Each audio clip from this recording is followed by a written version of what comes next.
together with the sun, even though your back's to the wall. One strike, go cut the monkey mind. Your blade swing one time. When clouds have cleared, sunlight can shine. One strike, the fight is yours. Stop it with your sword. There's endless power once you start. Never lose your heart.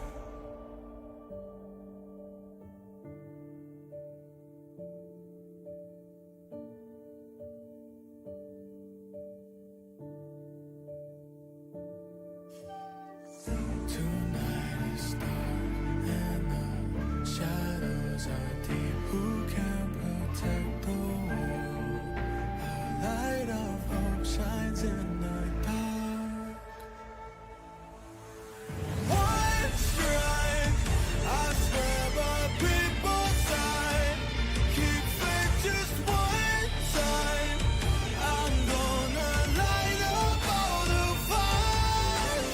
One strike for my desire, a light up so bright. Each of the power in my heart, I'll defend the world.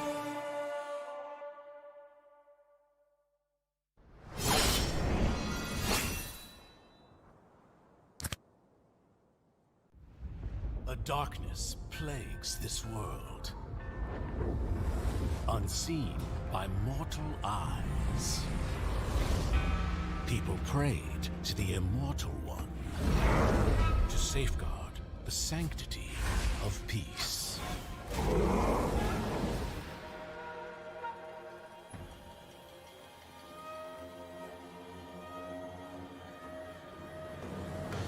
The ceremony's starting! It's Suyo! It's Suyo!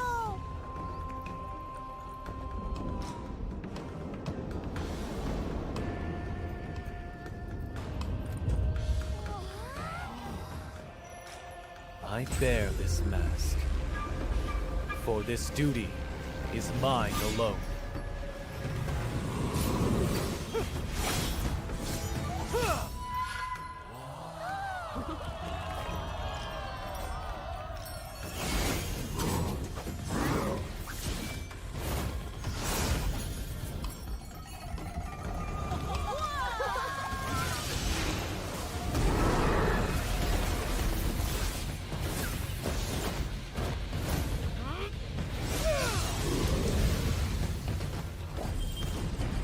What is that? Is the ceremony over? Mommy, I'm scared. What is that?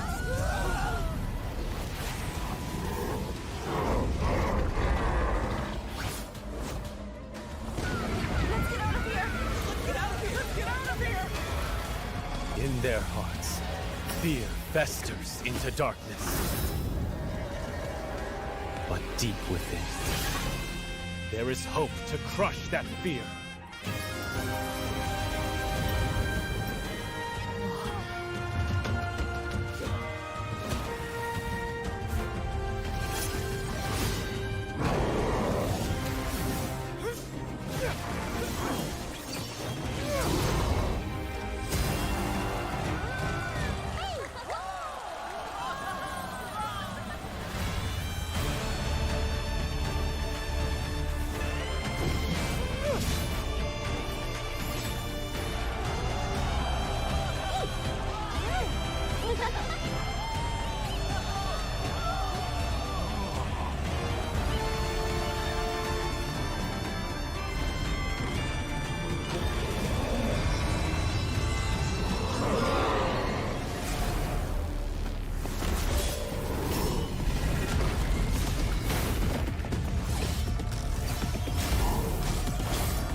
Through this mask, I see no fear.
Looking for the end. They already kick off to Auntie. They're gonna end it on top. BTK have done it. They made their statement. The West has caught up. That's game number 1 going over to BTK. Oh, there he jumps in and gets 2. That's it. Still trying to defend, but the Valley are here to upset the world stage.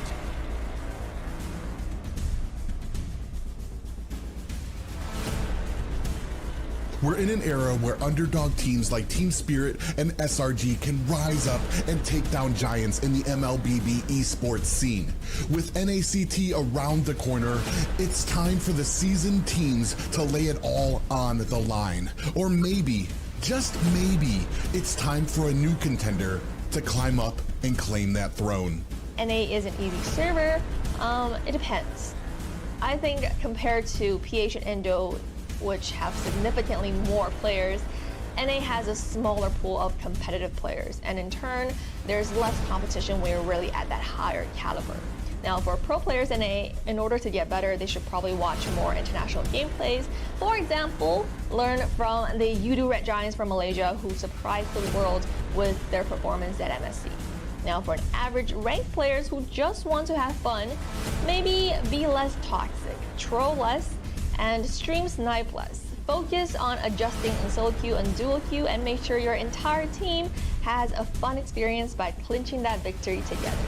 What's up, everybody? Steph Weezy in the building. Word around town is that North America is an easy server. It's no secret we didn't have the best performance in MSC 2024, but with NACT Fall right around the corner and registration opening, it's our chance to prove the world wrong. Make sure you guys register for NACT Fall season before the registration closes. A little bit of tips and advice that I'd give to you guys who are looking to compete. Find a team that you can build synergy with. Find a team, despite losing, despite having some hard times, you stick together and you push through it and you find solutions. Honestly, a team that sticks together wins together. I hope to see you guys in the NACT Fall season, and good luck in registration.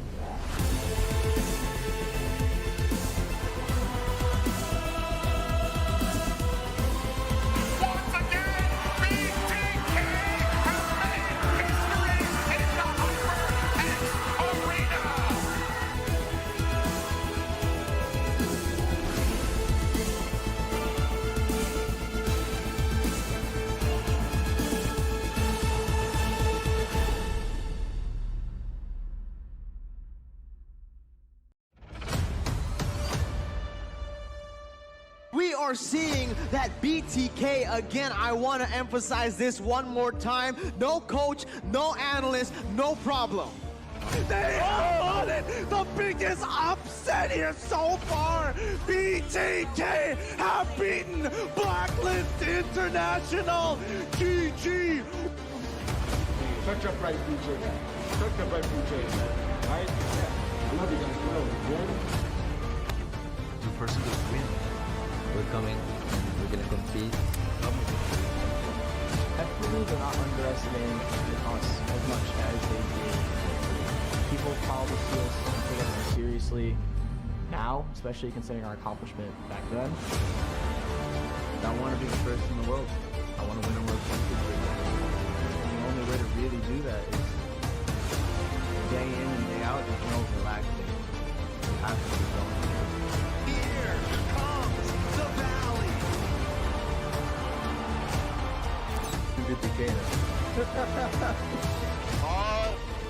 Boone is giving a coach inspired BTK. Me, Shark, Boone, Chicken, and Zia are all in BTK now.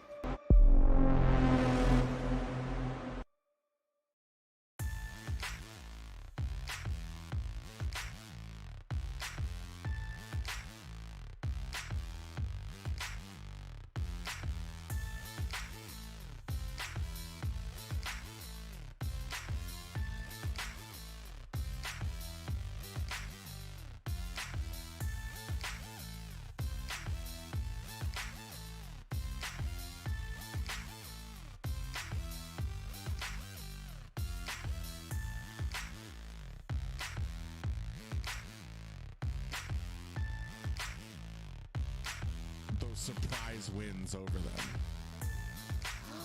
Oh. Wait. I think she's used. Gosh, that was quick.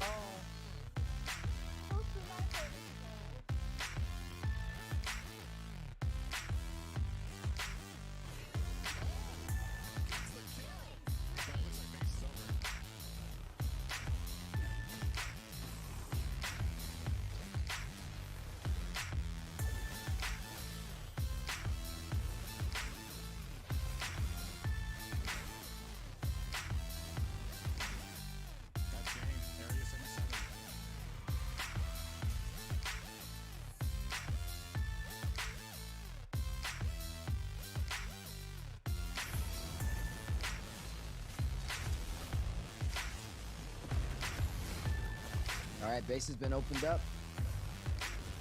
Oh, they're about to close. Best game. That's all she wrote.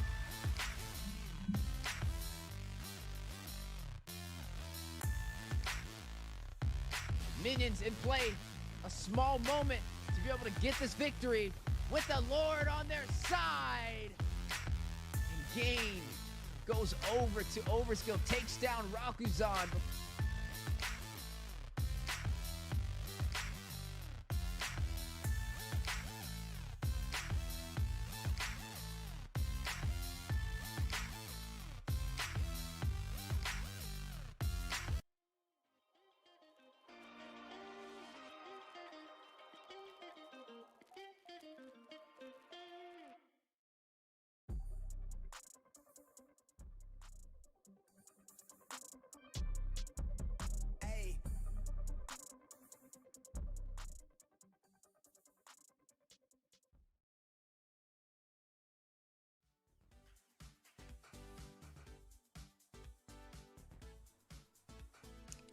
Legends rise and legends fall. The NA Challengers return for a legendary season this fall. As sparks ignite the land of dawn, the battle for the crown begins to spawn. Returning knights reshuffle pawns, and fresh faces poised for their dawn. With new teams formed for their fates to be drawn, the NACT 2024 fall season is here to take you by storm.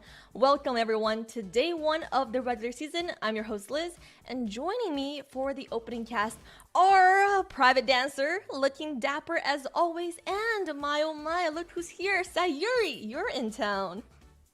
That's right. It's Private Dancer. I am your sweet and frosting center of this Oreo cookie of lovely ladies, and joining us for the first time making her casting debut here instead of on the team is going to be Sayori. How you doing, Sayori?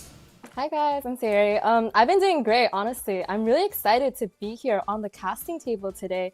Rather than being a player playing for NACT or in other tournaments, I'm here being joined by Prive and Liz on this lovely casting table. Hi guys. And we're so lucky to steal you, the private jam, into the mix. And with that being said, a new season brings some new rules. So private dancers, let's jump into the tournament format so you don't get fooled by the new tools.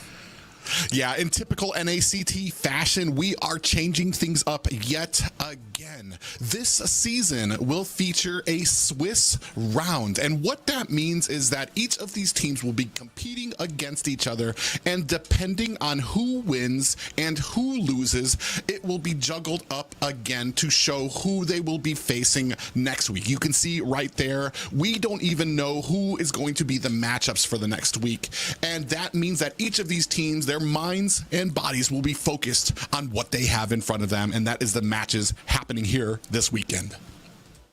Yeah, this season of NACT, a Swiss round, is really interesting compared to last season where I played, where we had a group stage for points. So in this round, for the format, we do have every team does have to play 4 games against each other, and the top 4 teams do progress to playoffs. So you may be asking, what if there's a 2-2 tie between some teams if there's only 4 games? Well, then there's going to be a bonus round, guys. It's exciting. Yes, very exciting. And a lot of teams will be having the best out of 5. And with that said, after the tied Swiss rounds, they will go into a playoff. So the playoffs will be standard double elimination, where the upper bracket will feature best out of 5 and loser bracket will feature best out of 3s. The playoffs will feature the top 4 teams who collect the most points out of the Swiss rounds. And like Sayori mentioned, the Swiss rounds will be best out of 4. So the teams will play 4 games no matter what. If they win 4 games, they will still play the 4 games. But depending on how many points they collect throughout the Swiss rounds, it will determine their seats for playoffs. Yeah, a lot of information, no doubt, for the viewers to take in. 4 matches, no matter what. A tiebreaker, 5th round for a bonus. Every win gets you some points. The top 4 teams with the top 4 amount of points move on to the playoffs. The ones without will be just moving on. Yeah, this is really interesting that we have a lot of fresh faces in this season, and we will definitely be seeing the new teams play against a lot of returning teams and see how well they do in this group stage, in this Swiss round. Exactly. And let's see who are the first 2 lucky teams who are going to be playing, kickstarting this Swiss round. So today we have the match 1, starting with Godspeed versus Last Minute. And second half of the day, we will have BloodThirstyKings versus GOSU Night Horde. Yeah, both of these matches are near and dear to me for different reasons. The first match is going to be 2 brand new teams here that have made it to the top of the NACT. Game 2 is going to feature the return of BTK taking on the Night Horde. Speaking of which, I know that might be a little near and dear to Sayori.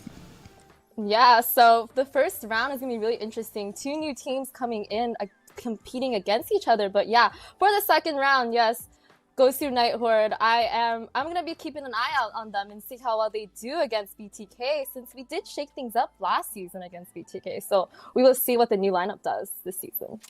Yeah, we will see. And there's a collaboration between GOSU versus Night Horde. So I really wonder, does the GOSU name add some spice into the Night Horde lineup, or is it So we'll have to find out how they perform against BloodThirstyKings. And speaking about BTK, there are small changes to lineup for M3, so everyone is super excited.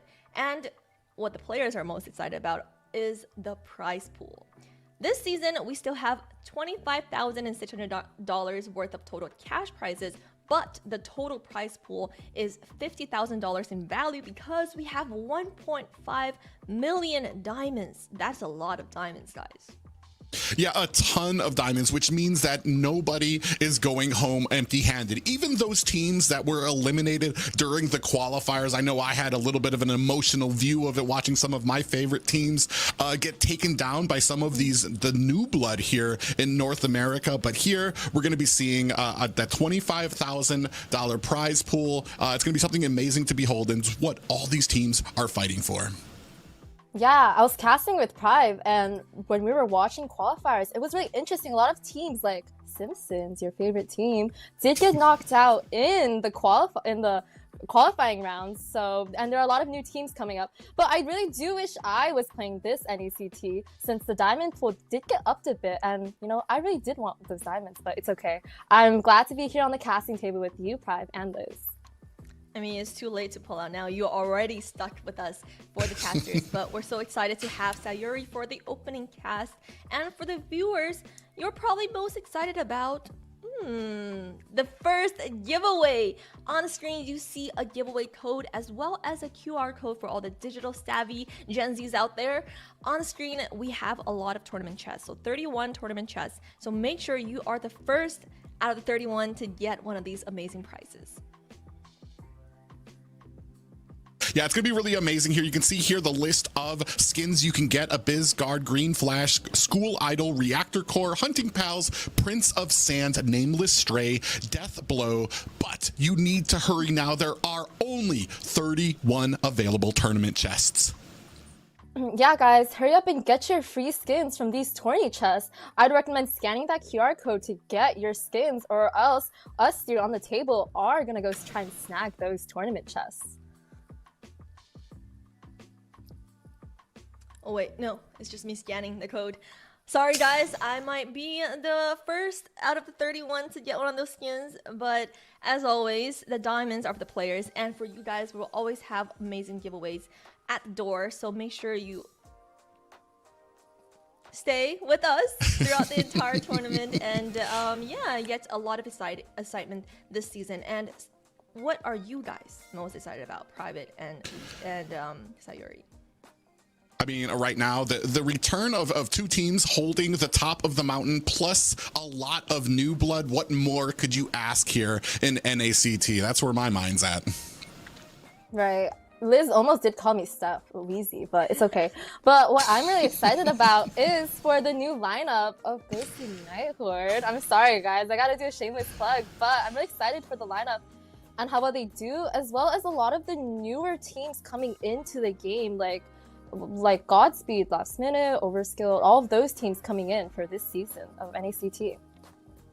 Yeah, Godspeed and Last Minute are going to be our first series of the day, and in a bit we'll see their rosters. Who are these players that a lot of them we haven't seen before? So for Godspeed, we have Divine in the SP lane, Shiro as the jungler, Restart in the mid lane, JoyBoj, the infamous roamer on roam, and Sayuri in the gold lane.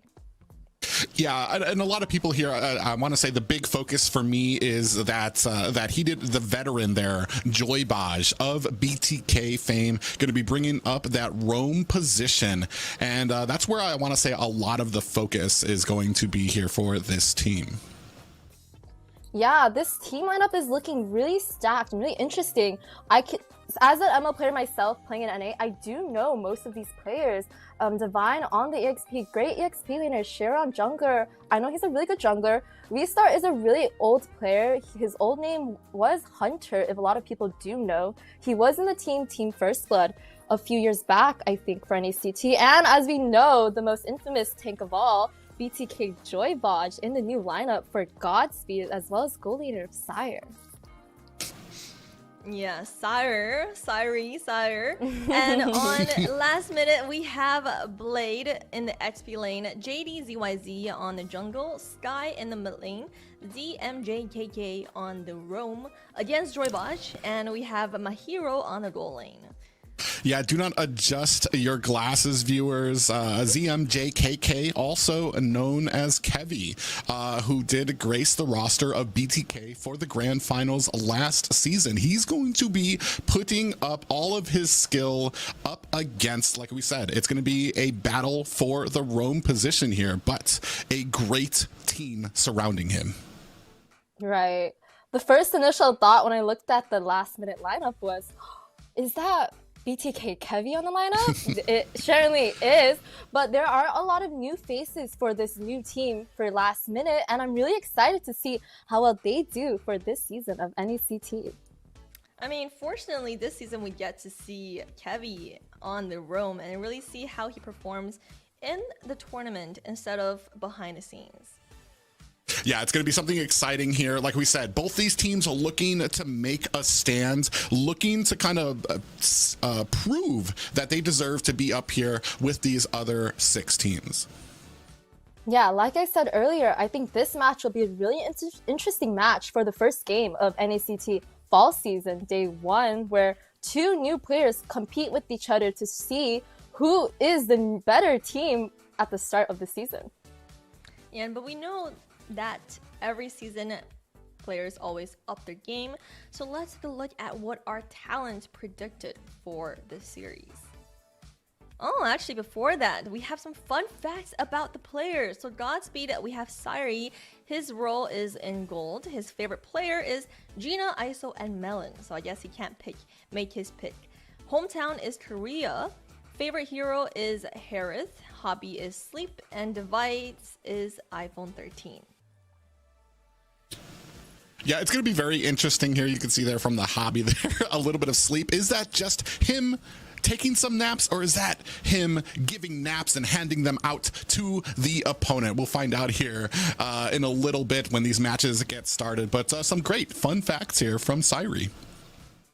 Yeah, I like the fact that Sairi has 3 favorite gold lane players, Gina, ISO, and Melon. I guess he has a lot of idols on the gold lane. Yeah, he is, sleep is what you need.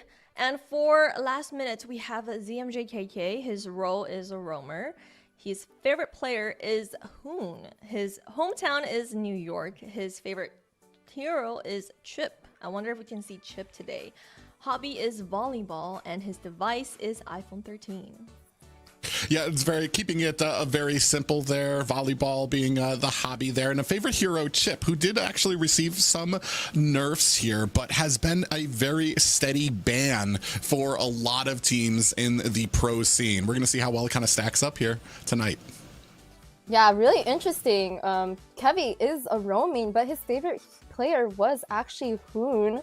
Really shocked by that. Maybe he has played with Hoon, on the mid lane side, and he really likes his mage, so maybe that's why, guys. Well, I hope we won't have Kevy on the last minute lineup for BTK this season. So and we finally have the caster predictions up. So everyone actually voted for Godspeed. I wanna know, why did you guys pick Godspeed? For me, it was watching a lot of these qualifiers. Saturday was a big day of, I don't want to say disappointment, a big day of changes for North America, where a lot of those teams that we were familiar with, for me, it was the Simpsons, watching them get taken down. So anybody who made it through Saturday's qualifiers, one of those being Godspeed, is going to have my vote going forward.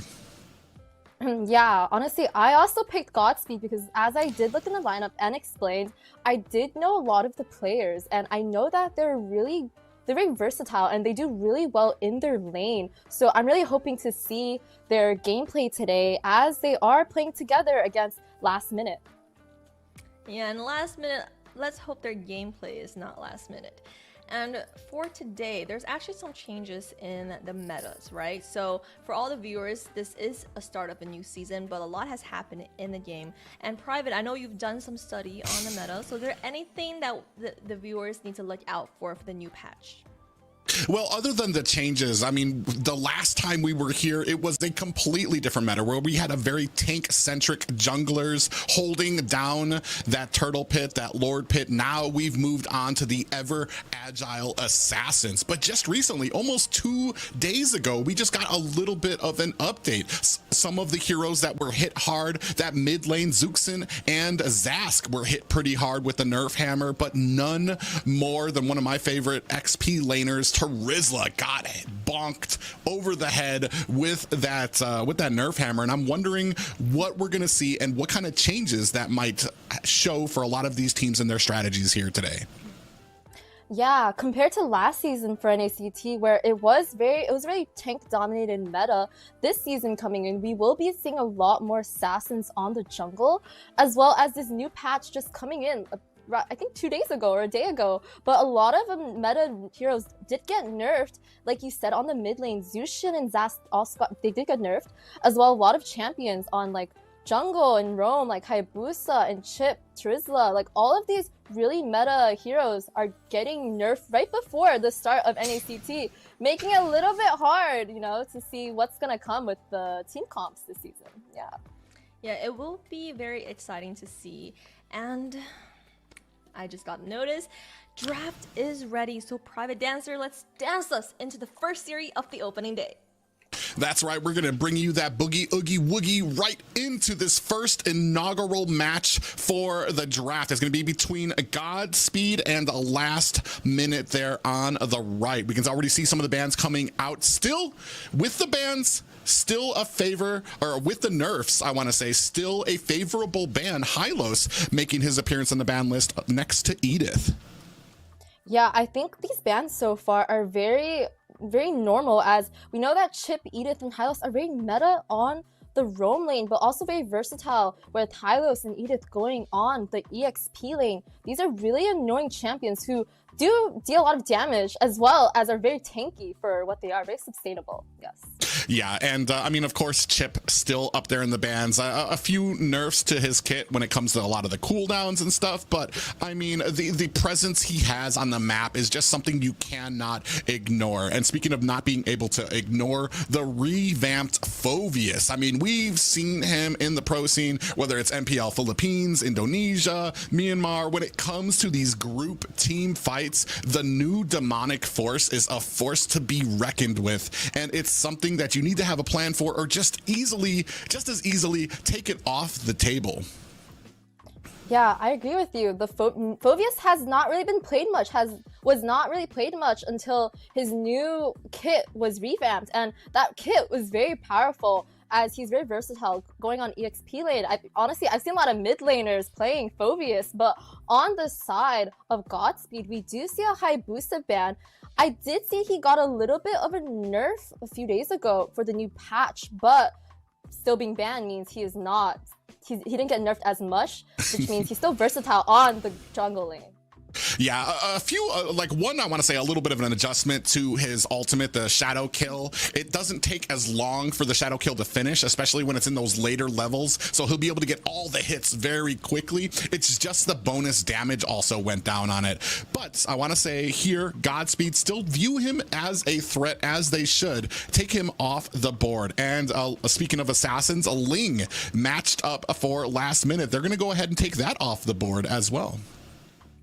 Yeah, a Ling, another really viable jungle. I love seeing Ling getting played, but as a mid laner, I don't like seeing Lings. They always chase you from the wall, and they're really good with the macro, as they're able to go from a singular lane on the opposite side, coming into a team fight, just jumping on walls. So a really great ban coming from Last Minute.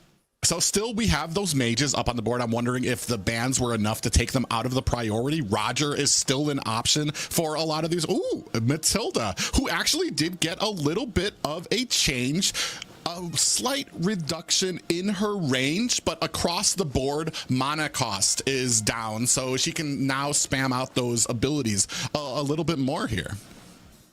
Yeah, as we know, JoyBoj is a really good Matilda player, actually. He has played Matilda a few times in tournament, and seeing him play this hero again, as I don't think she was really meta for roamers for a while, as there are a lot of better other sustainable and viable roamers coming in, but I'm really excited to see that. But coming from last minute, we do see an Arlot. Arlot, we have not seen as much in pro scene recently as a lot of EXP laners like Ruby and Terizla take that, but as they did get nerfed, Terizla did get nerfed, we are seeing a lot of other EXPs coming back in, and they do also pick up a Ruby. Yeah, just as you were talking about how strong Ruby can be, it looks like Last Minute agrees with you. So now we have a lot of the CC on the side of Last Minute here with the Ruby pickup. She does, I want to say, need a few items to really kind of reach that tankiness that she really shines at. Arlot's, on the other hand, what I do like about Arlot is he can kind of be a mix of both worlds. You can build him pretty tanky into that XP lane if your team is perhaps needing it, but you can also build him damage and have that burst. The big thing about him being that final slash to kind of reorganize the enemies and put them in a nice position for your group to be able to jump in and burst down. You're going to have a big, I want to say, weight on the shoulders of JoyBoj on this Matilda to be able to kind of keep their team out of harm's way with those guiding winds. As you say that, we do see on the side of Godspeed, they did pick up a Bane jungle, I'm assuming, but Bane is also pretty versatile. He could also go on the gold lane or possibly EXP lane. And we do see a Vexana, really good crowd control on that mid laner, as she's very versatile as she's able to roam around with the Matilda really fast. So I know that the rotations will be speedy and faster than Last Minute as we go in the game later.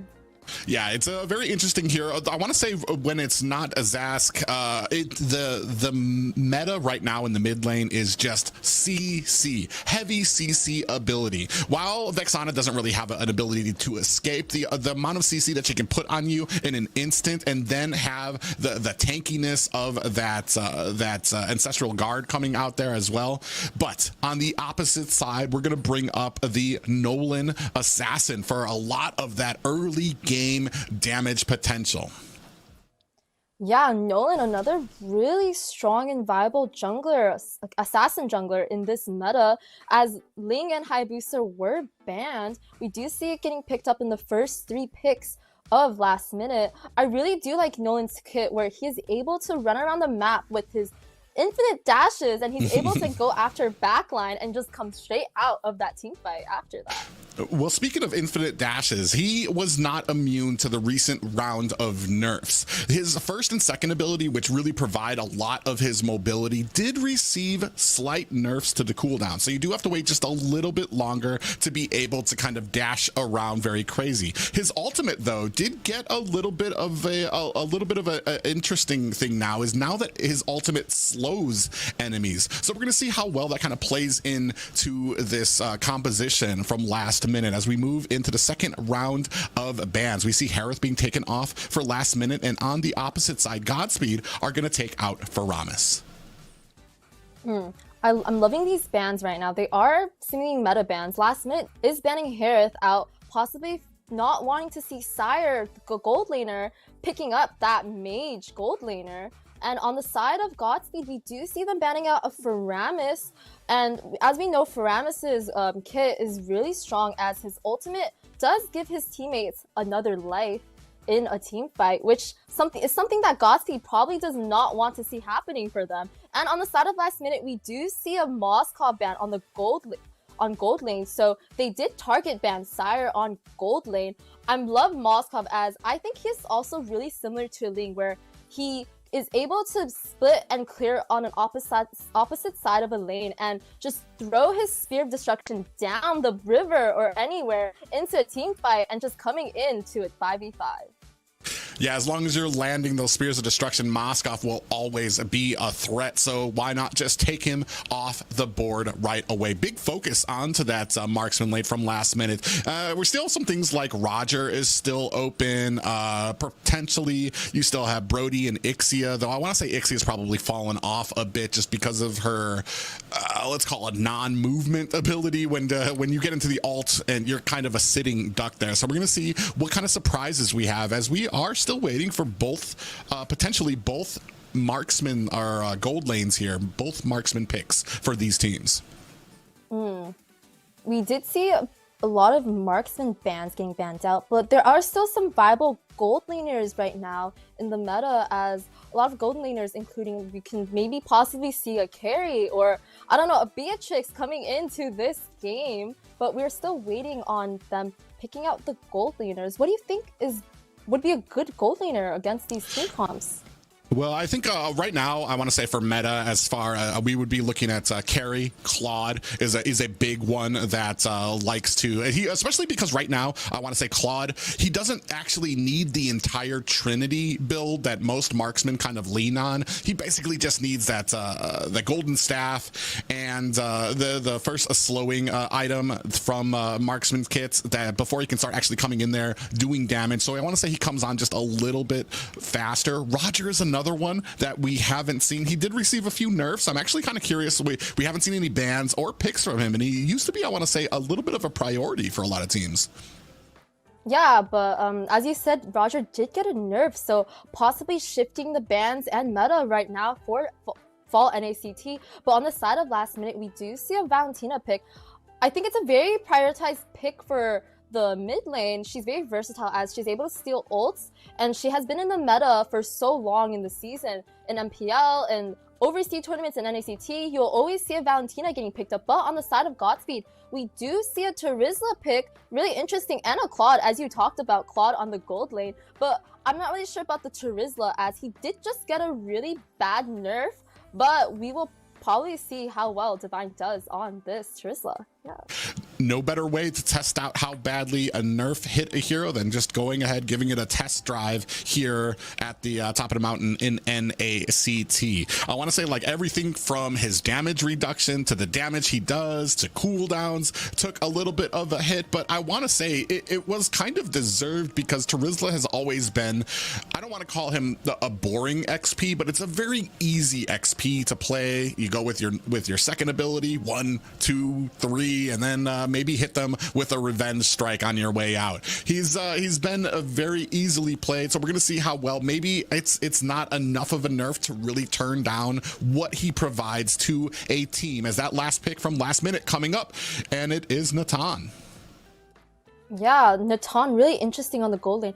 I've not seen Natan as much, as I know that he did get a nerf a while ago, and there's not a lot of Natan players, but it's really interesting to see a magic gold laner right now on the side of last minute. So looking at these team comps, I do like that a lot of the teams, both the teams actually do have a lot of meta picks on their side, as well as some interesting picks like the Bane on gold. Bane on jungle. So yeah, let's get into the game. Yeah, it's going to be very exciting here. Ladies and gentlemen, the inaugural match of NACT Fall is about to begin. It's going to be Godspeed taking on Last Minute. Both of these teams looking to make a name for themselves and to prove that they belong here at the top of the North American ladder. Yeah, so as we can see on the side of Godspeed, they are starting the red buff with Nolan on the side of Last Minute starting the blue. Opposite sides on the buffs, but mid lane is seemingly to do well as they are rotating next to each other on both sides. Yeah, you can see there that Last Minute just a little bit faster on the punch, and that's kind of the value you get from a Nolan, as he's going to be able to kind of clear out those buffs a little faster, rotate around the map a little bit faster. So it's going to have to be something that Godspeed understand as they're looking for a little bit of a fight here. Lethal Wanderer is going to be going over. Oh, actually, Shiro was able to snap that up from the side of Last Minute. Yeah, we do see JoyBoj invading Last Minute's jungler, scaring him away with his first kill as he is roaming through the jungle.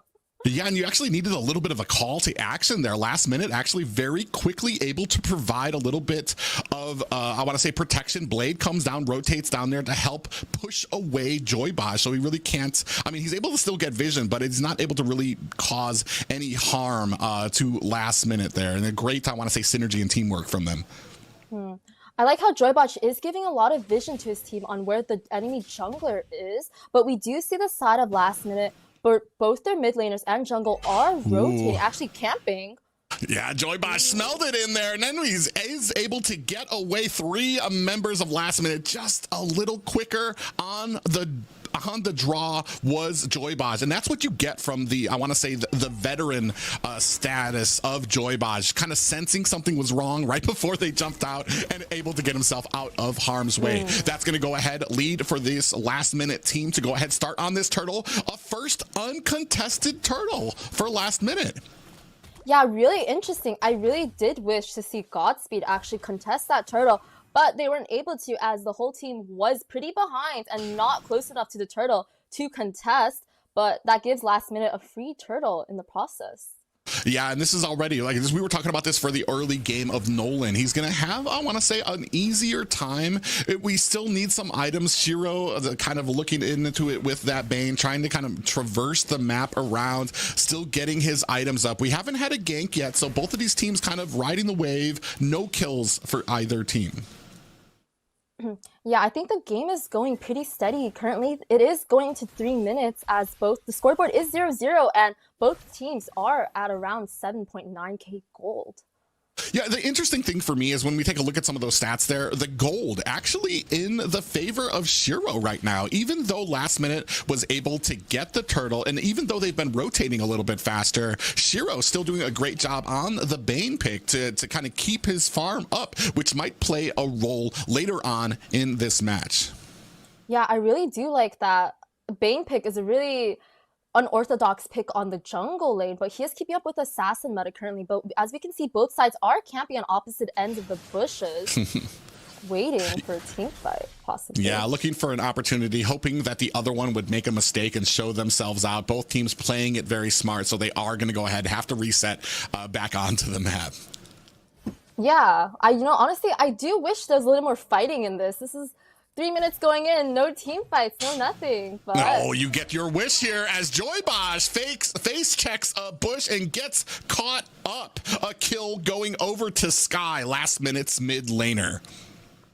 Wow, as I was just saying, I wish action was coming. JoyBoj did die, which does give last minute a heads up and chance as they're able to push the bot side. Ooh, Syrie comes in. He does have a lot of pressure onto his tower. He's going to use that blazing duet to clear out the minions. Now we have a fight here at the turtle. We do have a circling eagle landing onto KK. He decides against it. JoyBoj on the backside. Oh, and the turtle gets taken. JD able to secure it for last minute. Now we are in a fight. He secures the turtle, but loses a teammate's life. KK down for the count. JD looking for an escape. Sky able to kind of hold the front line and secure that escape. So they are able to take the turtle, but they do lose a member. Yeah, I really did. JD did an amazing job retry gapping on that turtle fight, but they did lose a teammate, which makes the gold pretty even. I wish they didn't make the mistake of going back in and possibly just coming right out of the team fight and just getting away as they got that first turtle, as they got that second turtle. But yeah. Yeah, big pressure here onto the tower from the backside. You can see JoyBoj trying to put some pressure onto Blade, and that is the value you get from a Bane. The amount of pressure and damage that he can do to towers means that if you aren't paying attention, when you blink, your tower is going to be gone. Speaking of blinking, circling eagle onto Kevy, who's going to have a little bit of trouble. Blazing duet is out, and Shiro picks up the kill there for Godspeed. Yeah, Kevy on the Ruby, he was really far out on the map as he was alone in the jungle with no teammate in sight, and he did get caught by Godspeed, which was a careless mistake on his end, but hopefully we won't see that soon. Ooh, Sky. Does Sky know? Maybe sensing a little bit of trouble in this bush. Doesn't want to get a little too forward. A big penalty zone lands. He is going to flicker out. We do have an ultimate that I am you. Sky stole the ultimate from Bane there, able to kind of issue it out to try to protect the tower, but it's no use. Meanwhile, up at the top, my hero going to go ahead and find a tower of his own.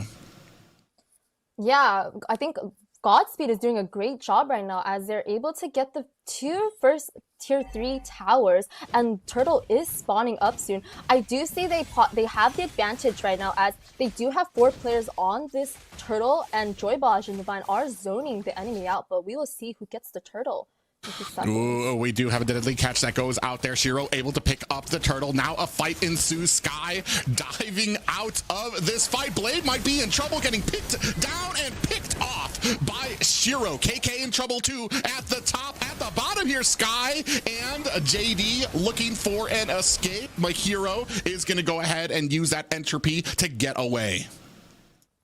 Yeah, Godspeed had a great turtle fight as they did pick off a lot of players from last minute. I do wish that last minute did back from that turtle, as they probably knew that they were not gonna get that turtle and not win the fight as contested, but they still went for it anyways, and they lost a lot of lives and a lot of gold. But even though they lost that turtle fight, the score is pretty even, and the gold right now is not as bad as it seems, where both teams are, it's only a 1k difference between Godspeed and last minute.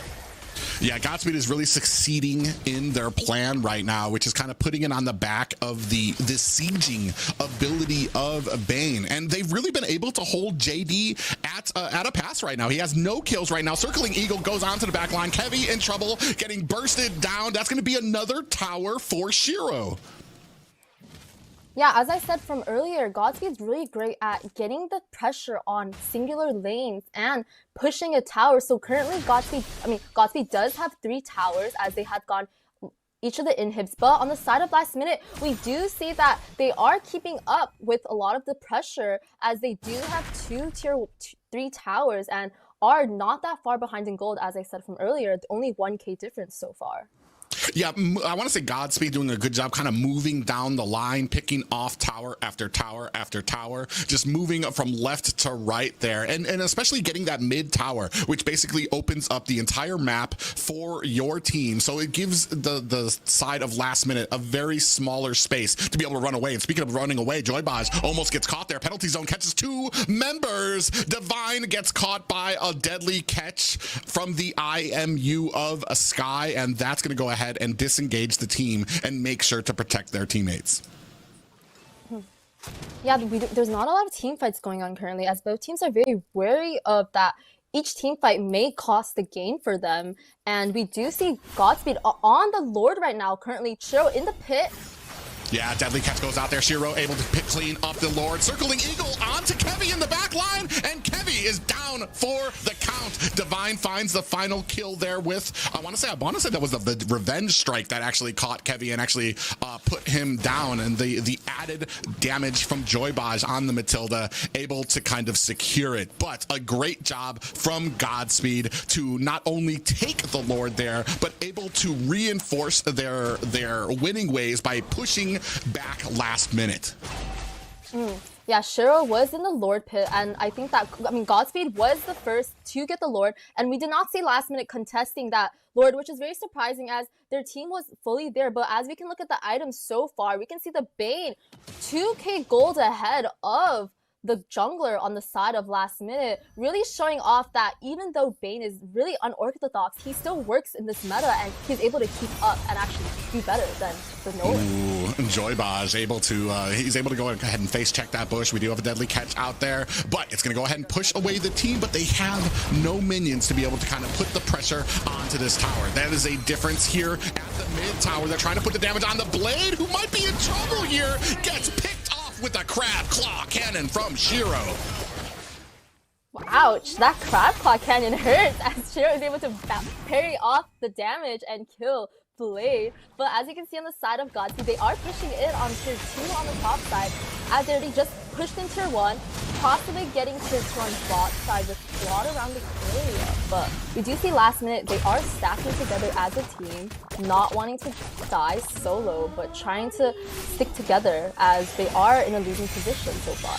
Yeah, they're going to go ahead and continue on with the fight. I just want to say, man, it's such a great plan, especially with the way that Shiro is utilizing the deadly catch to move away last minute from these towers before they go ahead and just absolutely dominate these towers. Like we were talking about, Bane is his specialty. While you're seeing the crab claw cannon and some of the damage he can do them to opponents, what he does to towers is basically tenfold. So they're just really doing a great job of utilizing him and focusing on these objectives. Oh, speaking of which, we do have a penalty zone lands onto 3 members. Might be in a little bit of trouble. Blazing Duet to back up the team of Godspeed, followed up by a deadly catch. We do lose 1 member. Kevy goes down for last minute, now separating the kills from 6 to 3 in favor of Godspeed.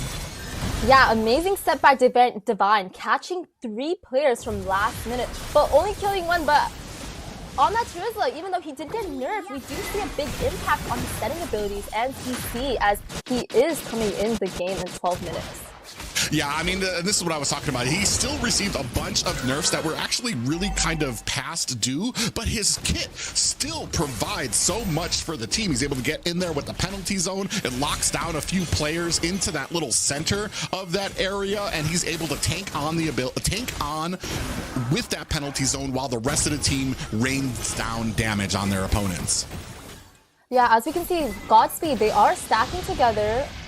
As we can see, also last minute is doing the same, but clearly we know that Godspeed is in the advantage right now as they have won a few team fights and their gold lead is pretty wide.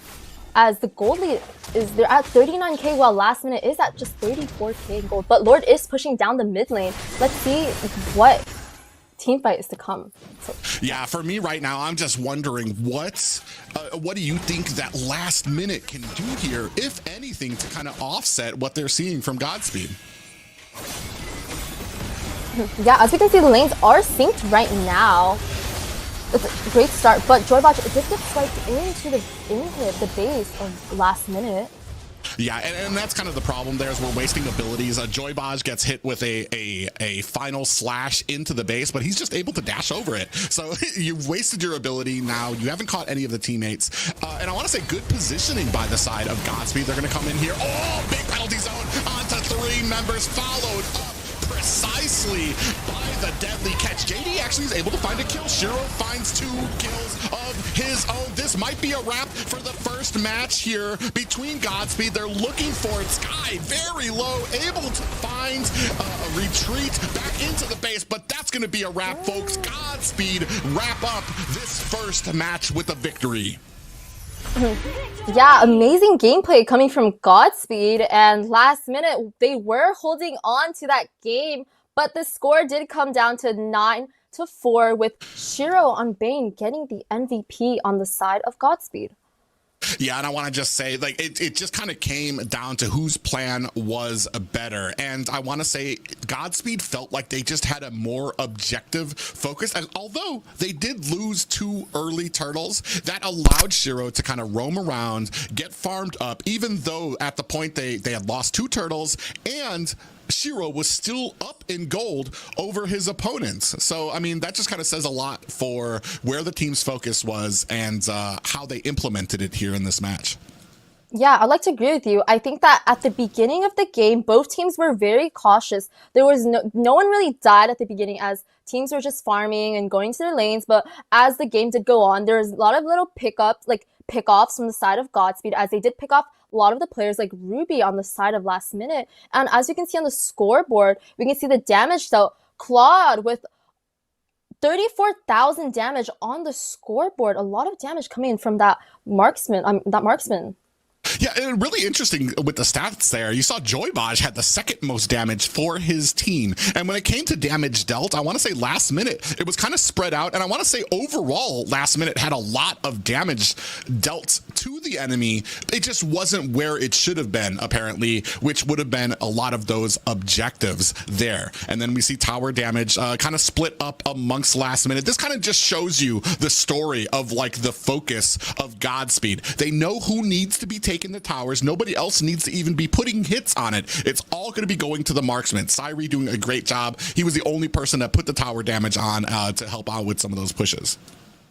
Yeah, and as we're looking at the team fight stats, I'm not sure if these are right, but I do know that in a lot of the team fights, we see that a lot of the players, like the Bane, was in a lot of team fights. As his KD was 5-0 and 3, he was making up most of the team fight participation, but I don't know why on the thing it says 21%, but you know, it's fine. Yeah, I was just about to say there too, especially with a Bane on the team, there should have been some tower damage that went over to him. You could see here, I mean, right there, just chewing up towers, which is basically his main objective in a lot of these fights here. Another big push with that ultimate to kind of clear out the team, and then another tower, which really kind of helped turn these teams around for a lot of this match.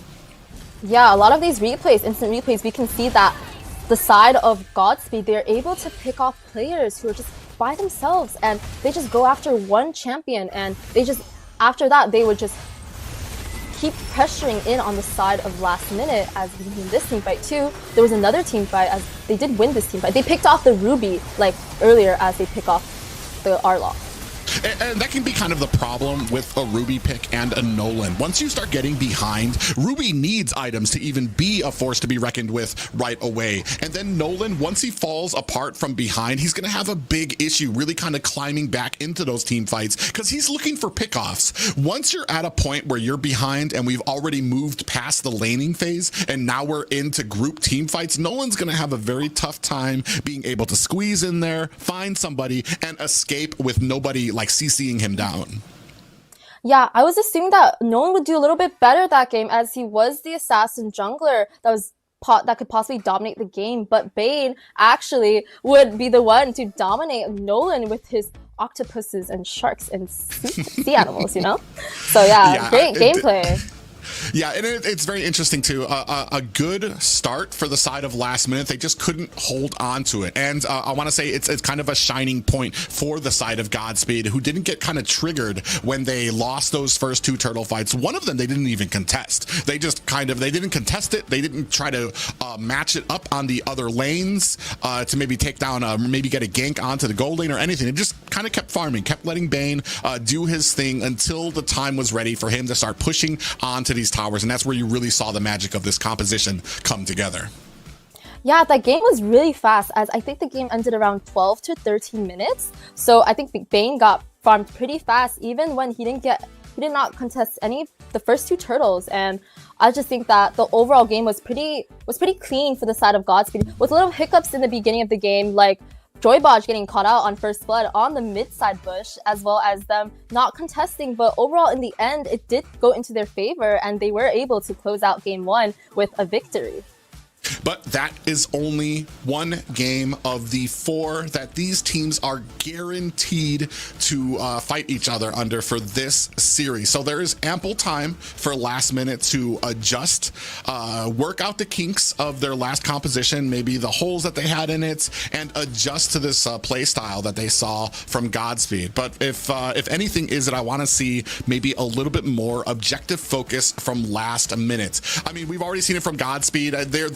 They're able to kind of let things go, especially in the early game, as long as they can keep their sights kind of honed in on those power spikes that they have.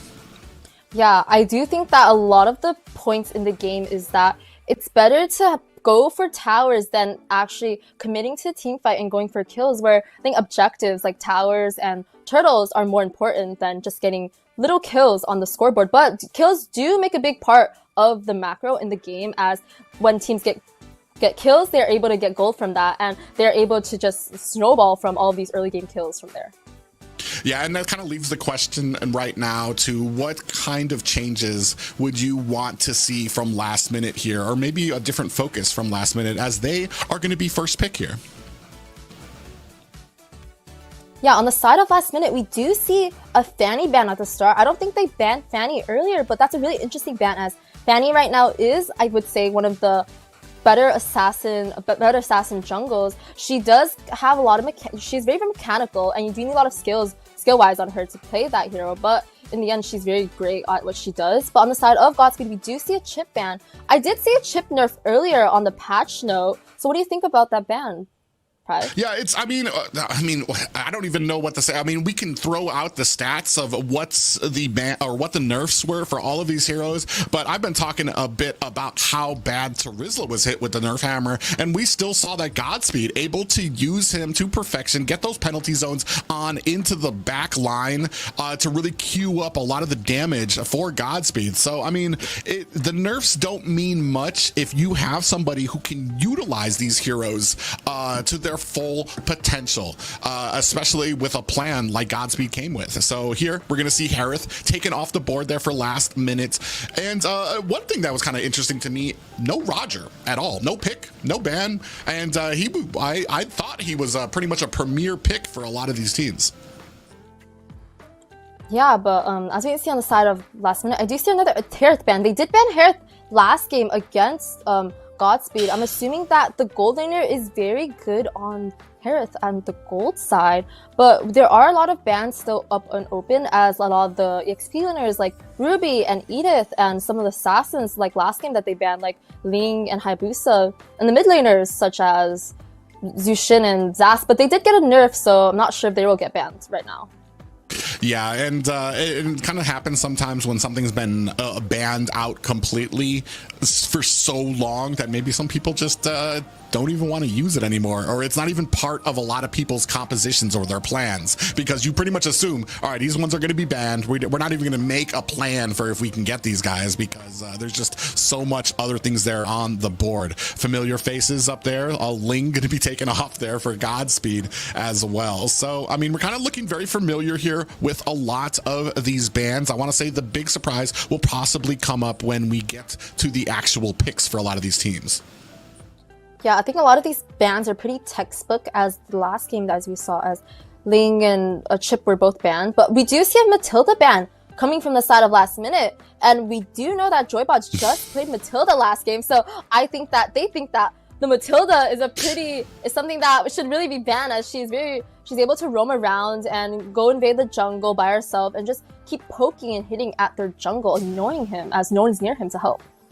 Well, I mean, I have to applaud this. I mean, why not take out the I want to say arguably the best player on Godspeed's best hero? Why not just take that out of the mix, ban it out there? Matilda's taken off the board, even though she did get a few nerfs to her kit. Well, I want to say a nerf to her range and a little bit of a better cooldowns, or not better cooldowns, less mana charges for what she can do out there. So take that off the board. Especially with what it provides to the team. You picked up a Nolan and Matilda was on the board already, so you had an ability from the opponents to really kind of pull back and kite you back, and that's not what you want if you're an assassin, because that means you're gonna have to dive deeper into enemy lines. Your team, if you're a Nolan, might not be able to keep up with you, so you're gonna be pushing well back into the lines, and your team's still kind of caught back there as you get picked off one by one. That does leave open the Phoveus, which we had talked about earlier. Yeah, so Phoveus, I'm really surprised he wasn't banned this game, as we do know that Phoveus's new kit is something that a lot of players do dread to see in their ranked matches. Phoveus's new kit is great, as that he doesn't need anyone on the enemy side to dash, but rather he just needs to hit his skills and his ultimate will proc, and he's able to jump on the enemy as many times as he wants until his ult goes out. But on the side of Godspeed, we do see a Hylos and a Hayabusa pick up. Hylos, I think he did get a little bit of a nerf. Again, Divine is picking up the EXP laners that did just get a big nerf on the last patch, but we will see how well he does on that horse. But as we do see, Shiro does pick up Hayabusa. Yeah, and this kind of comes down with the adjustments that last minute made to their bans that left open. You have the Hayabusa now you have the Hylos out there.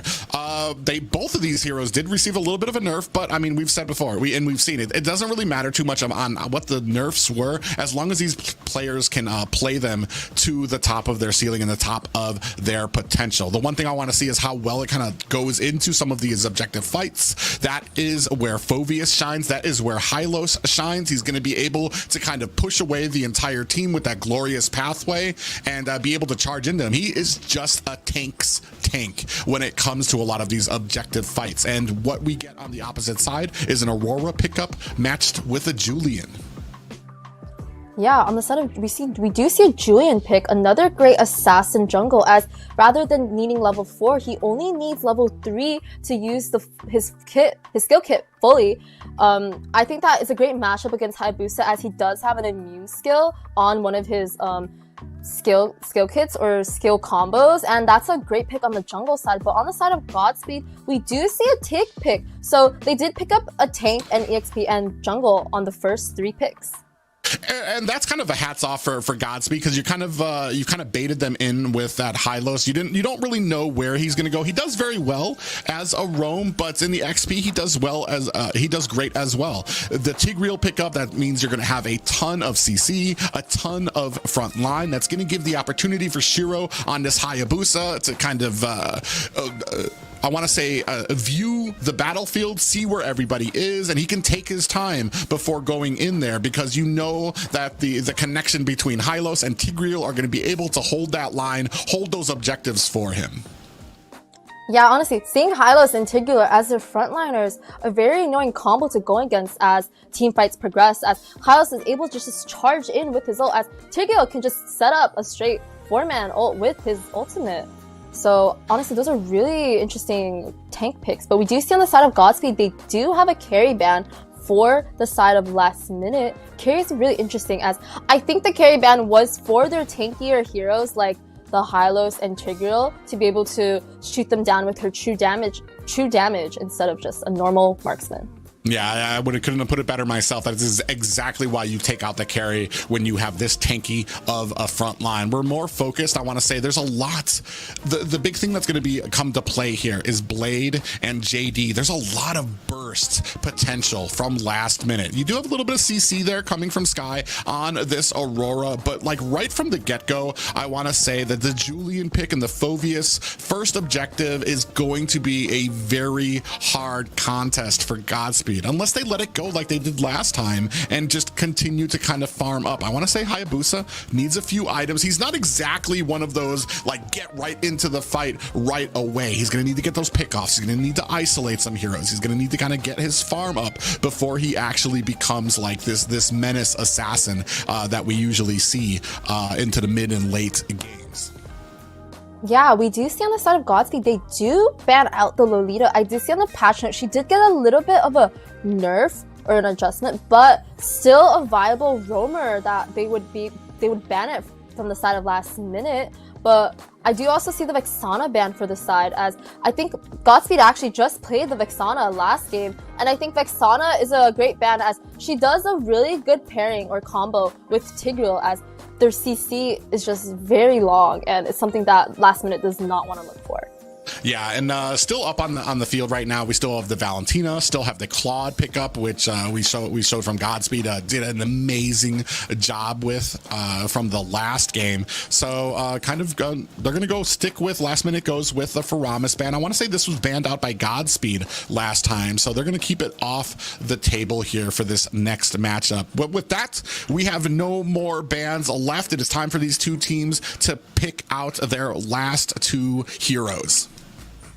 Yeah, honestly, I'm really excited to see what they would pick out for the side of for the mid lane, as the last minute did just prioritize mage bans on their last two bans. So Vexana and Faramis. There's not a lot of mages left that are currently meta. I mean, maybe Valentina. They could pick up another Valentina, or possibly pick up Zushin or Zas and one of the nerfed heroes and see how they do in the mid lane. Yeah.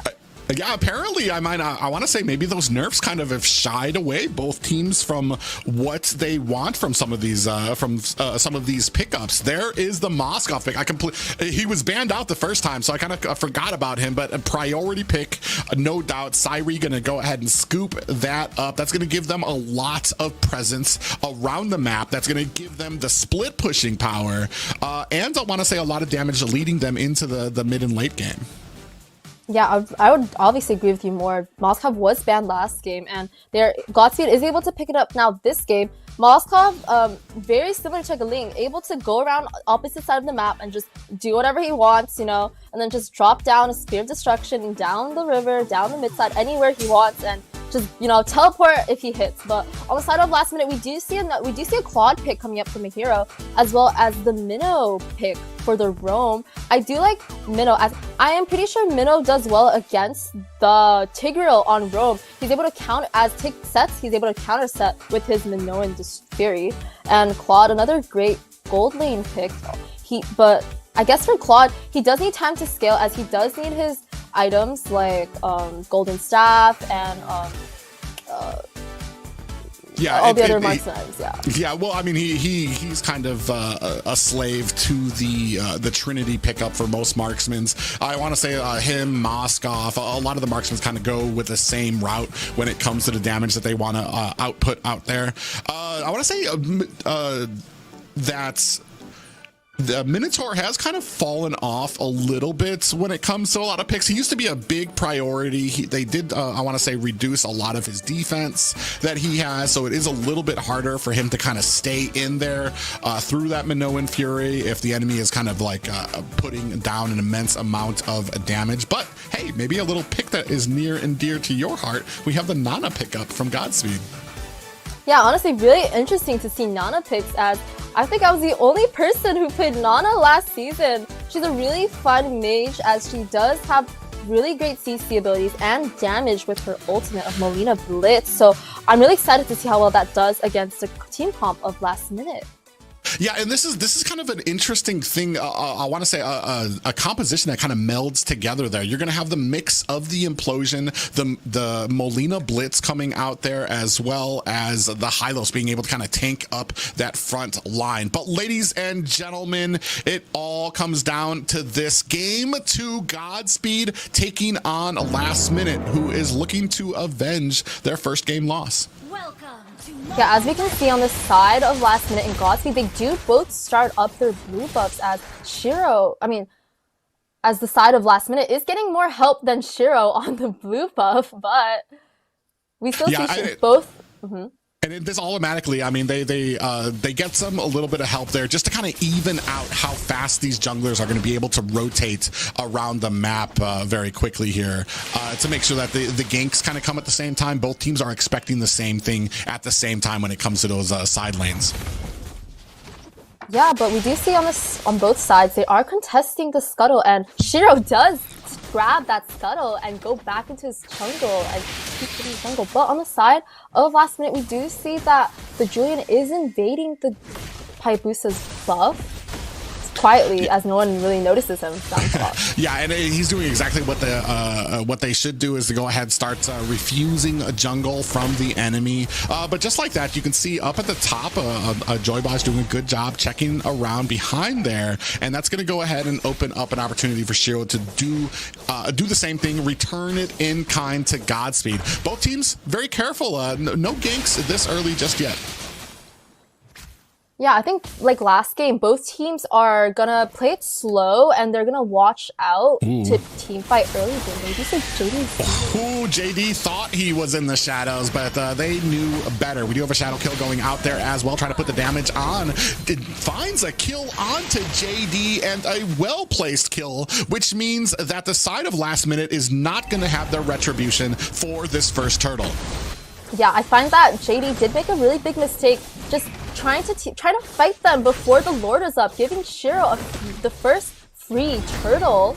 But I think that next time, I think the team should probably stick together, and he should probably have the roamer actually face check instead of himself using his skills and just dying right after that. Yeah, and you can see here right now already, JoyBoj, comes in with an implosion. Glorious Pathway is out as well, and JD gets put to sleep trying to get into his orange buff. Blade coming in with the Mnemonic Fury. It's not going to be enough. He's trying to take down Shiro. Actually takes a whole lot of damage. Passive activated, but Shiro still takes down Sky before being taken down himself by Blade. Yeah, again, JD, he did just face check his red buff, as he probably didn't know that the whole team was waiting for him on his red buff, but I think the Minnow should be sticking with him more in his jungle, as he currently is 0-2 and not looking so hot in the first 3 minutes of the game. Yeah, right now Godspeed doing a great job of just continuing on the pressure no matter what. Automatically, right after the first turtle fight, they immediately run for the enemy's orange buff to go ahead and surprise him when he tries to get his buff. So great job by Godspeed here, and we're going to see if maybe Last Minute can kind of add it back up together, keep their wits about them, and move on with the game as we move just past the third minute. Yeah, the game isn't looking too great for Last Minute, but they still do have a chance, as the gold isn't that far behind. They're not far behind from Godspeed, as it's only a 1k gold difference. But Minnow is getting picked off by Shiro on the Hayabusa. I'm not sure what he was doing alone in the river again, but he did just get picked off, and his team was not near him to back him up. Yeah, and this is the unfortunate things when it comes to kind of matching up roams. You have Kevy taking on, I want to say, the veteran ability that comes from JoyBoj there, and that comes with knowing where you can get vision, when you won't be caught, and where your team is at all times for them to be able to kind of help you out if you do get caught. Speaking of which, Kevy looking to try to get some vision on here, and he's taking a lot of damage put in between the entire team. Shiro gets the turtle there, and Kevy looking for an opportunity is not able to find it. That is another kill in the pocket of Shiro on this Hayabusa. Yeah, I just like how on the side of Godspeed, they're doing really well in the early game right now. They are getting all the turtles, the objectives, and on bot side, we do see Sire is pushing the bot side as their gold laner is on top. So the teams did just switch on rotations, so it gives them a little bit of an advantage. But I think currently right now, we can see it's like similar to last game. We can see Godspeed is dominating a little bit more, but Last Minute does have a chance in the game as they should have the Quad farm up and get his core items before they actually start team fights.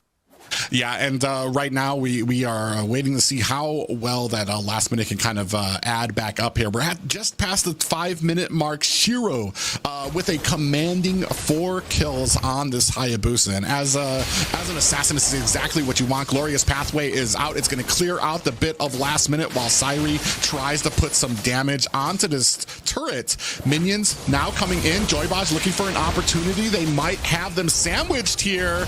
You see Shiro comes in with the Quad Shadows, gonna go ahead, bounce himself back out, and Last Minute just narrowly able to save that mid tower. Yeah, they're doing really well on their macro as they're able to push, Godspeed is able to push down the tier 3 towers on the sides first, just like last game. They focus more on towers than team fights, and this really just shows how objective-based that team is.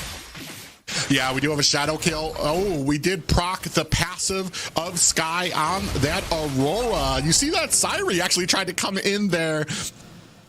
Tried to come in there for the steal to try to get that kill. Is not able to secure it. We do have a pushback and a pop-up. JD goes down, picked off again. And unfortunately, I want to say Kevy out of position to be able to protect him.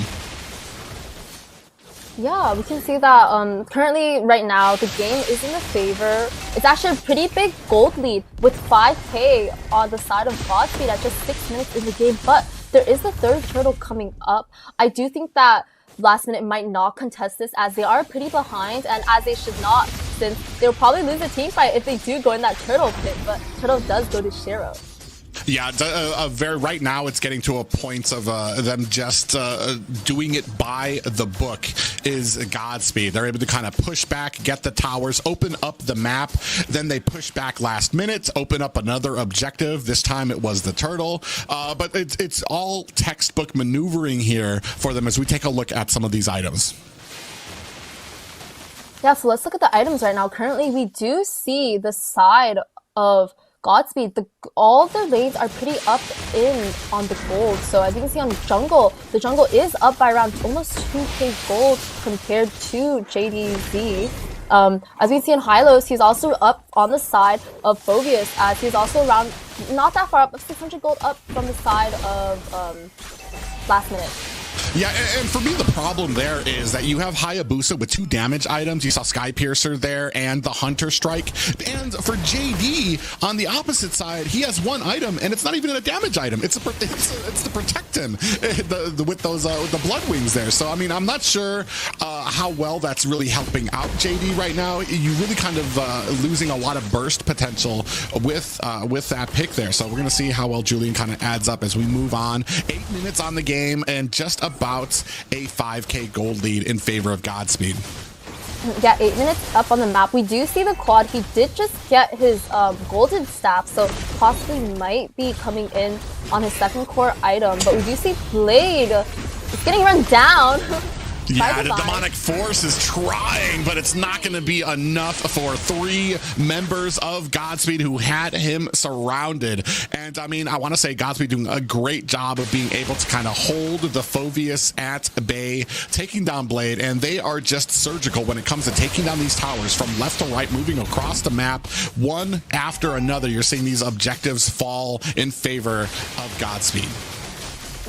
I do see a lot of the mistakes on Last Minute's side are similar to last games as a lot of the players, like their roamer and EXP, they are like positioned very far out, so it does make them get caught. But this game, it also includes the jungler Julian also getting caught out, putting him at a position of 0-3 on the KDA. But on the side of Godspeed, we do see that they just got the first Lord of the game. Another kill there. Kevy gets caught in the bushes. The entirety of Godspeed was there. A big push from JoyBoj separates him even further from his team, and they go ahead and clean it up with an orange buff to spare. Yeah, well, honestly, on the side of last minute, I do see they do have potential to defend currently, but it's just that each of the players should not be too far out, and they should stick together as a team for the upcoming team fight to be able to win against Godspeed.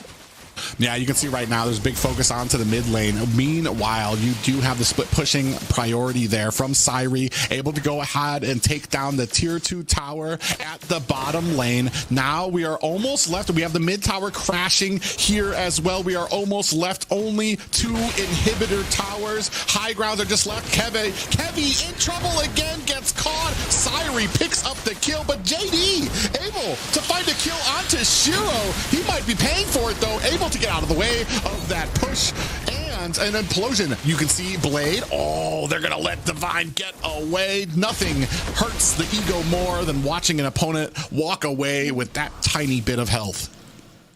Yeah, honestly, great defense on the side of last minute, only losing 1 hit inhib and getting 1 death, but they did get Shiro on the side of Godspeed, the Hayabusa, the jungler, and they're barely holding on with just 2 inhib towers and a dream of possibly coming back on this game.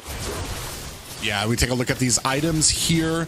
Again, you can see a 3k gold lead for Shiro alone over the enemy jungler JD. And that just kind of tells you where this game is going. Not only, I want to say, a 6k gold lead for the team overall, but all the, I want to say, a wealth of that gold going over to the side of Shiro on that Hayabusa. Fight is coming here now. Divine looking for an escape. He is able to kind of protect the team there. Just look at how far ahead Divine is from his team because of how tanky Hylos is. Yeah, just like last game, Divine is picking a lot of the EXP laners that did just get a nerf, but no matter the nerf, it just depends on how well you play a certain champion, and Divine is doing really well on the Hylos, as well as last game, picking up the Trizla and doing really well on setting. Yeah, and you can see there, Divine actually gets bursted down to about 50% health. He's just doing his job to kind of ward away the rest of last minute while Godspeed is able to continually clear out their jungle. And right here, you're basically starving out last minute. Yeah, they are starting at last minute. They are clearing, but also currently right now they are pressuring the lanes as the Lord is just coming up. Last minute, they are all grouped up together on the mid lane, wondering if they will try and contest that Lord or just give it up and try and defend one more time.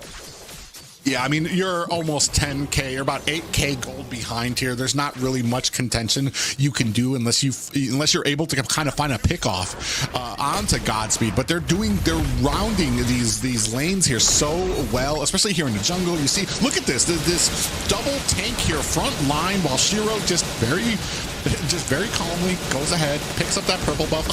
All these recalls out there right now, and those are on sale now in the Mobile Legends shop. But a ton of new recalls over there, and unfortunately for last minute, not much else that they can do to kind of offset their opponents. Yeah, we do see the Lord pushing up on top side. For last minute, I do see them defending this, as this is just coming out on 13 minutes for the Lord. But I think they should actually let Godspeed try and engage on them under tower and possibly turn back the game by having Godspeed engage on them rather than themselves and not getting picked off far too out in the map like they had done earlier.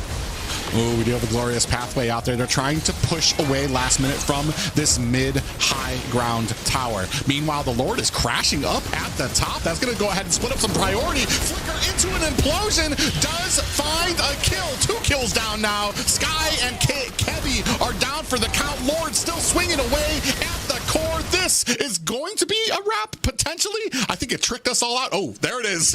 Finally, the game-winning blow there. Godspeed collect up their second victory of the night. Right. Congrats to Godspeed. I don't know. They're showing player cams for last minute, possibly seeing how bummed they are at the loss. But we do see Godspeed getting a win of KDA of 13-4. Last minute, only getting 4 kills.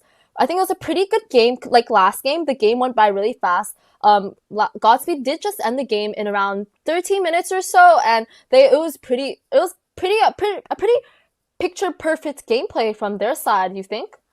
Yeah, and especially because I want to say they even, when we were talking about last minute, perhaps like kind of closing up some of the gaps they had in their strategy, it seems like even as well as Godspeed did in the last game, they still kind of closed up some of the holes that they noticed, especially at the beginning in the early game. This time, they didn't allow last minute to get those first few turtles at all. Right from the get-go, they went ahead, they made sure that they had that front line, able to push them away, collect up the turtles very easily as we take a look at some of the rest of the stats here.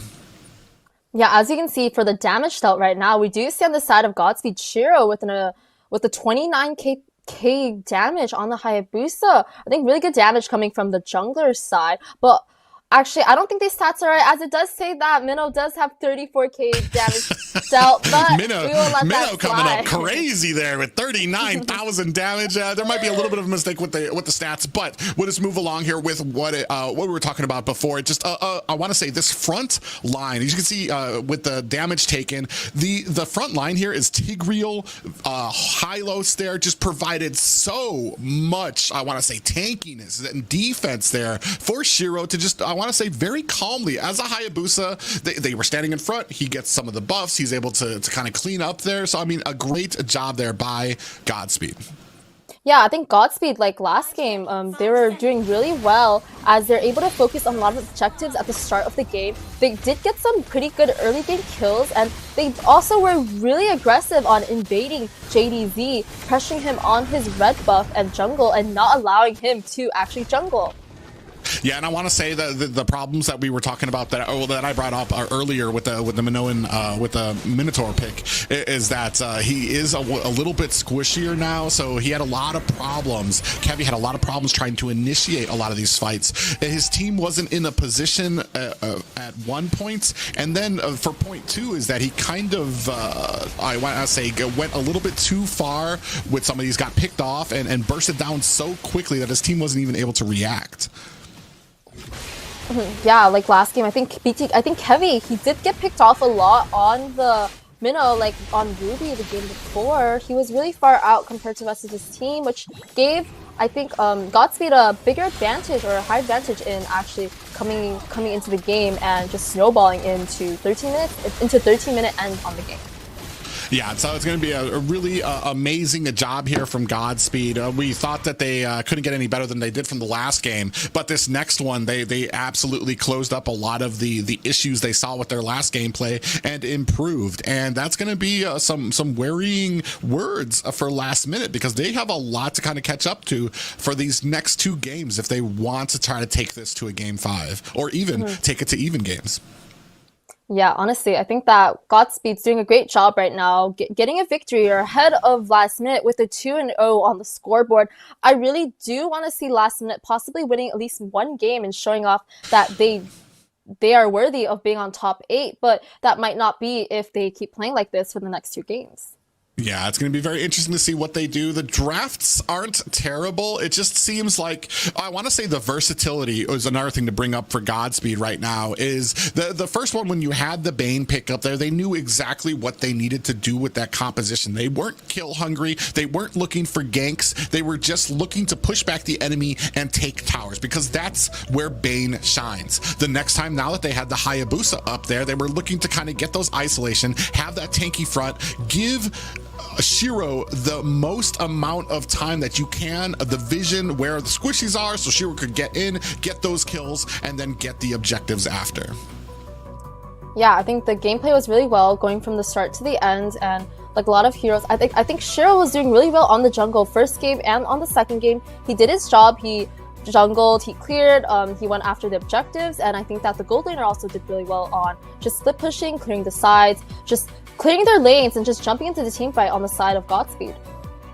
Yeah, and it's an amazing game played by them. We're going to see, I mean, Godspeed really trying to emphasize that they belong here up at the top 8 of North America. So it's going to be very interesting to see how these games continue. Like we said, ladies and gentlemen, this is a best of 4. I know it can be a little confusing. It means that we are guaranteed 4 matches, even if Godspeed wins all of them, or if Last Minute can kind of round up the strength to get 2 victories of their own. We are guaranteed those 4 matches. If Last Minute does get those last 2 matches, if they are able to kind of return the favor and come back, we will be looking at a bonus 5th match.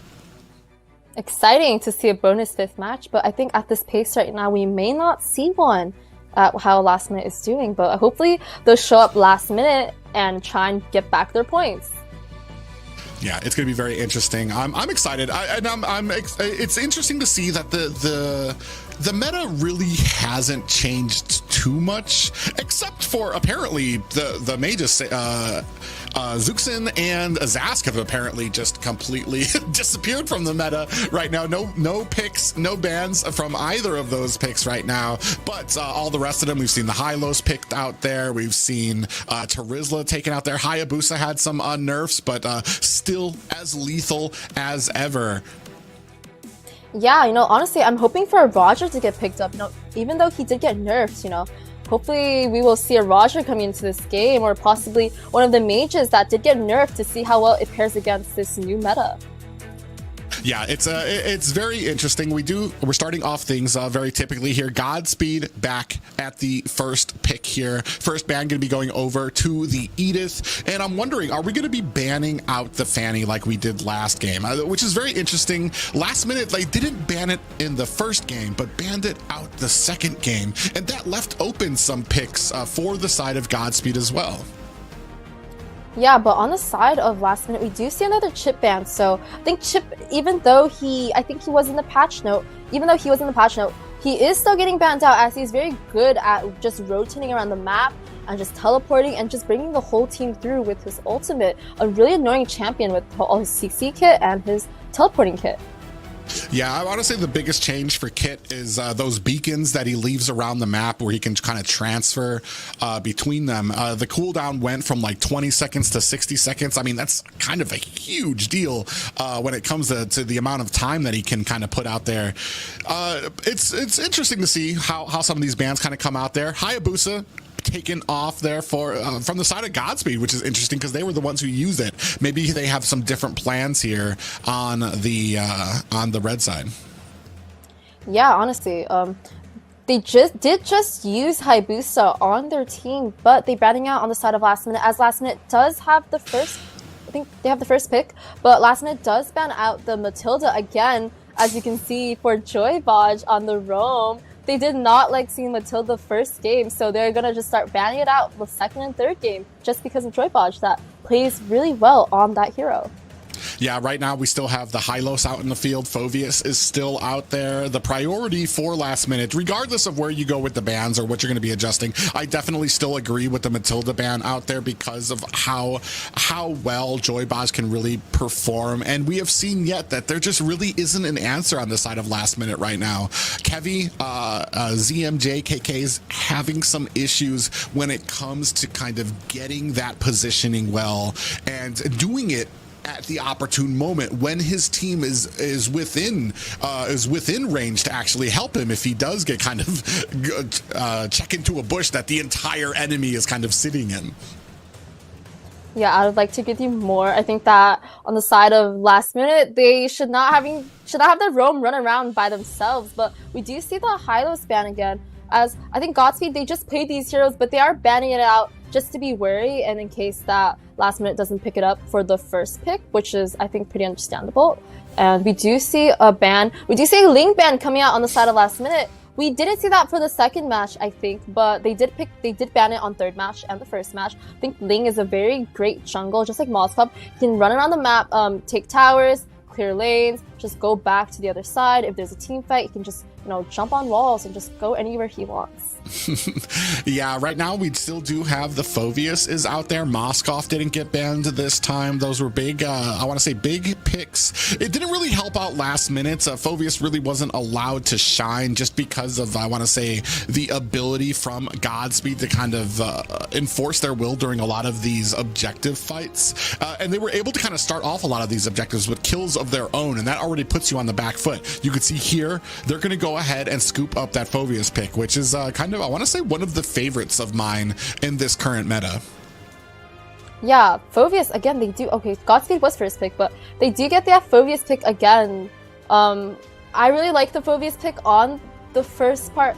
I think that his new kit is really great. I haven't played Phoveus, actually. I think a lot of people, I think I have seen Phoveus on mid before, but he is getting used a lot on EXP side, and just overall the kit, the sustainability on him, the damage is just overall great. But on the side of last minute, we do see a Nolan picked up again by their jungler. They did pick up Nolan the first game against Bane and Yuzong. I think the Nolan didn't do as well on the first match, but hopefully we'll see how he does, as he is the assassin jungler this game. But we do see a Yuzong. I think Yuzong's really interesting.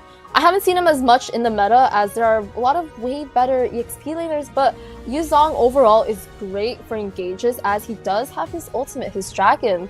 He can just jump down and petrify teams and do a whole CC chain, you know?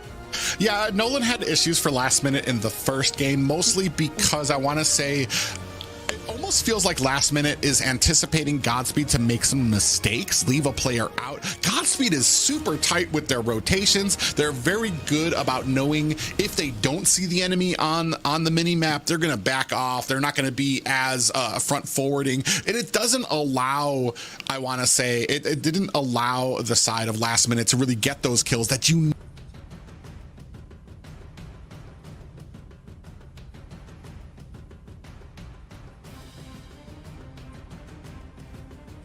Oh, sorry. Well, Prime did just disconnect, but as we can see on the side of Godspeed, the Fanny pick is really interesting. I do know that Shiro is a really good assassin jungler, and seeing the Fanny come out this game, as Fanny was banned in, I think, the last game, is really going to be really interesting. The mechanics that Fanny has, it's something that a lot of players probably do not have. Like me, I cannot play Fanny personally. I am a mage player. But if you can play Fanny really well, I think that would be a really good part or pick in a team. So on the side of last minute, we do see a Ruby pick. So really interesting. I think this Ruby may be on, it's very versatile, as Ruby could go on the roamer, the mid side, or it can also go on the gold lane, actually. I think the meta right now for gold laners, there's a lot of duo EXPs on in teams right now. So Ruby could be put on both sides, as they did have a Yuzong, so I don't think Ruby would go on the EXP side. Really interesting draft right now. I really like the Ruby. She does counter the Fanny, actually, on the side of Godspeed. With her CC chain, her second skill, and her ultimate, she is able to just hit her buttons as Fanny comes in and just chain her around. But as we can see on the side of last minute, there is a Moskov ban. I think they did ban this, as last game, Sire on Moskov did really well at splitting. They also banned it the second game, no, the first game, I think. But a great ban for Sire, as he's probably one of his stronger suits is the Moskov on Hello, gold guys. lane. Hi, Liz.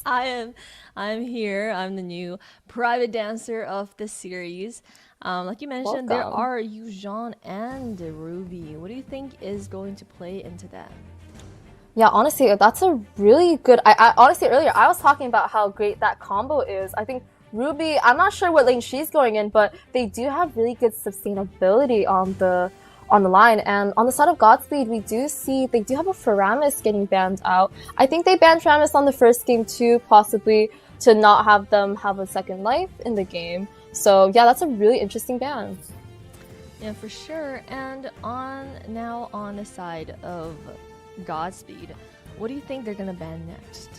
Godspeed? Well, I'm not really sure. Honestly, on the side of last minute, they did have just 2 marksman bans. So I think on Godspeed's side, they may do a double mage ban just to like get their mid laner out of their comfort zone, as last minute had done for their gold laner. There's a lot of mages that are up right now. I think like Valentina's a great mage right now. A lot of the nerfed mages that aren't getting picked out possibly, you know, could be getting banned. We're not really sure. But yeah, what do you think, Liz? What's your favorite mage, you know, currently? Is right now is will the last patch really affect Zas being played in the mid lane? So it looks like they're banning Tigreal.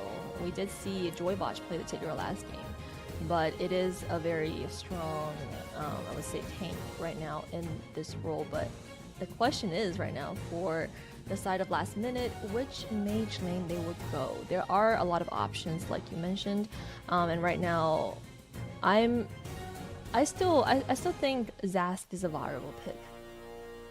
Yeah, I think Zask is also a really good viable pick. I really like Zask, but I think in these teams so far, they don't think Zask is a viable pick, as they're not really picking him.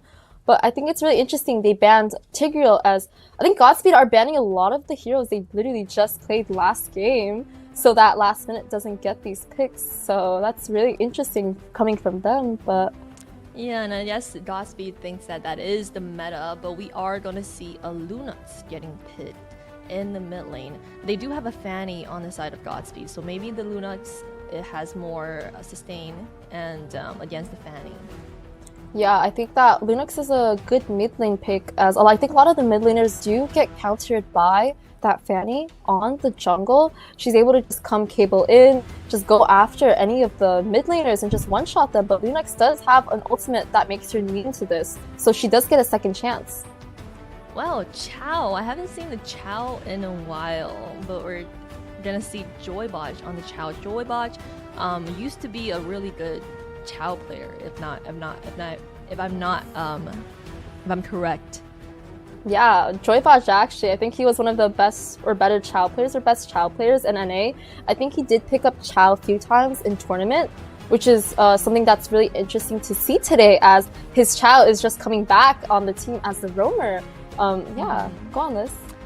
Yeah, and it looks like Private Dancer just danced himself back into the Discord. So, guys, I will be seeing you guys in a while. Goodbye, Liz.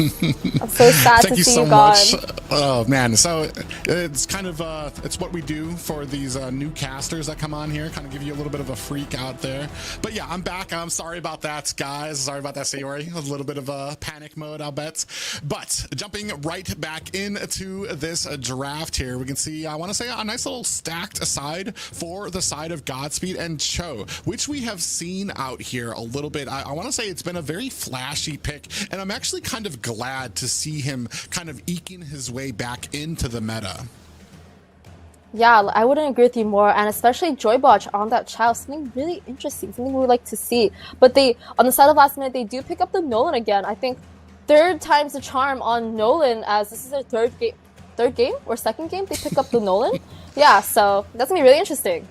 Yeah, it's going to be very interesting to see if they can kind of have a better control of this composition. They're going to be looking for ganks. They're going to be looking for that early, and maybe a little bit of help on the side for those early, I want to say those early buffs that you want to kind of help Nolan out. I know he already clears very fast, but you want to make sure to kind of add to that. Maybe make it a surprise for how fast he can get to these side lanes, and maybe even put a surprise onto the gold lane, onto the XP lane, with how quickly he can get there and possibly get a gank. But ladies and gentlemen, we are starting into game number 3 between Godspeed and the last minute.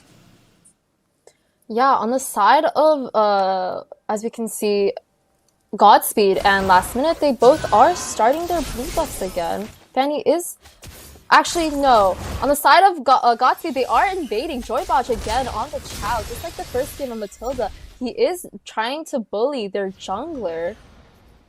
Yeah, and just like that, he's going to go immediately move down to the bottom to the XP lane. Blade might be in a little bit of problems. That is something that you really get. Oh no, he's coming up from the back. JoyBoj going to go ahead and land a pop-up onto Blade. He's surrounded. This might be all she wrote. He is going to use that Petrify and just narrowly gets away. Wow, I really thought Blade was going to go down there with him getting tanked by JoyBoj, but he does live with 1 HP, which is great for him, that he doesn't falter on the XP and he hasn't died. So still, he's in a position to win his lane against Divine, but we do see Shaw on bot side possibly try to cable in, maybe? No, running away. It's okay. Yeah, he thinks twice about it. And this is something I was going to bring up too. When it comes to the Yuzong picks, that early game is a really... Oh, actually, speaking of which, Sky tries to use the flicker, but gets hemmed down. Shiro going to pick up that first kill for the team. Yeah, honestly, I was thinking Sky would be Lunox is a really good pick against Fanny, but right now she does not have level 4, so she cannot really immune Fanny coming down mid lane and just decimating her with her cables. Yeah, speaking of decimation, Blade brought down and bursted into oblivion. That's going to be 2 kills for the side of Godspeed. And actually, look at that, Nolan actually getting invaded by JoyBoj here, trying to kind of keep that pressure onto the enemy jungler. He's just keeping the vision up here, not too worried about anybody else on the team. And that's going to go ahead and give enough space for Godspeed to pick up this turtle uncontested. Yeah, both Lunox and Yuzong's death were pretty crucial in the fact that they did die just before the turtle. And because of that, it allowed Shiro to freely go on the turtle and the side of Godspeed to get their first turtle. Yeah, and this is going to be a 2-0 game so far, just under a 1K gold lead for Godspeed. So I want to say they're being very passive when it comes to trying to get these kills. If it's not going to result in an objective, they're not really going crazy for it. And this is basically what we've come to expect from a team like Godspeed. Yeah, honestly, Godspeed doing really well early game, just like last game. Getting the first objectives and just getting the first objectives as well as a little bit of kills, but JoyBoj coming in. Yeah, that Jikundo comes in, gets the pop-up and the way of the dragon. Here comes, speaking of dragons, here comes a black dragon coming out from the side of last minute to try to push out the rest of Godspeed. It's not going to really have too much of an effect, and I want to say it's almost used in a defensive manner here as they're going to go ahead and return to their side lanes. Yeah, even though Blade had to use he had to survive, he also used his ultimate, which I know that dragon cooldown is really long, so he might not have that up for the next turtle fight, but hopefully he has it up and we'll see what he does with that. Yeah, one of the big things here is going to be, I want to say, the lack of maybe tower pushing ability. If we're able to shut down JD on this Nolan, we don't actually have a marksman on the side of last minute here. As I'm noticing, we do have that Ruby in the gold lane, which is going to be kind of a problem when it comes to like maybe some of that tower pushing ability if JD is continually shut down. Speaking of which, JoyBoj comes in here, finds a way of the dragon out there. A big pop-up, and Shiro comes in with the cutthroat to seal the deal. It is now 3-0 in favor of Godspeed. Yeah, I think honestly JoyBoj has a really big impact this game with the way of the dragon fearing kick. He's able to pick off certain champions on the enemy side, and as we said, he picked off Kaja, and even though Kaja's a tank, they're still able to kill him, and that gives the opportunity for Godspeed to get another free turtle as they're not uncontested. Look at JoyBoj just showing that veteran tendencies that he does have on that roam position. Ooh, Big Arm offended with the flicker. Syri still able to ward off the hero. Divine Echo looking. We do have a Divine Judgment on to Divine. Is he going to be able to seal the deal here? Looking for an escape, getting bursted down. Sky flickers in there, has the brilliance out, and might be all she wrote. Dove a little too far under enemy territory. Speaking of which, Way of the Dragon does land onto JD, and the mage able to pick up the kill. Yeah, I'm not really sure why JD went back in on that team fight.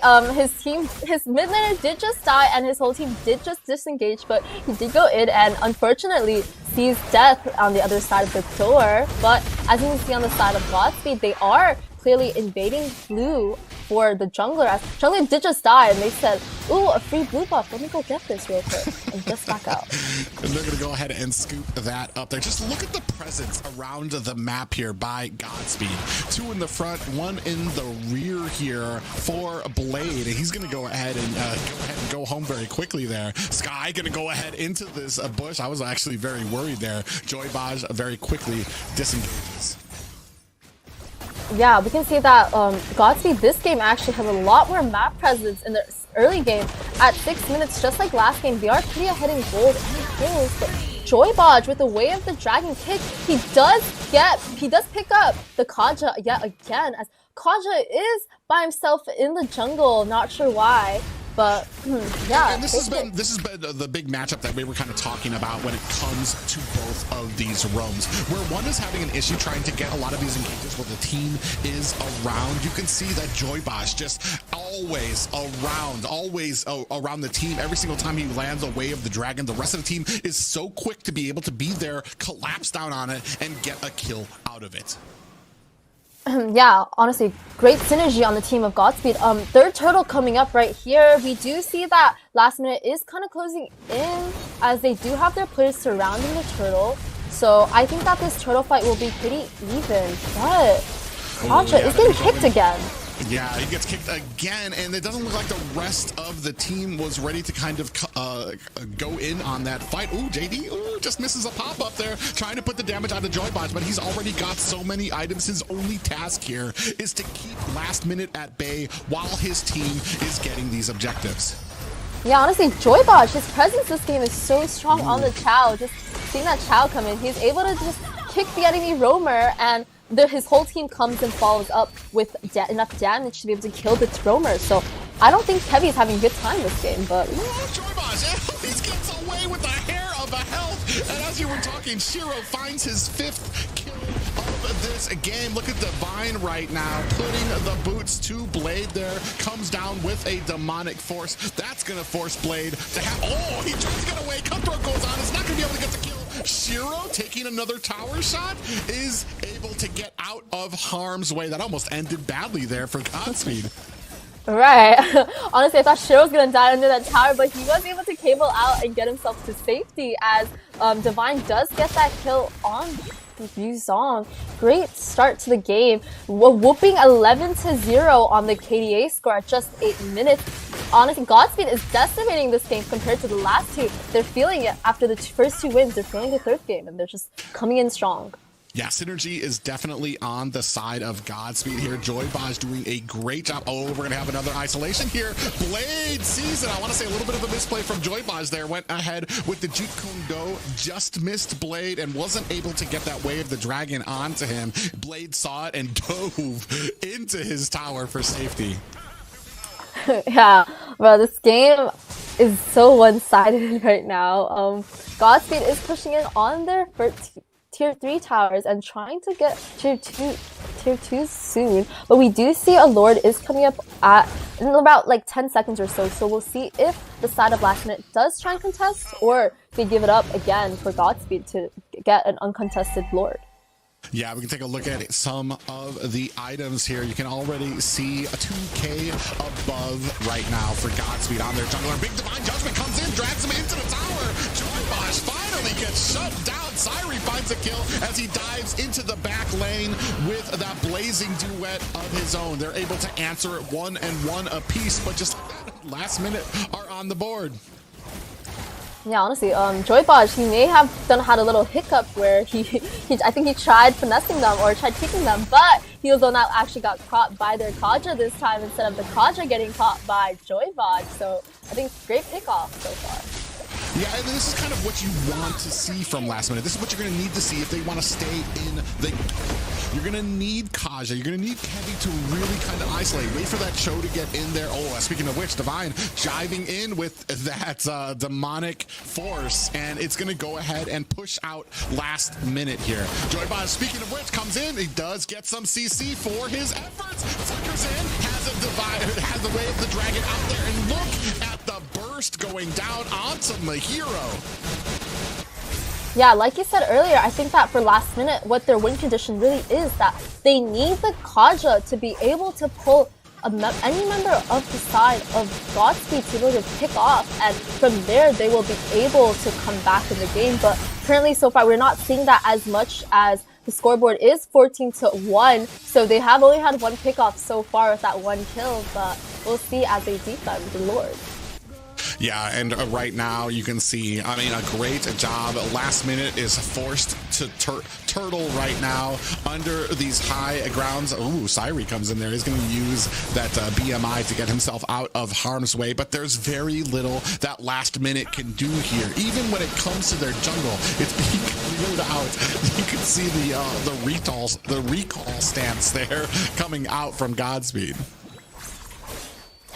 Yeah, this game is very interesting to watch. We do see last minute, they are stacking together. I like the idea that they're gonna walk together as a team rather than by themselves, which allows them to be there and ready when a team fight happens instead of having one player too far up like the Kaja and getting picked off by that Chow.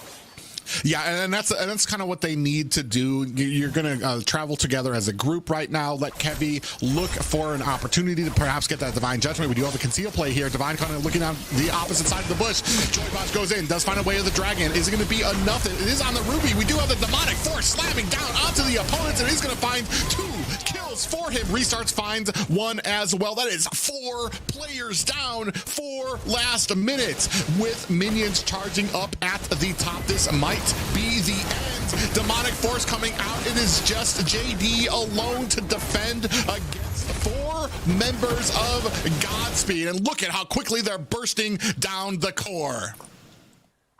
Wow, that game went by. That was really fast. Just one team fight from the side of Godspeed to the last minute. And they're able to win that and close the game off with the scoreboard of 18-1. Really strong start. Really strong third game at, I think, just in 12 minutes. What do you think? I mean, unfortunately for last minute right now, it feels like every loss that they have taken, this is kind of the mark of like those great teams at the top of esports, is when you're down and out, you still have a plan, you still know what you need to do, and you can execute that plan. Unfortunately, when you're not used to being down and out, you can appear here like last minute. They kind of seem to be kind of, I want to say it's demotivating to take these types of losses, and you can see it kind of affecting their gameplay as these matches kind of go on. 18-1 right now. That was a very dominating start. That might have been the fastest game of this series. I know the first one was around 12 minutes as well. This one 12-26, 18-1. A textbook usage of this composition from the side of Godspeed. Yeah, I like to agree with you. The fact that I think the first game, I think that last minute they did do a little much better. They did much better as compared to this game. I think their morale is down from the first 2 losses coming in, but I think Godspeed is showing that they're, I think, the top dog right now of the newer teams that are just made currently, and that they should be on the look. They should be watched. They should be on the lookout for how we should be looking out for how they play. So I think great gameplay this game coming from JoyBoj with his Chow. Insane Chow keeps going on to the Kaja, and his team able to back him up like the Fanny, just swooping in and just cabling and just killing whoever Chow kicks. Yeah, I mean, it's basically they've been putting on a clinic here. JoyBoj really shined in this last match, especially on this show, to kind of get into enemy territory, find and isolate the players that he wanted to. And at certain points, it didn't even matter who it was, whether it was Sky, who's actually very squishy, but then even landing them on Kevy, who was on the Kaja, who was a pretty tanky, still able to find us. Like, here's another one where we saw he lands it onto Sky. Shiro able to jump in there to get the cutthroat and find the kill there. It was just a very dominating game here by Godspeed. Yeah, I wouldn't agree with you more. As we can see through the replays, a lot of points in the game is where that I think that last minute had dived in and tried to fight Godspeed, but they did not come out on top, where a lot of players like Shiro just comes in and just goes and kills them, as a lot of the players in last minute are just living with 1 HP. You see there, I mean, this is we're talking about the synergy there. Able to dive under towers to find the Yuzong there, and Shiro almost died there, but I mean, the faith in his teammates and their teamwork here just kind of showing through under towers. And I want to say that's usually the great potential, the greatest time that you could see where teamwork comes into play, is when your team is diving under enemy towers and your entire team is able to kind of juggle that, to juggle the aggro and the damage from the tower, and still be able to get the kill and still be able to get out. Yeah, I would agree with you more. That game went by really fast, and without needing a Lord to push in like the first 2 games, all they needed to do was one team fight, win that team fight, and just push it on their inhib and base and just close it out with another victory. Yeah, it's going to be very interesting to see how this plays on as well. Only one more game for both of these teams. This very ironically is going to be the last minute for last minute to kind of come back here and find a plan. I mean, regroup.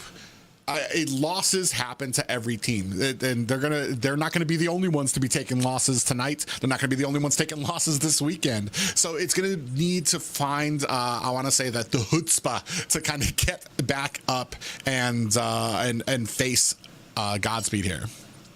Yeah, honestly, last game for last minute and their last chance to be able to prove themselves that they deserve to be one of the teams on the top 8 slots of NACT. And I'm really hoping to see better play coming from them, as they just had they did just have 3 losses, but honestly, they still have a comeback chance, getting just 1 point out of the 3 that they just lost.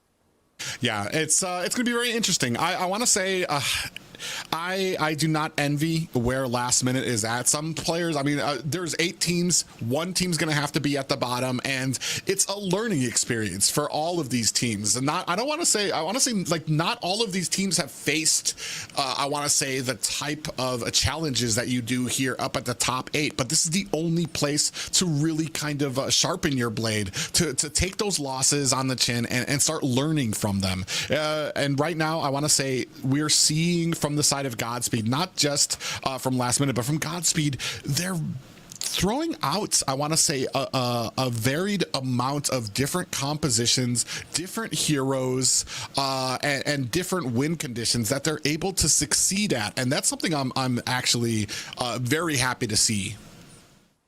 Yeah, honestly, Godspeed coming in as one of the newer teams, I do like how they're playing so far. They're playing really together, really synergized, and they're playing like they've been a team for like, you know, so long, as long as like BTK or like GG. So yeah, I'm really excited to see what they have to come. Yeah, I mean, we've seen everything, especially JoyBoj. I want to say, like, the last few games, we've seen JoyBoj like getting vision for his team, making sure that he's got eyes on the enemy everywhere he goes from the last few ones. This last game was really kind of, I want to say, an homage to him, to allow him onto the show, to really kind of flex out and show what he can do, the mechanicalness that he's able to issue out with that show pick.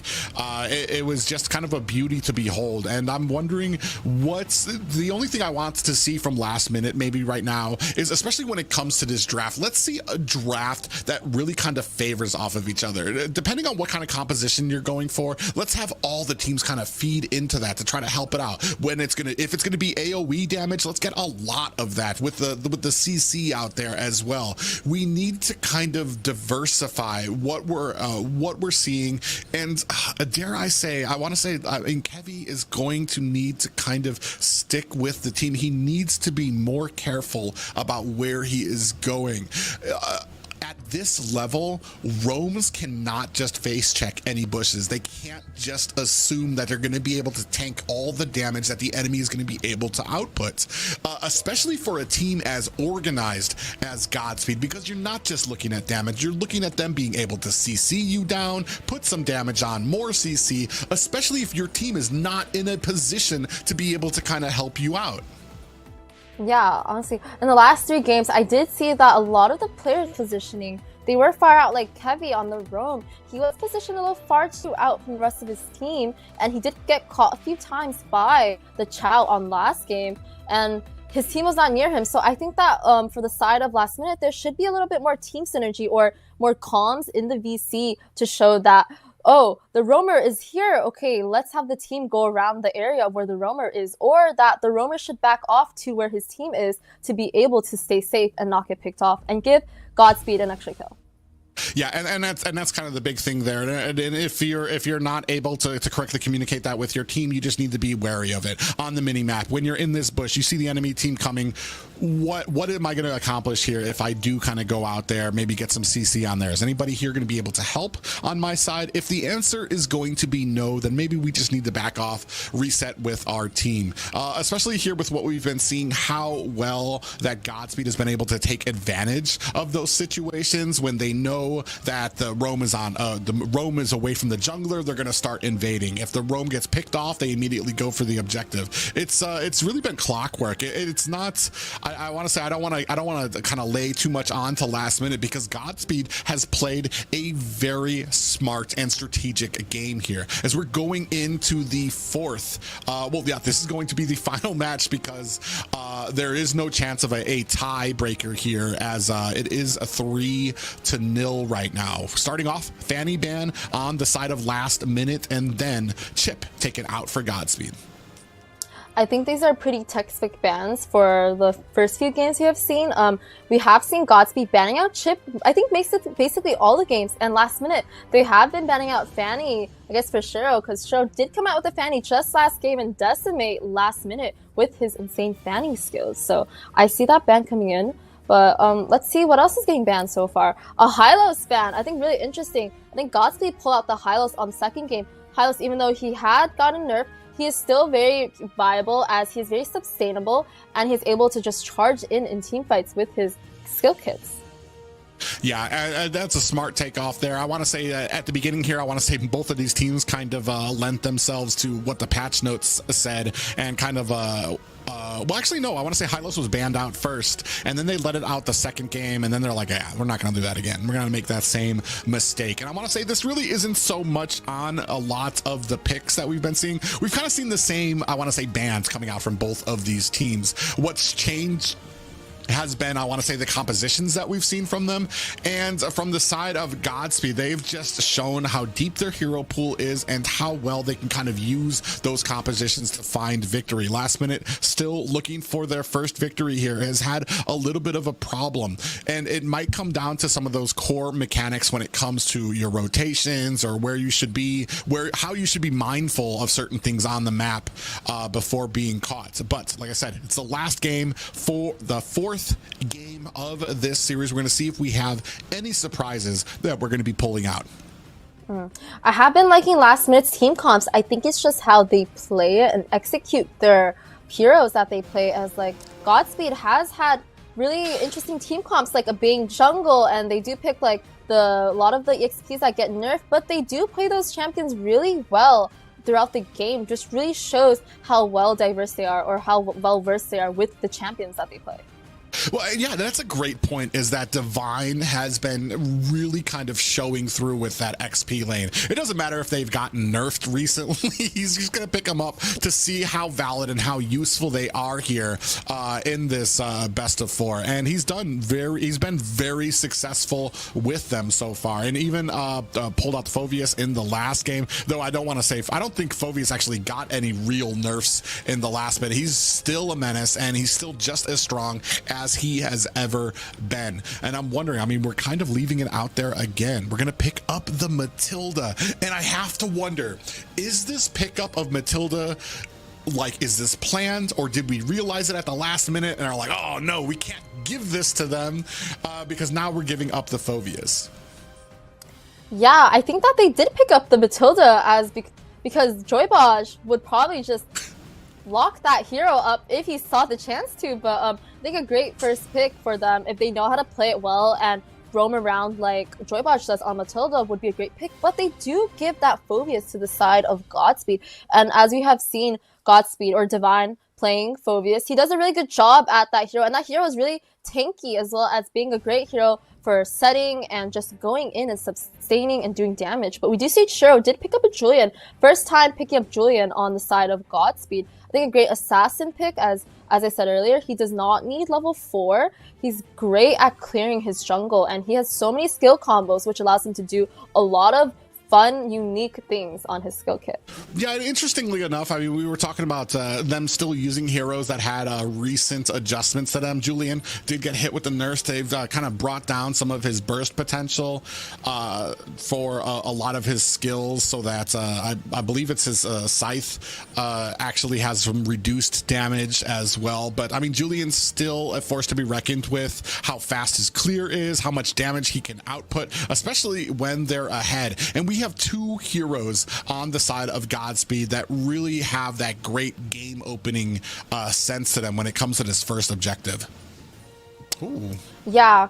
So on the last minute side, we do see a Bane pick and a Faramis pick. I think Godspeed on a lot of the games they had bans out the Faramis, so or was it side last minute, so just possibly showing that they have a really good Faramis player. But they did also pick out a Bane, which is a really interesting jungler. I'm not sure, like, is he meta right now or what? We saw Shiro playing it earlier, but on this side we'll see JDZ play the Bane and see how well he does against the Julian. Yeah, this is a very interesting pickup with the Faramis. I'm expecting either a ban or a pickup of the Claude on last minute, but I don't think they have the first pick. So I'm expecting them to go ahead, ban out the Claude here so it doesn't rain terror onto Faramis when he tries that Nether Realm. Oh, actually, the Godspeed are way ahead of me. They pick up the Claude now before they go into the second banning phase. So they read that quick. And here we are. I mean, great sense here from Godspeed.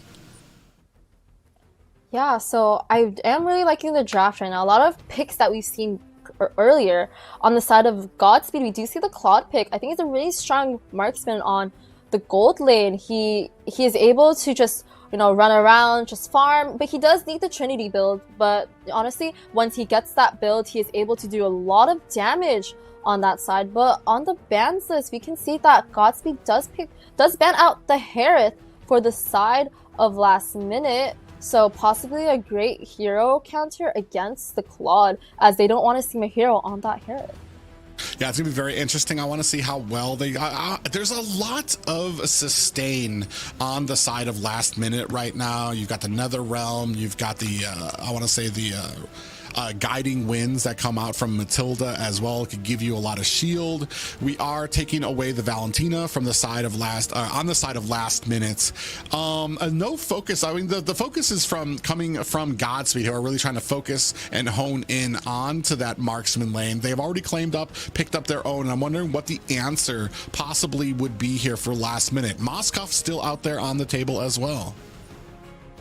Yeah, honestly, as you mentioned, Moskov, actually, he might just get banned on the side of Godspeed, as they did just ban a Harith, so they may just go up with another marksman ban targeting Mahiro on gold lane for last minute. But we do see that Val ban, which is I think a great ban against the Faramis, as Valentina can just whip up that Faramis ult and just use it for her own team to give them another chance. But like you said, Moskov actually did just get banned on the side of Godspeed, so I think great ban right there. Yeah, so now, I mean, what do we have left? We still got the carry out there potentially. Last minute went with the Ruby pickup. I'm not sure how much you would be looking at that for here. Faramis has, I want to say we might be lacking a little bit on the side of CC for last minute right now, and our early game is a little left behind here as well. So a little different focuses for both teams here. Mage focus for the side of last minute, marksman focus for the side of Godspeed, but we are all out of bans here as we see Godspeed going ahead, quickly picking up that Grok. Yeah, Grok, I think the first pick we have seen in this NACT series, the first roam pick, I think it's a great hero, and JoyBoj as well on that Grok. I think we have seen JoyBoj play Grok on BTK. I think Grok as a roamer isn't really used as much this season, but something that I'm really looking forward to seeing. But on the side of last minute, we do see the Terizla pick being picked up and carry. Terizla, like we said earlier, did get a nerf, but it just all depends on how well the player plays it, as well as using the kit properly, and also Terizla's ult and CC training the team. Yeah, it's I grimaced a little bit when I saw the carry pickup, just because as a marksman, carry has, I want to say, a little bit of the smallest range of a lot of marksmen. So she's going to need to get kind of nitty gritty in there to kind of put off a lot of that damage. You've got a lot of heroes that can close the distance very quickly when somebody like a marksman kind of shows their face in there. Julian can come in there, put a lot of burst damage. Phobius doesn't even care about front lines because he could just use that demonic force to kind of dive into the back line there as well. Claude can dive into the back with that battle mirror image as well. So we're going to have a heck of a time trying to protect carry, but I mean, that's what you have the guiding winds for, coming from Kevy, and you're going to have the Nether Realm. It's just how well can last minute execute this composition, because it's not a bad composition. It's just you have to know the pluses of it to be able to benefit from it. Yeah, as you say that, we do see a Xavier getting picked up, another mage or hero that is getting picked up the first time in the series.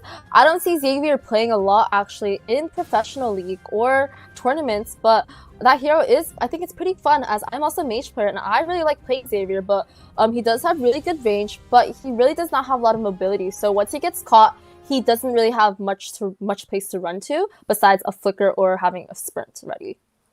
Yeah, so we'll see how well, ladies and gentlemen, we are going into the fourth and final game between Godspeed and Last Minute. Last Minute have had a little bit of a struggle in the first 3 games, looking to sign it off in the fourth game with a victory.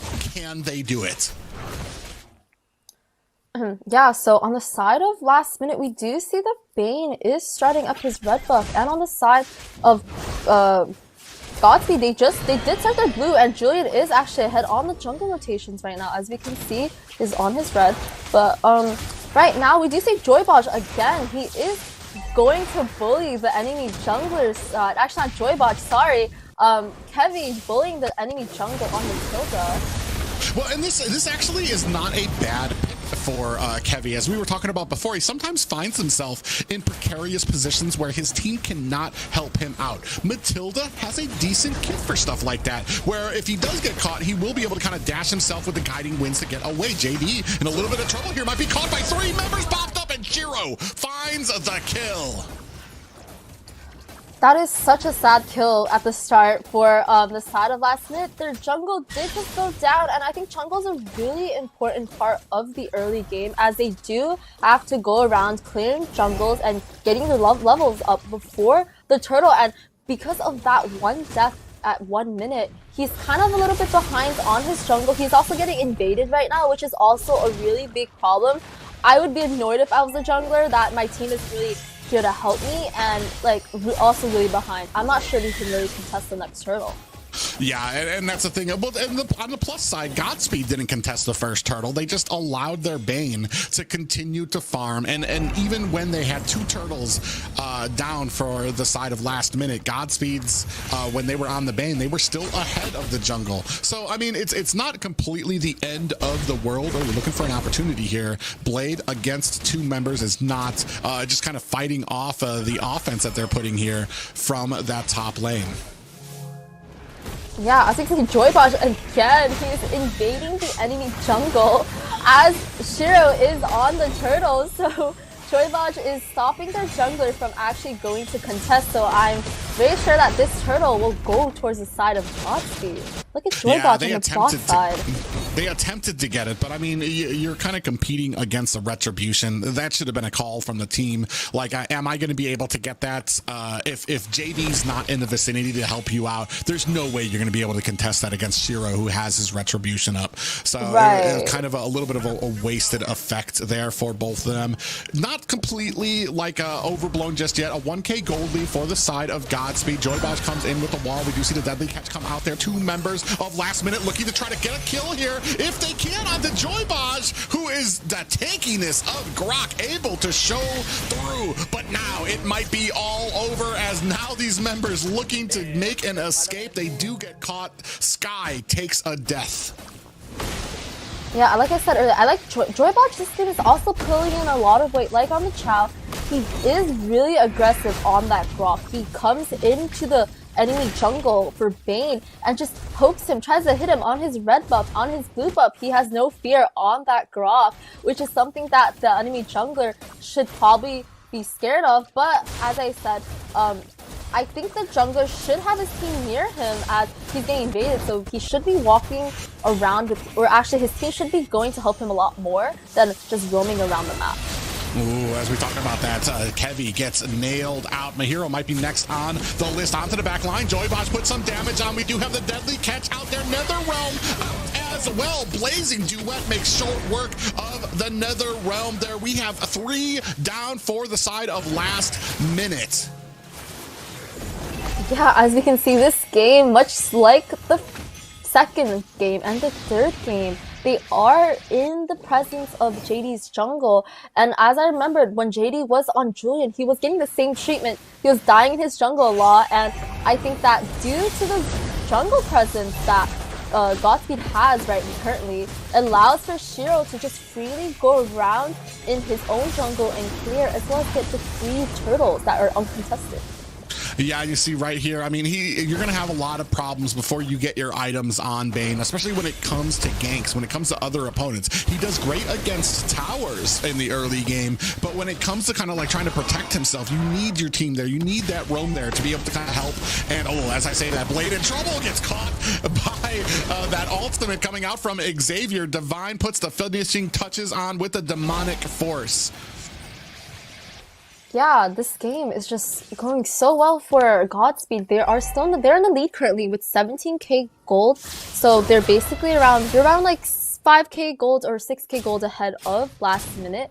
They are going for the objectives. So currently they do have 2 turtles and are ahead by 2 towers right now. About to get their 3rd tower on the mid side for tier 3. I think really good start for them at 5 minutes.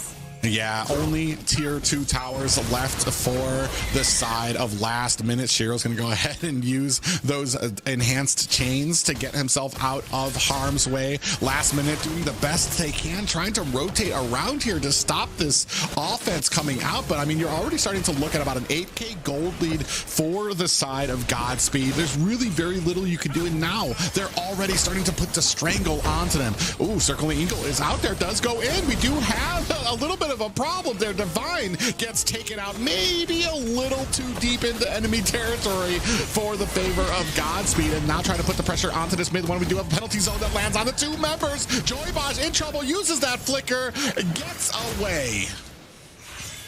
Yeah, that was a great ult coming from the Terizla, but his team not being able to come in time to deal enough damage. The side of Godspeed, they are able to run away from that. But I think that the death coming from Divine does give last minute a little advantage, as they are coming around, going up in the map a little bit more, and Team Hero is split pushing on the bot side. Oh, and that will be the end of days for him as they catch him very quickly. Sairi and JoyBoj make quick work of the enemy marksman. Yeah, those spam recalls were something after they killed the hero on the bot side. Really fun. But we do say JoyBoj is giving vision for his team on to last minute.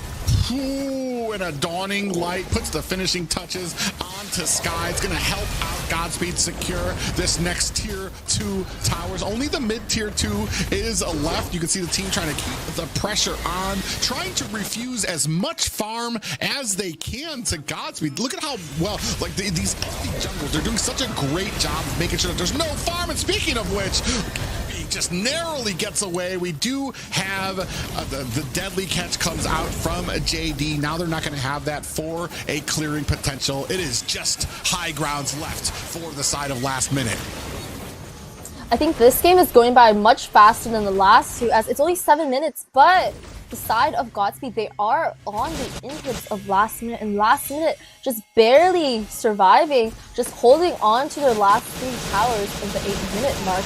And the gold gap is really big this game, as it's right now, it's a 10k gold gap between both teams. So it's going to be really hard to come back from this for last minute. Yeah, it's very hard, especially trying to look at it strategically for a team like last minute right now. Even the best of teams, when you're this far behind, it's going to be very hard for you to find an opening.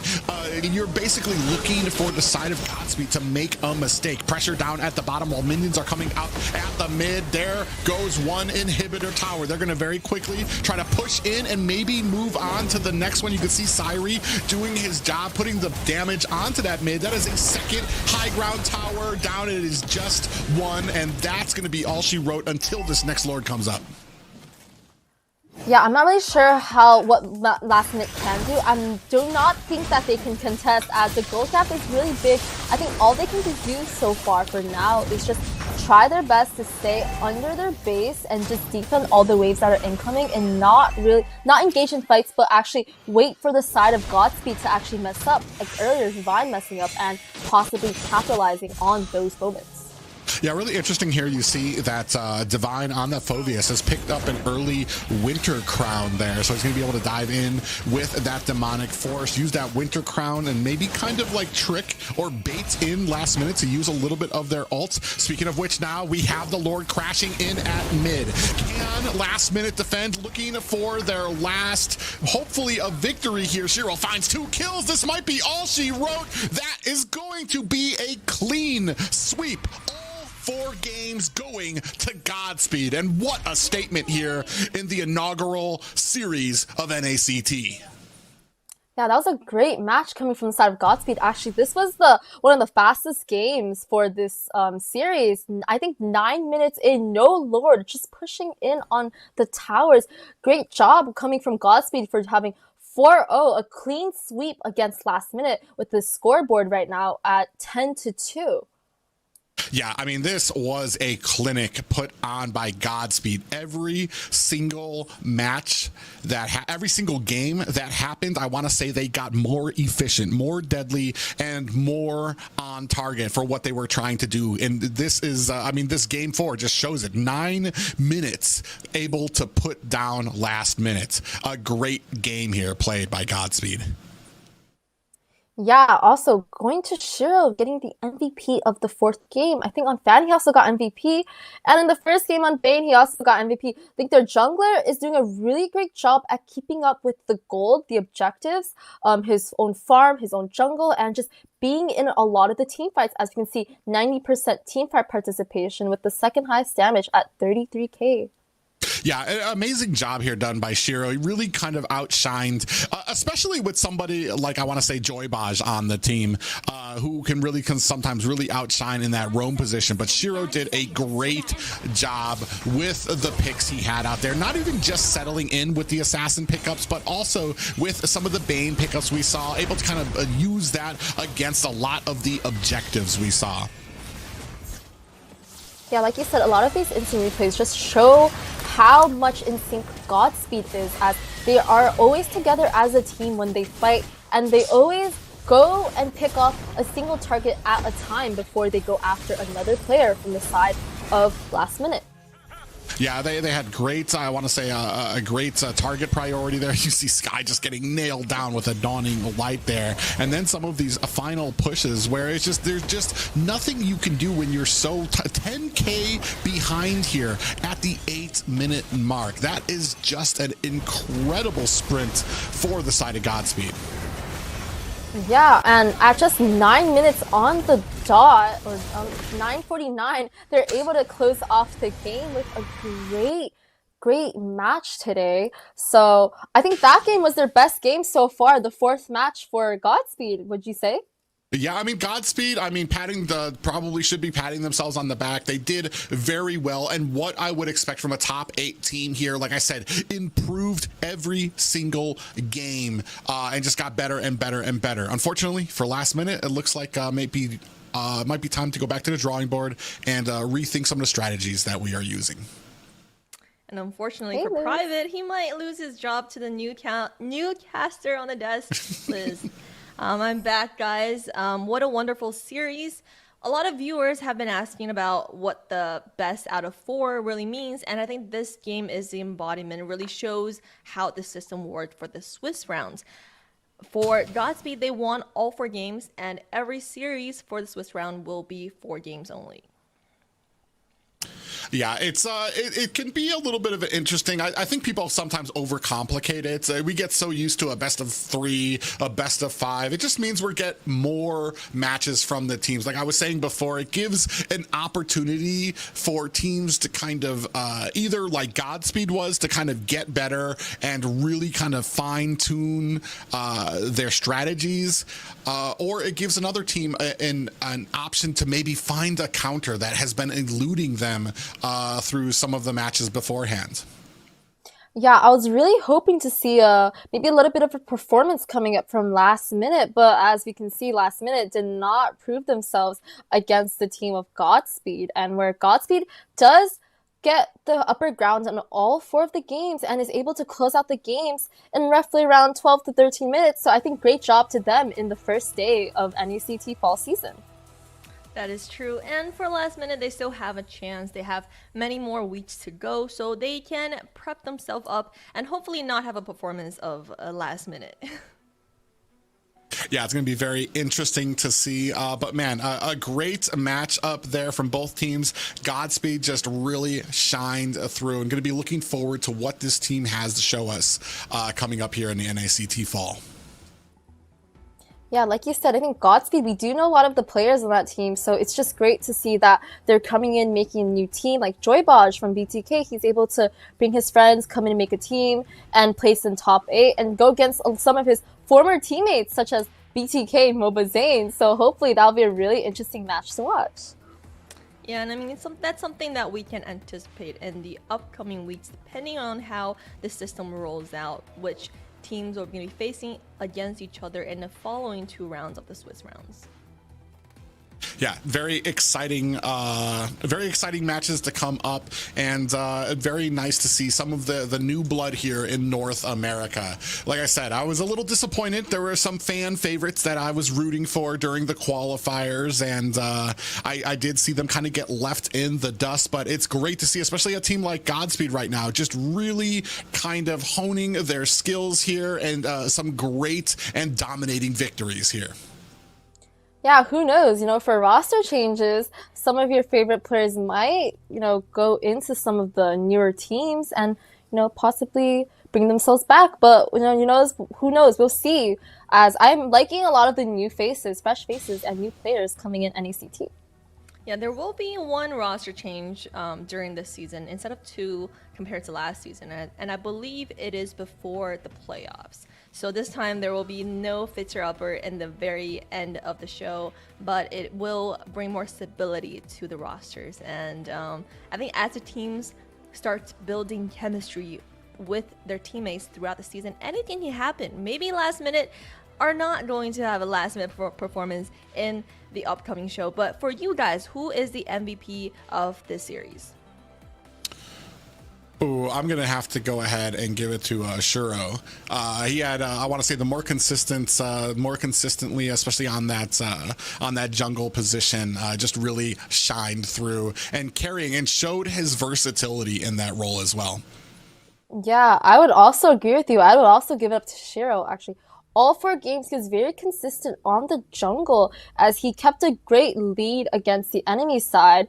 All 4 games, he was in a lot of the team fights, and I think he did get MVPs on all 4 games. I'm not sure, but my runner-up also would be JoyBoj. Amazing tanking on the Chow and Grok, as for all of his games, he was very aggressive, and he did invade the enemy jungler, you know, just annoying him with his versatile tank slot, hero pool. So yeah, I'd say... yeah. I mean, I would agree with both picks. And for JoyBoj, he is the MVP for me for the series, and he will be the interviewers for this first series. Hello, JoyBoj. Congratulations on that dominating series. You're very shy. Noticing that your mic is a little bit soft on VMix. Yes, I can hear you now. First up, I noticed you pulled out the Cho in the 3rd game, and then you had Tigreal played and banned. So, in your opinion, who is the strongest roamers right now for the viewers to use to climb up? I think Cho. Chow? Why? Yeah. Because Cho, this, you can freestyle, you know, like Cho, this, you can zone the enemy, like, you know, like it. So it's not just because you're a godly Chow. Yeah, I'm not the godly Cho. I think Shark is better than me. Oh, okay. Well, I actually have a question. So how would you rank yourself out of the tanks in NA right now? Like, sorry, what? Like, how would you rank yourself compared to the other tanks, the other roamers in NA? Because we've heard before that rumor has it, some pro players think that you are the top, no, I'm not. At least 2 tanks in NA. I think my biggest nightmare is Shark and probably Cold War.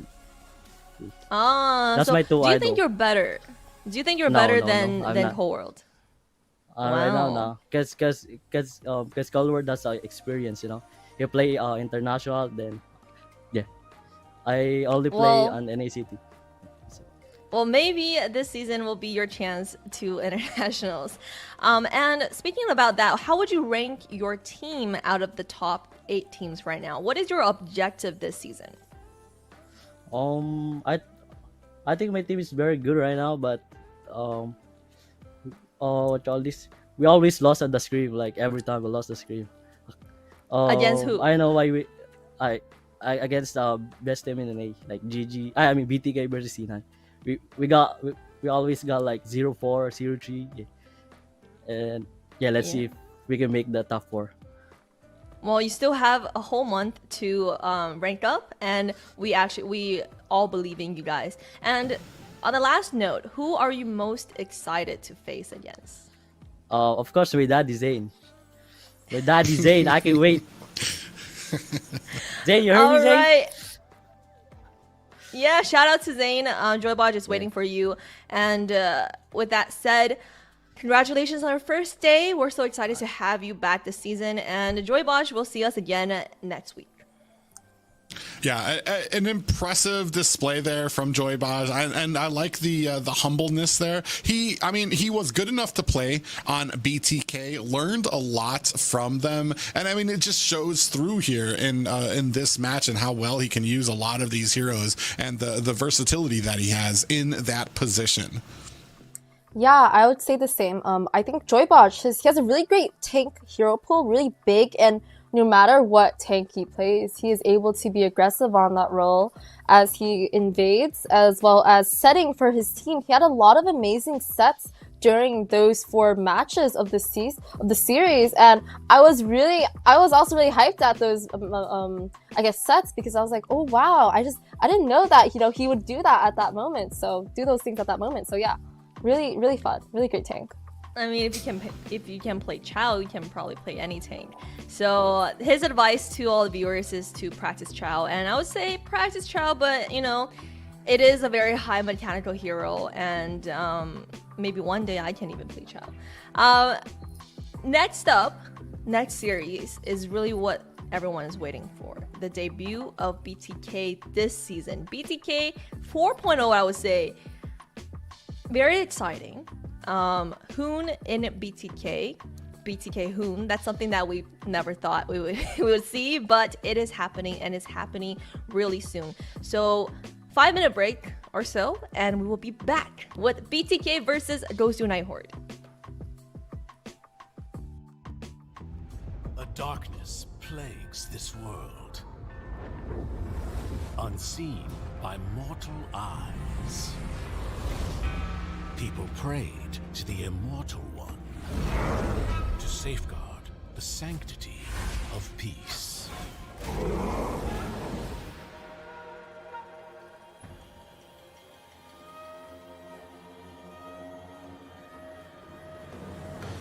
The ceremony's starting! It's Suyo! It's Suyo!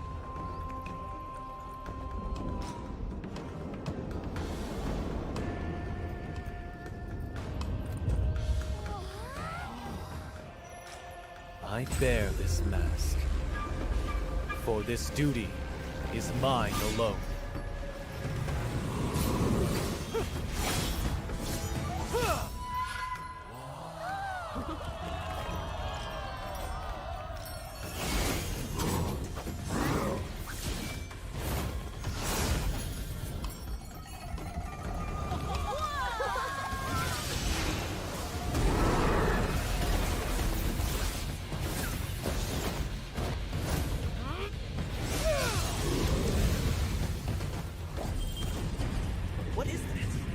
Ceremony over? Mommy, I'm scared. What is that?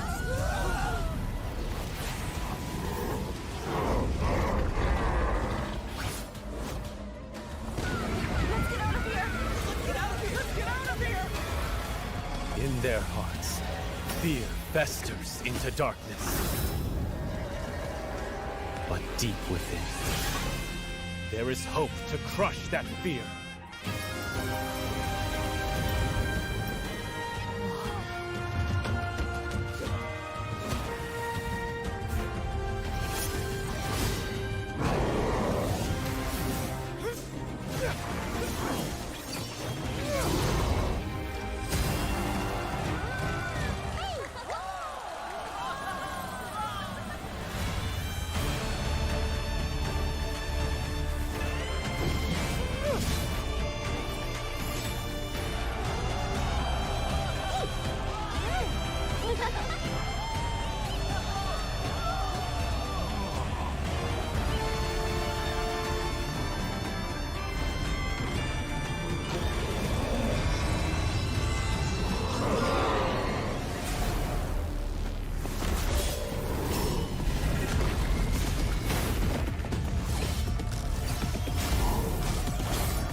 Through this mask, I see no fear.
Looking for the end. They already kick out to Haji. They're gonna end it on top. BTK have done it. They made their statement. The West has caught up. That's game number 1 going over to BTK. Oh, there he jumps in and gets through.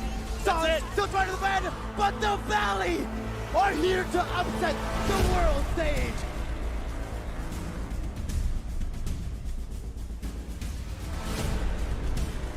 We're in an era where underdog teams like Team Spirit and SRG can rise up and take down giants in the MLBB esports scene. With NACT around the corner, it's time for the seasoned teams to lay it all on the line. Or maybe, just maybe, it's time for a new contender to climb up and claim that throne. NA is an easy server. It depends. I think compared to PH and Endo, which have significantly more players, NA has a smaller pool of competitive players, and in turn, there's less competition when you're really at that higher caliber. Now, for pro players in order to get better, they should probably watch more international gameplays. For example, learn from the Yudu Red Giants from Malaysia who surprised the world with their performance at MSC. Now, for an average ranked players who just want to have fun, maybe be less toxic, troll less, and stream snipe less. Focus on adjusting in solo queue and dual queue and make sure your entire team has a fun experience by clinching that victory together. What's up, everybody? Steph Weezy in the building. Word around town is that North America is an easy server. It's no secret we didn't have the best performance in MSC 2024, but with NACT Fall right around the corner and registration opening, it's our chance to prove the world wrong. Make sure you guys register for NACT Fall season before the registration closes. A little bit of tips and advice that I'd give to you guys who are looking to compete. Find a team that you can build synergy with. Find a team, despite losing, despite having some hard times, you stick together and you push through it and you find solutions. Honestly, a team that sticks together wins together. I hope to see you guys in NACT Fall season, and good luck in registration.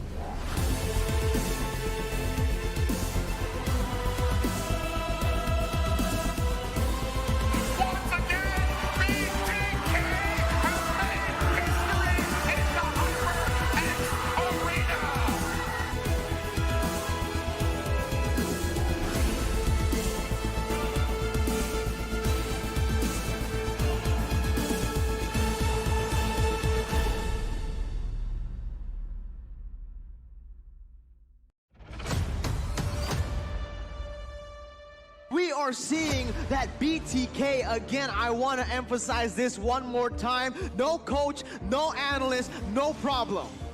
They are on it! The biggest upset here so far! BTK have beaten Blacklist International! GG! Touch up right, BJ. Touch up right, BJ. Right? Yeah. I love you guys. Well, Do first good win. We're coming. We're gonna compete. Definitely, they're not underestimating us as much as they did. People probably feel take us more seriously now, especially considering our accomplishment back then. I want to be the first in the world. I want to win a world championship. And the only way to really do that is day in and day out. There's no relaxing. You have to keep going. Here comes the valley!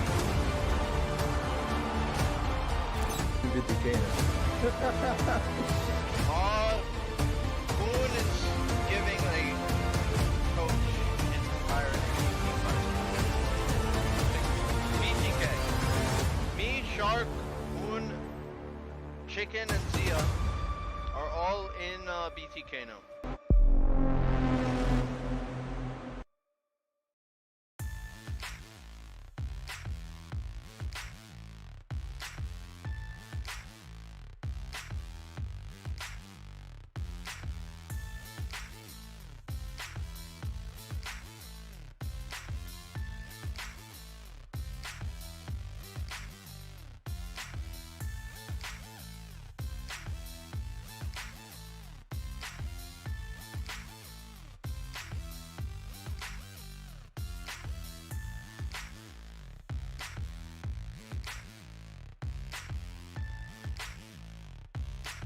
Those surprise wins over them. Oh. Wait. I think she's used. Gosh, that was quick.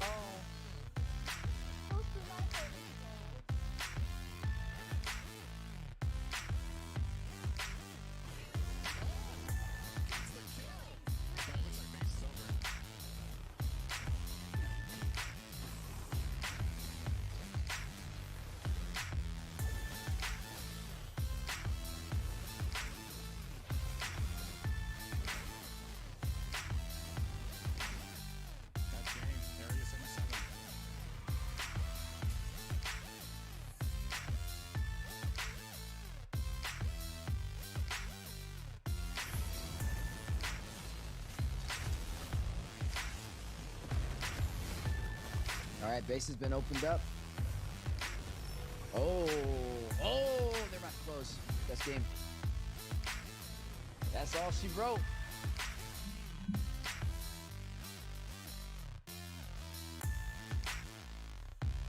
minions in play. A small moment to be able to get this victory with the Lord on their side. And game goes over to Overskill, takes down Rakuzan.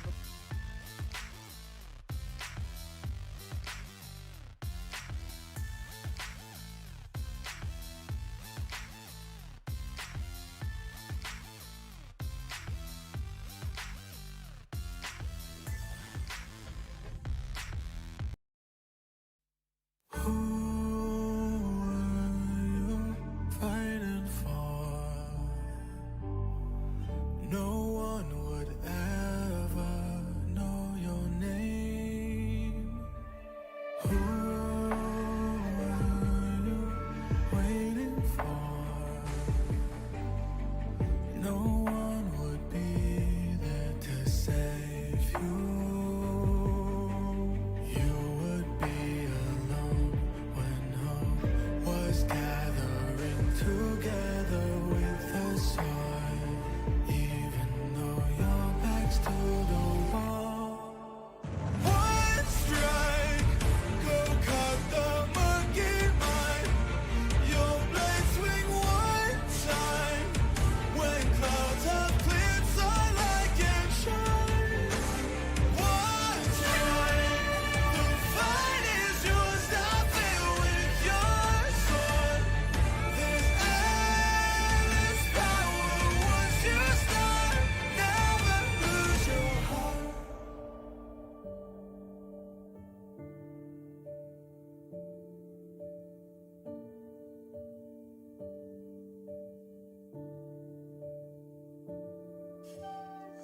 Tonight is dark and the shadows are deep. Who can protect the world? A light of hope shines in the dark. One strike, I swear by people's side. Keep faith just one time.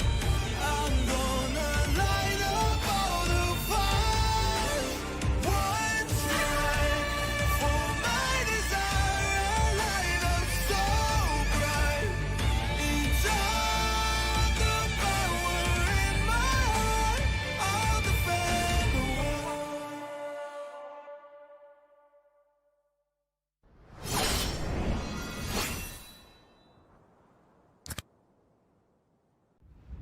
A darkness plagues this world, unseen by mortal eyes. People prayed to the Immortal One to safeguard the sanctity of peace.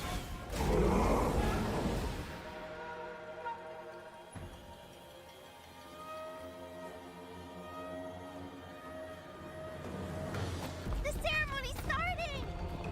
It's Suyo! It's Suyo!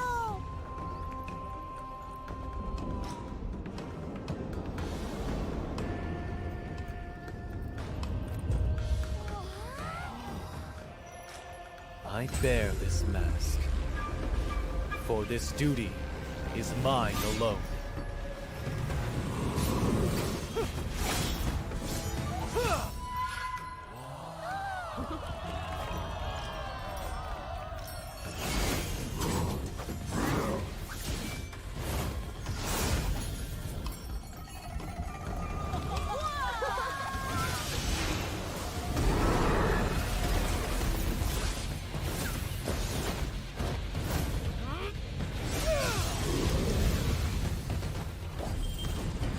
What is this? Is the ceremony over?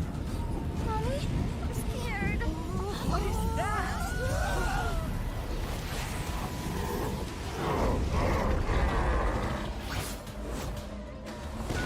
Let's get out of here! Let's get out of here! Let's get out of here! In their hearts, fear festers into darkness. But deep within, there is hope to crush that fear.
this mask, I see no fear.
Looking for the end. They already kick off to Haji. They're gonna end it on top. BTK have done it. They made their statement. The West has caught up. That's game number 1 going over to BTK. Oh, there he jumps in and gets through. Sun still trying to defend, but the Valley are here to upset the world stage.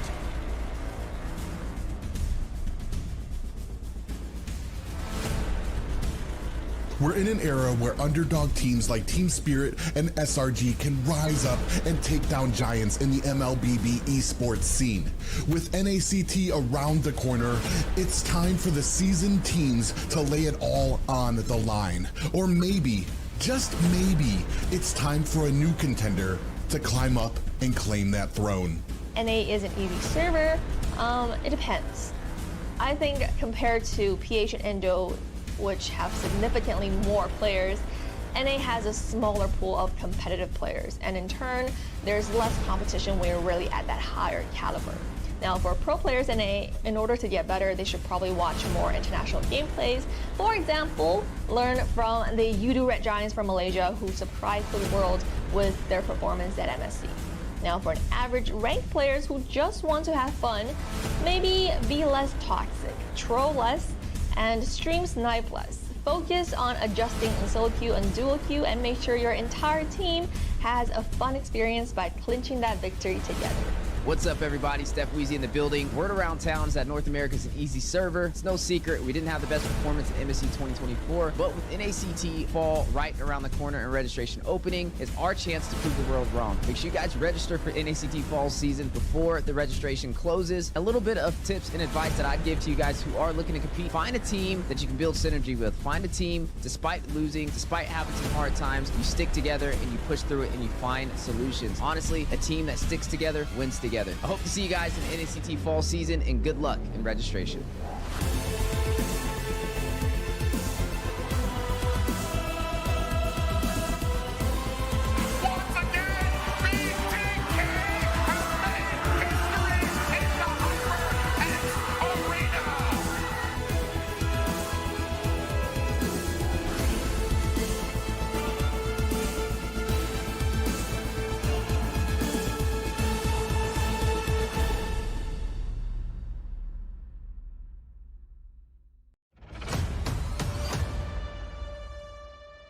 are seeing that BTK again. I want to emphasize this one more time. No coach, no analyst, no problem. They have won it! The biggest upset here so far! BTK have beaten Blacklist International! GG! Touch up right, BJ. Touch up right, BJ. Right? I love you guys. Good. Two-person just win. We're coming. We're gonna compete. Definitely, they're not underestimating us as much as they did. People probably feel take us more seriously now, especially considering our accomplishment back then. I want to be the first in the world. I want to win a world championship. And the only way to really do that is day in and day out. There's no relaxing. You have to be going. Here comes the valley!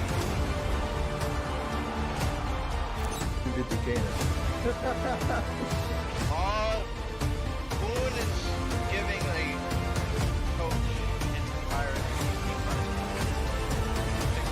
BTK.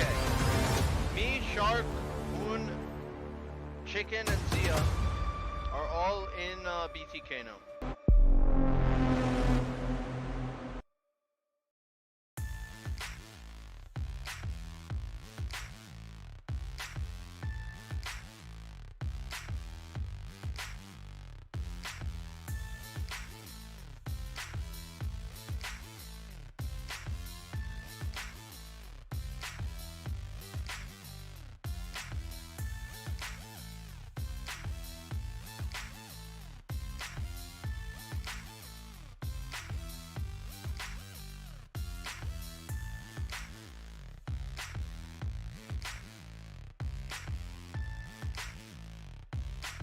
Those surprise wins over them. Oh. Wait. I think she is. Gosh, that was quick.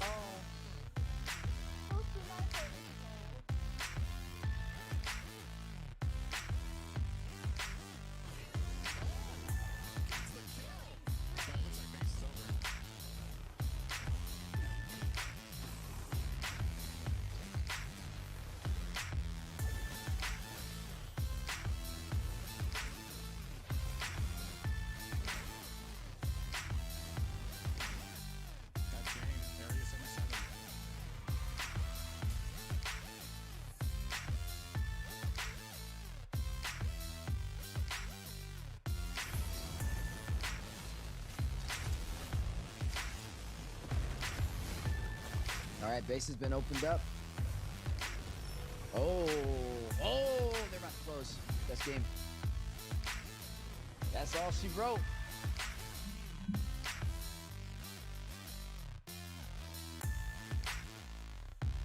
Minions in play. A small moment to be able to get this victory with the Lord on their side. And game goes over to Overskill, takes down Rakuzan.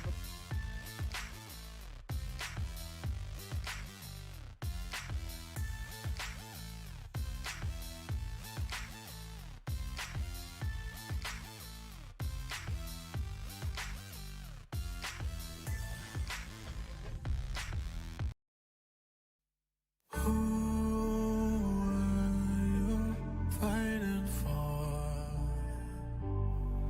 no one would ever know your name. Who are you waiting for? No one would be there to save you.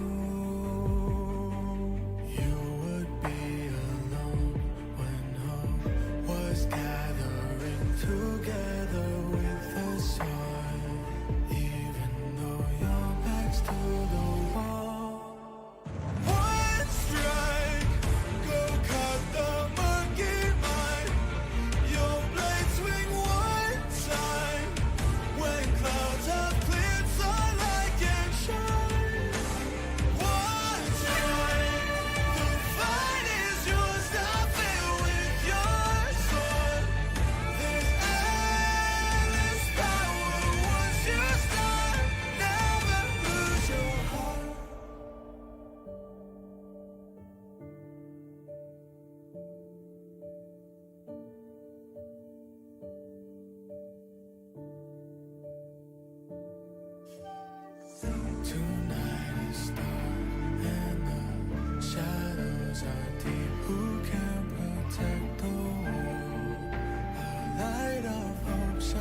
Darkness plagues this world, unseen by mortal eyes. People prayed to the Immortal One to safeguard the sanctity of peace.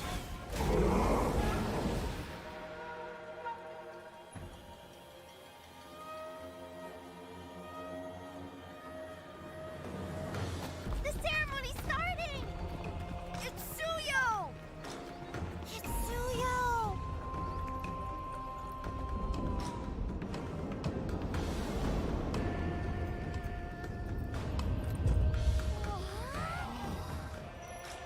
I bear this mask, for this duty is mine alone.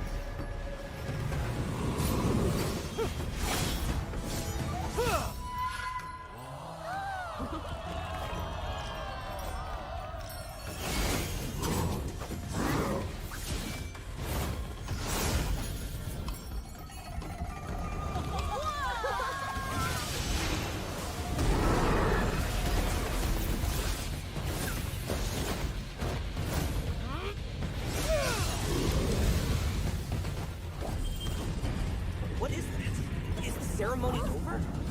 Mommy, I'm scared. What is that?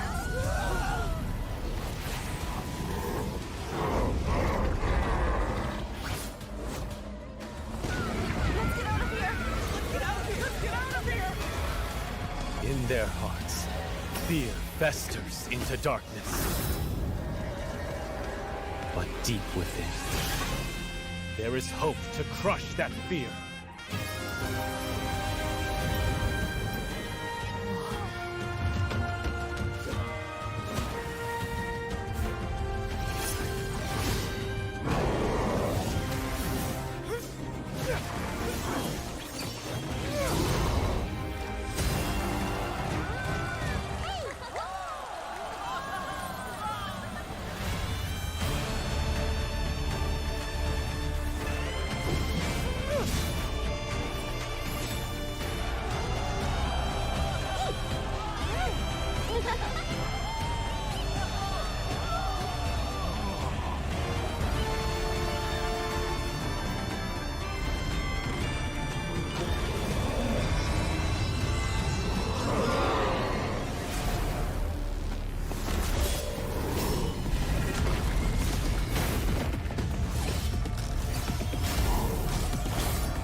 Through this mask, I see no fear.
looking for the end. They already kick Atahachi. They're gonna end it on top. BTK have done it. They made their statement. The West has caught up. That's game number 1 going over to BTK. Well, there he jumps in and gets through.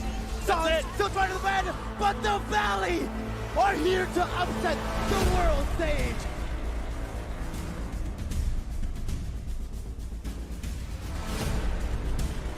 We're in an era where underdog teams like Team Spirit and SRG can rise up and take down giants in the MLBB esports scene. With NACT around the corner, it's time for the seasoned teams to lay it all on the line. Or maybe, just maybe, it's time for a new contender to climb up and claim that throne. NA is an easy server. It depends. I think compared to PH and Endo, which have significantly more players, NA has a smaller pool of competitive players, and in turn, there's less competition when you're really at that higher caliber. Now, for pro players in NA, in order to get better, they should probably watch more international gameplays. For example, learn from the Yudu Red Giants from Malaysia who surprised the world with their performance at MSC. Now, for an average ranked players who just want to have fun, maybe be less toxic, troll less, and stream snipe less. Focus on adjusting in solo queue and duo queue and make sure your entire team has a fun experience by clinching that victory together. What's up, everybody? Steph Weezy in the building. Word around town is that North America is an easy server. It's no secret we didn't have the best performance in MSC 2024, but with NACT Fall right around the corner and registration opening, it's our chance to prove the world wrong. Make sure you guys register for NACT Fall season before the registration closes. A little bit of tips and advice that I'd give to you guys who are looking to compete. Find a team that you can build synergy with. Find a team, despite losing, despite having some hard times, you stick together and you push through it and you find solutions. Honestly, a team that sticks together wins together. I hope to see you guys in the NACT Fall season, and good luck in registration.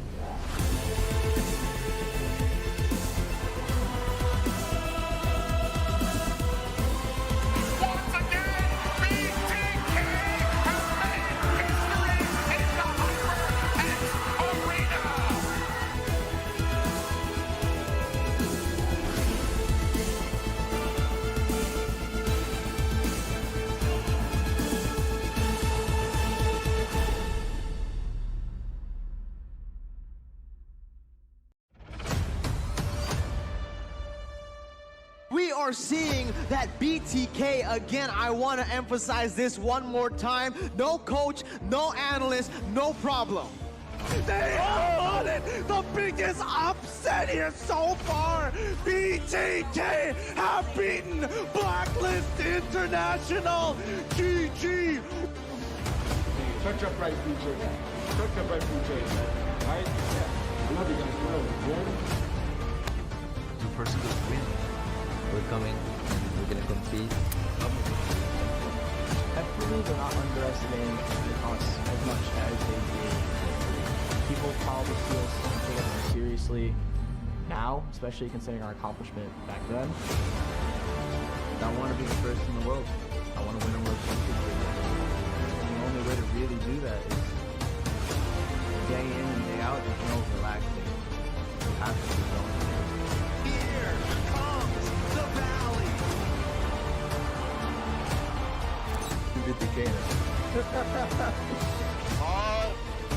Boone is giving a coach his entire BTK. Me, Shark, Boone, Chicken, and Zia are all in BTK now.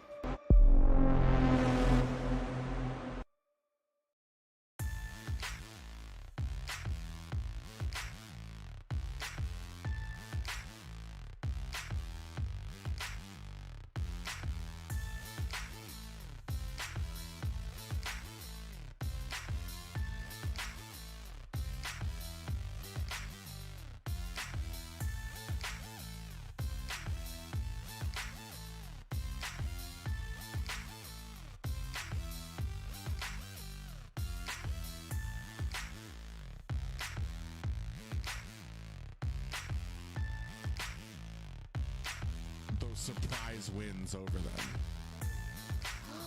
Oh. Wait.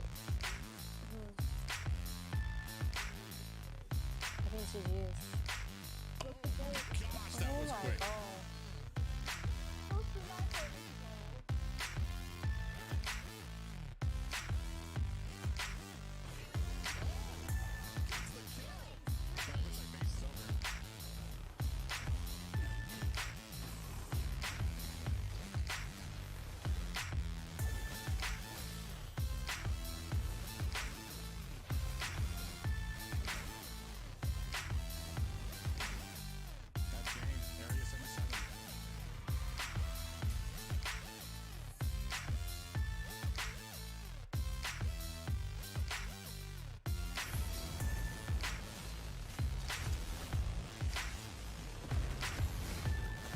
All right, base has been opened up.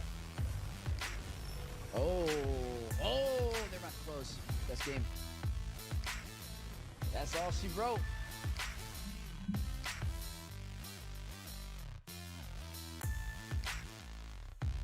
Minions in play. A small moment to be able to get this victory with the Lord on their side. And game goes over to Overskill, takes down Rakuzan.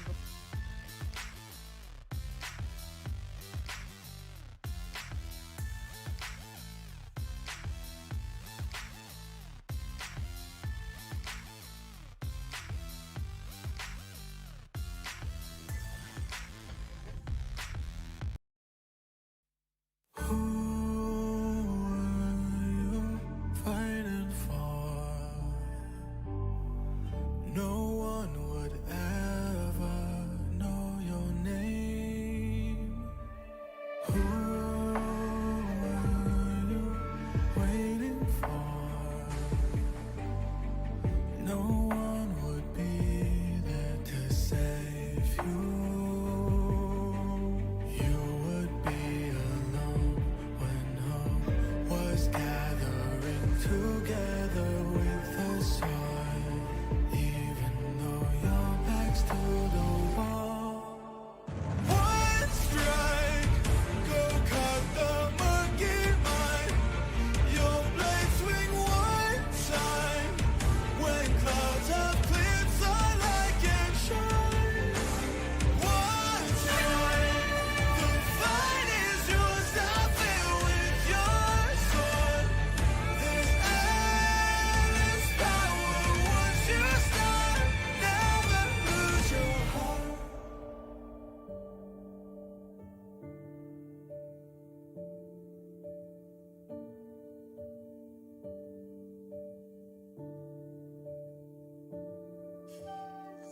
Tonight is dark and the shadows are deep. Who can protect the world? A light of hope shines in the dark. One strike, I swear by people's side. Keep faith just one time. I'm gonna light up all the fires. One strike for my desire, a light up so bright. Each of the power in my heart, I'll defend the world.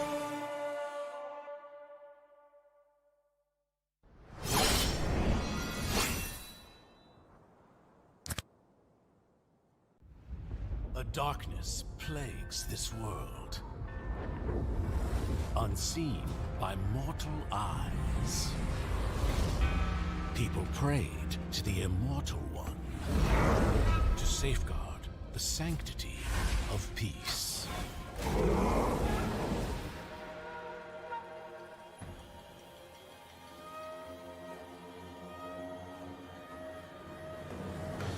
The ceremony's starting! It's Suyo! It's Suyo!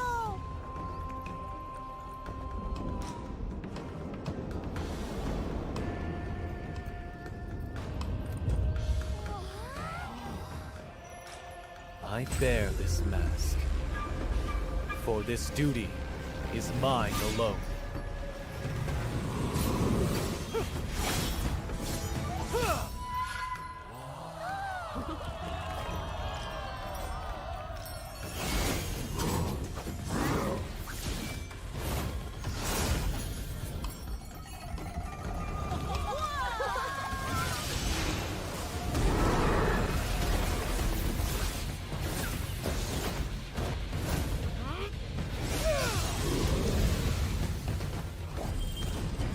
What is that? Is the ceremony over? Mommy, I'm scared. What is that?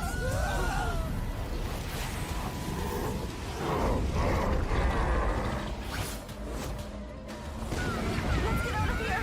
Let's get out of here! Let's get out of here! In their hearts, fear festers into darkness. But deep within, there is hope to crush that fear.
this mask, I see no fear.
For the end, they already kick Atahachi. They're gonna end it on top. BTK have done it. They made their statement. The West has caught up. That's game number 1 going over to BTK. Oh, there he jumps in and gets through.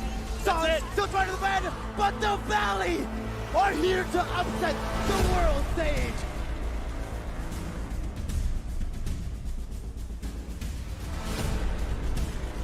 We're in an era where underdog teams like Team Spirit and SRG can rise up and take down giants in the MLBB esports scene.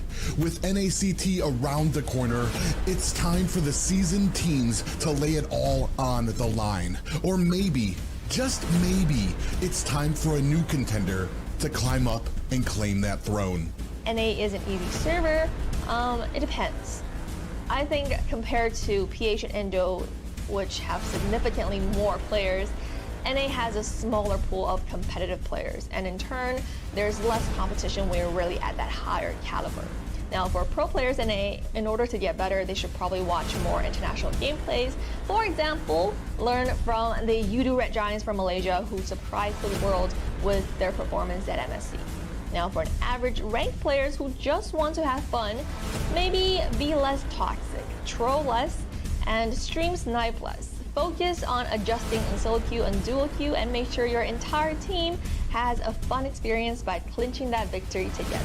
What's up, everybody? Steph Weezy in the building. Word around town is that North America is an easy server. It's no secret we didn't have the best performance in MSC 2024, but with NACT Fall right around the corner and registration opening, it's our chance to prove the world wrong. Make sure you guys register for NACT Fall season before the registration closes. A little bit of tips and advice that I'd give to you guys who are looking to compete. Find a team that you can build synergy with. Find a team, despite losing, despite having some hard times, you stick together and you push through it and you find solutions. Honestly, a team that sticks together wins together. I hope to see you guys in the NACT Fall season, and good luck in registration.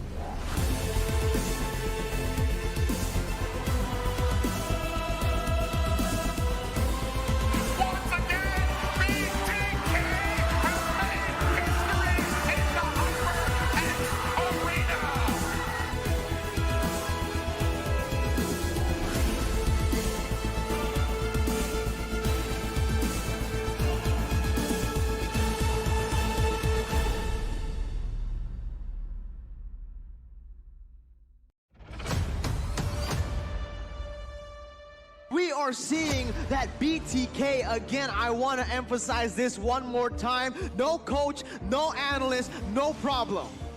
They have it! The biggest upset here so far! BTK have beaten Blacklist International! GG! Touch up right, BJ. Touch up right, BJ. Right? I love you guys. Good? Do pursue the win. We're coming. We're gonna compete. I believe they're not underestimating us as much as they did. People probably feel take us more seriously now, especially considering our accomplishment back then. I want to be the first in the world. I want to win a world championship. The only way to really do that is day in and day out. There's no relaxing. You have to keep going. Here comes the valley! 50K now. Boone is giving a coach inspired BTK. Me, Shark, Boone, Chicken, and Zia are all in BTK now.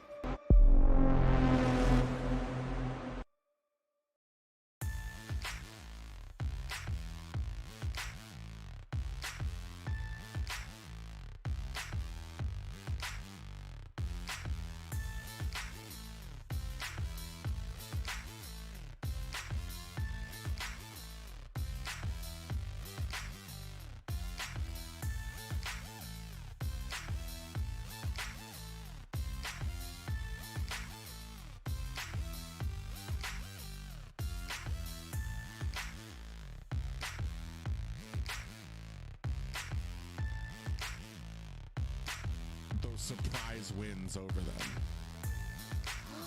Oh. Wait. I think she is. Gosh, that was quick.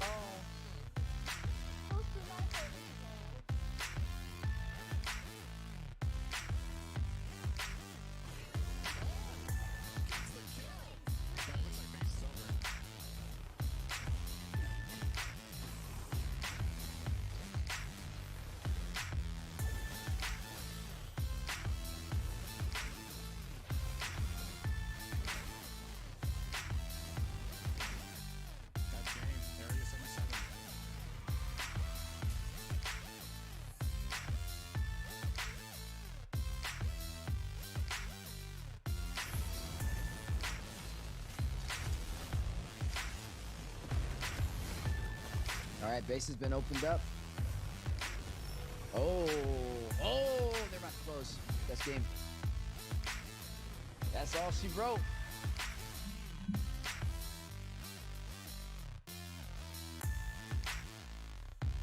Minions in play. A small moment to be able to get this victory with the Lord on their side.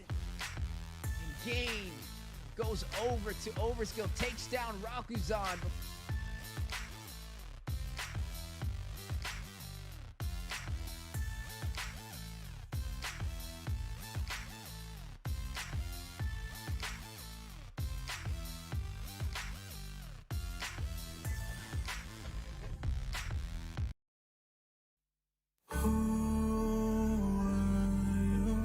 Fighting for no one would ever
A darkness plagues this world, unseen by mortal eyes. People prayed to the Immortal One to safeguard the sanctity of peace.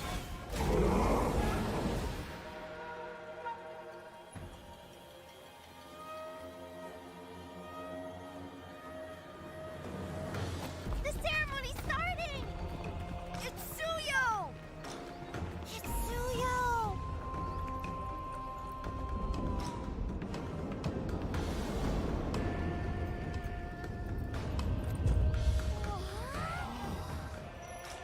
I bear this mask, for this duty is mine alone.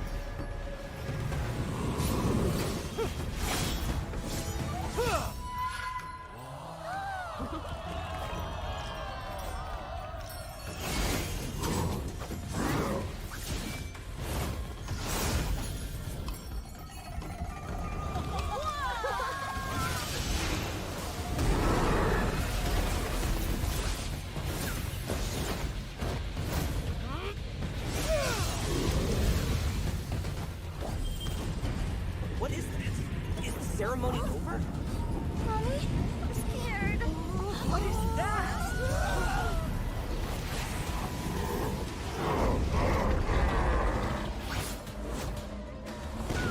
Let's get out of here! Let's get out of here! Let's get out of here! In their hearts, fear festers into darkness. But deep within, there is hope to crush that fear.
Through this mask, I see no fear.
done yet. They already kick off Tachi. They're gonna end it on top. BTK have done it. They made their statement. The West has caught up. That's game number 1 going over to BTK. Oh, then he jumps in and gets 2.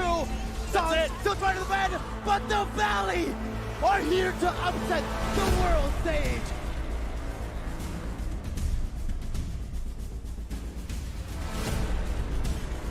We're in an era where underdog teams like Team Spirit and SRG can rise up and take down giants in the MLBB esports scene. With NACT around the corner, it's time for the seasoned teams to lay it all on the line. Or maybe, just maybe, it's time for a new contender to climb up and claim that throne. NA is an easy server. It depends. I think compared to PH and Endo, which have significantly more players, NA has a smaller pool of competitive players, and in turn, there's less competition when you're really at that higher caliber. Now, for pro players in NA, in order to get better, they should probably watch more international gameplays. For example, learn from the Yudu Red Giants from Malaysia, who surprised the world with their performance at MSC. Now, for an average ranked players who just want to have fun, maybe be less toxic, troll less, and stream snipe less. Focus on adjusting in solo queue and dual queue, and make sure your entire team has a fun experience by clinching that victory together. What's up, everybody? Steph Weezy in the building. Word around town is that North America is an easy server. It's no secret we didn't have the best performance in MSC 2024, but with NACT Fall right around the corner and registration opening, it's our chance to prove the world wrong. Make sure you guys register for NACT Fall season before the registration closes. A little bit of tips and advice that I'd give to you guys who are looking to compete. Find a team that you can build synergy with. Find a team, despite losing, despite having some hard times, you stick together and you push through it and you find solutions. Honestly, a team that sticks together wins together. I hope to see you guys in NACT Fall season, and good luck in registration.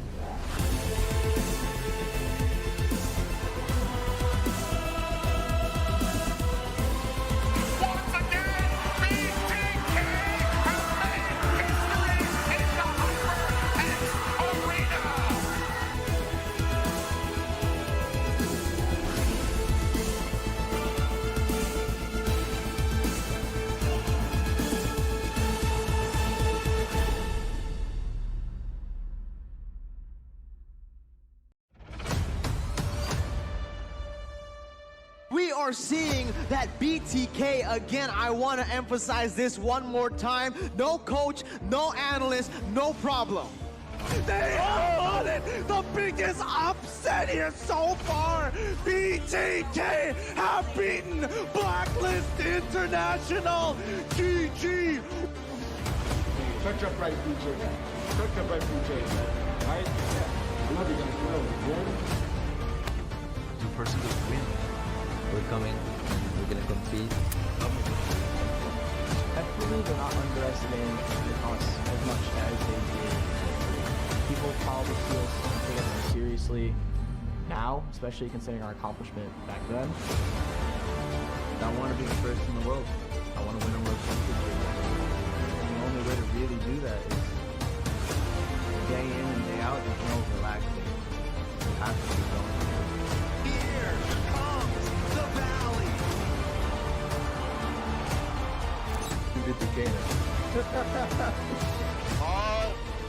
Boone is giving a coach his entire BTK. Me, Shark, Boone, Chicken, and Zia are all in BTK now.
are back, everyone, to day 1 of the regular season of the NACT 2024. Thank you all for your patience. I know I said 5 minutes, but I promise you the wait is worth it, because second half we have BTK versus GOSU Night Horde. Joining with me at the caster deck today is Private Dancer and the one and only Sayuri. Yeah, before we get to that BTK match, just a recap of the dominating performance that we saw from Godspeed up here. I was gonna say just a little bit ago, but it was a while ago that we saw in the first. A 4-0 complete sweep for Godspeed over Last Minute. Yeah, last game we both watched that Godspeed had 12 to 13 minute matches against Last Minute, and it just really shows how speedy they are in trying to end the matches today, which is really good for them as they did 4-0 Last Minute today.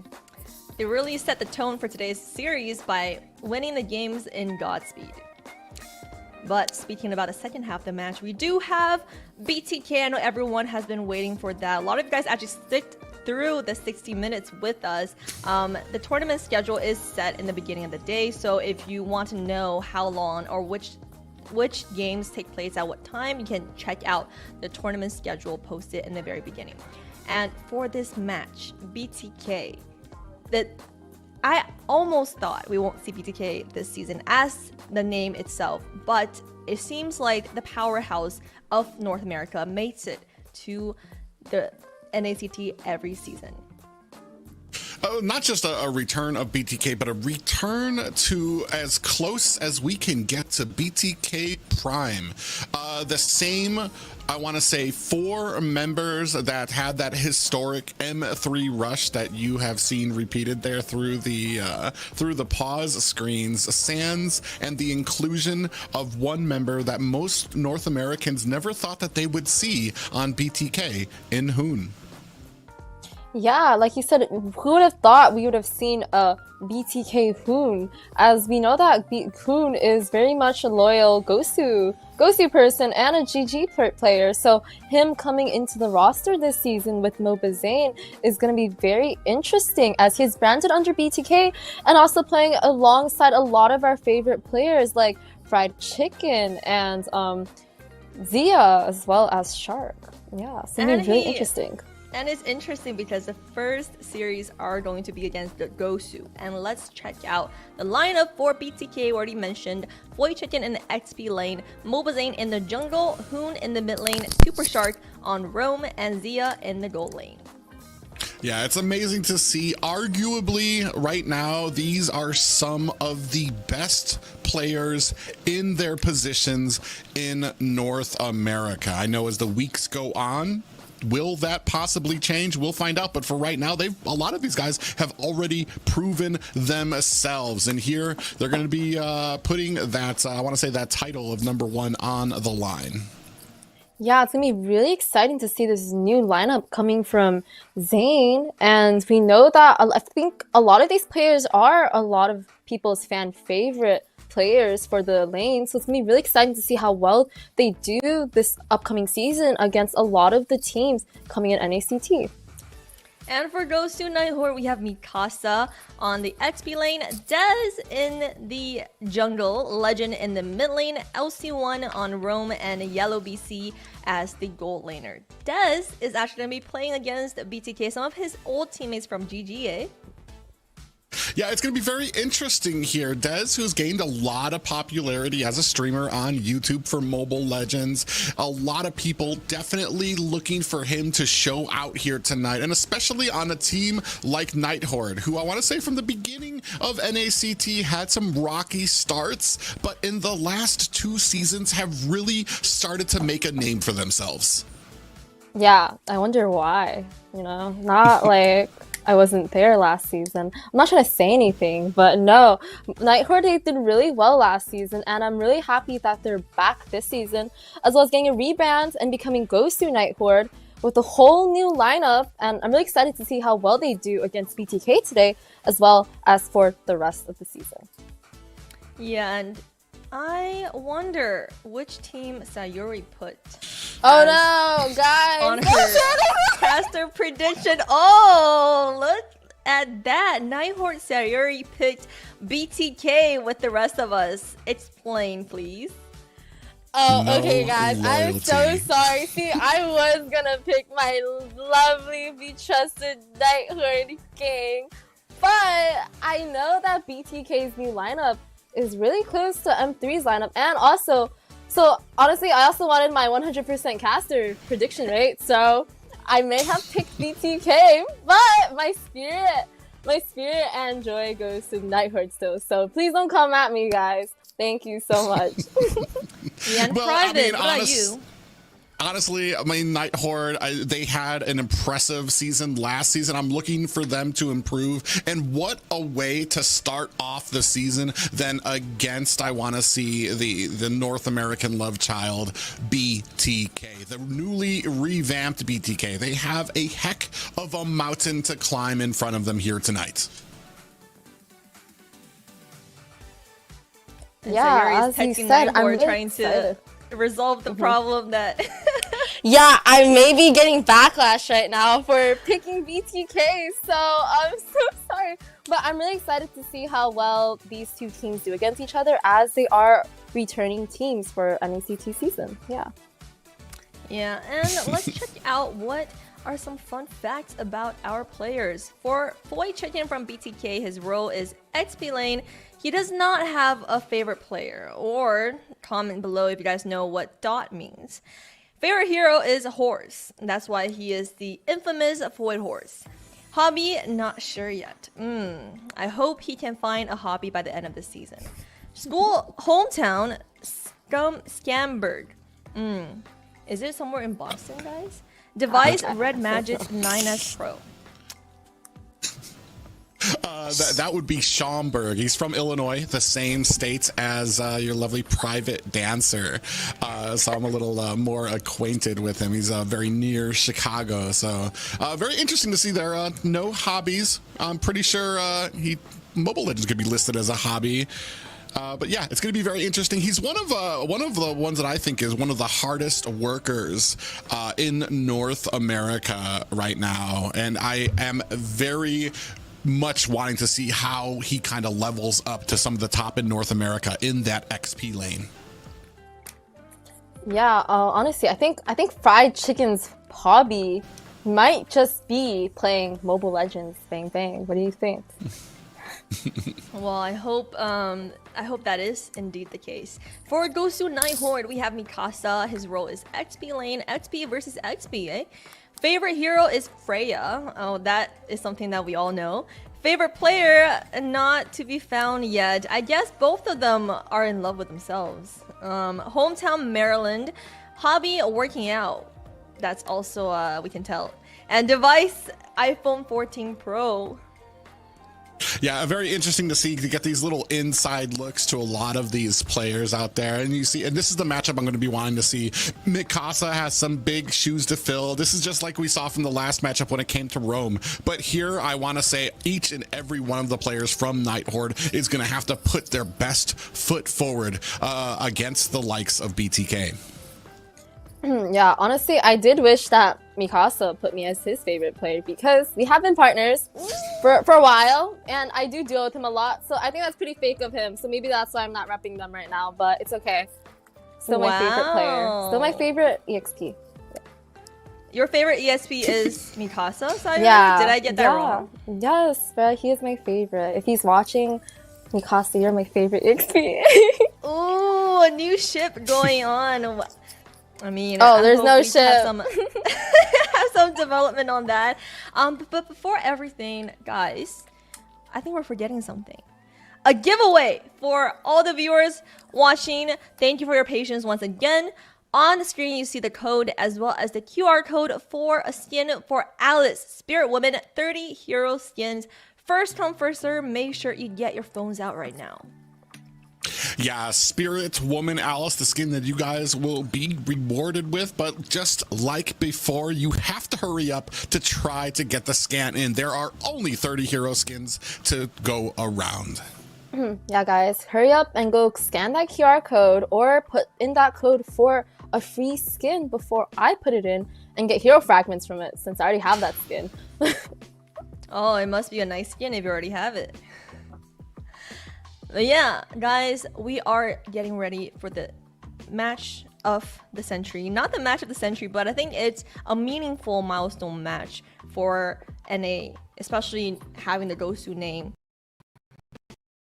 As well as play kind of in sub of the entire season last season. And we have Hoon joining hands with Zane. That's the first for North America. That's something that I think we're all excited about. They've been practicing for the past month, and now is the time to see how they shine on a big stage. And with that being said, Private Dancer, take us into the draft. Well, this is going to be the monumental moment that a lot of North America has been waiting for. Is this going to be a return to true form for BTK? Are they going to be able to get that win over Night Horde? Or is Night Horde maybe have a surprise in store for BTK, as they have been one of the teams that have kind of stayed together, have kind of sustained through a lot of the season. So they do have that synergy, do have that kind of joint teamwork that they can put up against a team like BTK. Yeah, I would like to agree with what you say, but let's get into the draft and bans. We do see a ban coming from Night Horde, the Chip, as well as BTK side banning out the Ling and the Matilda. I feel like these are also pretty normal bans. As you can see, the Chip has been banned a lot in this season during this NACT so far, as well as the Ling, possibly to counter Dez, as we know that Dez is a really good assassin jungler player playing in NA, and the Matilda ban, which is also something that was banned a lot in last few matches. Yeah. I think a question that is on a lot of people's mind is going to be the jungle matchup with Dez, who has a huge fan base right now in North America and a well-known assassin jungler. On that note as well, on the opposite side of the card, when it comes to BTK, Zane has a myriad history when it comes to assassin junglers. And I think a lot of people want to see here tonight, does Zane have something different in store for us? Or maybe has he kind of delved with both feet into this meta, picked up some of those assassins that he might be willing to output here tonight? Yeah, as we know, MobaZane, our beloved North American jungler, he is a tank jungler main, as we can see previously from the last few seasons in NACT, as well as a lot of 20s outside of NA. But coming into this meta with assassins, Zane might not have the upper hand, as he's very used to the tank jungler, but I have seen him use or started using a lot of assassins. That does include like heroes like Nolan and Hayabusa, so I'm really excited to see what he brings out for us this season. As far as I've seen, I want to say he does have some great picks when it does come with the Bane picks. Julian, I've seen him playing on his stream. He can do very well here. First pick gonna be put in with the Edith, which I like because it does kind of leave open the position for Edith. This can go into the XP lane just as well as it can go into the roam. In some options, it can even go into the marksman lane. So a nice lucid pick there for BTK.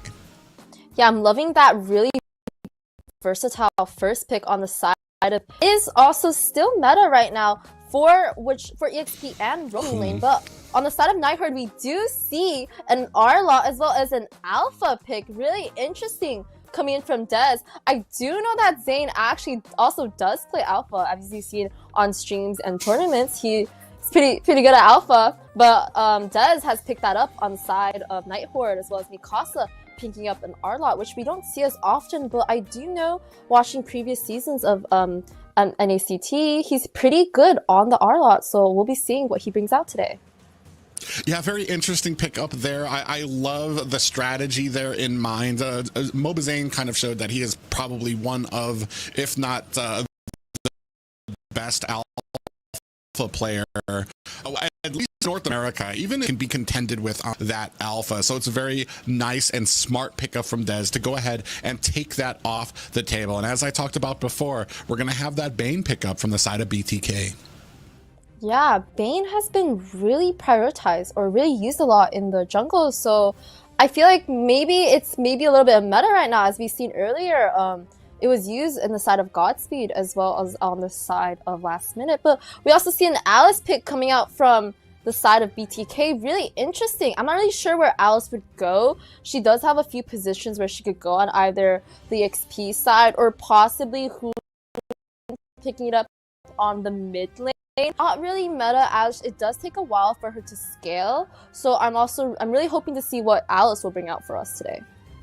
Yeah, this is a very interesting pick for BTK with the Alice pickup. It still kind of is flexible. Like you said, you have the XP lane, maybe in the mid lane, and that's kind of speaking for 2 picks on the side of BTK. Zane picking up, I mean, we already know where, or at least we think we know where this Bane is going to be going. On the opposite side there from GOSU Night Horde, we do see the Lolita pickup. No stranger to that nerf hammer. She did get a few rounds of nerfing for her kits coming up here, but it does look like Night Horde still have some faith in her capabilities.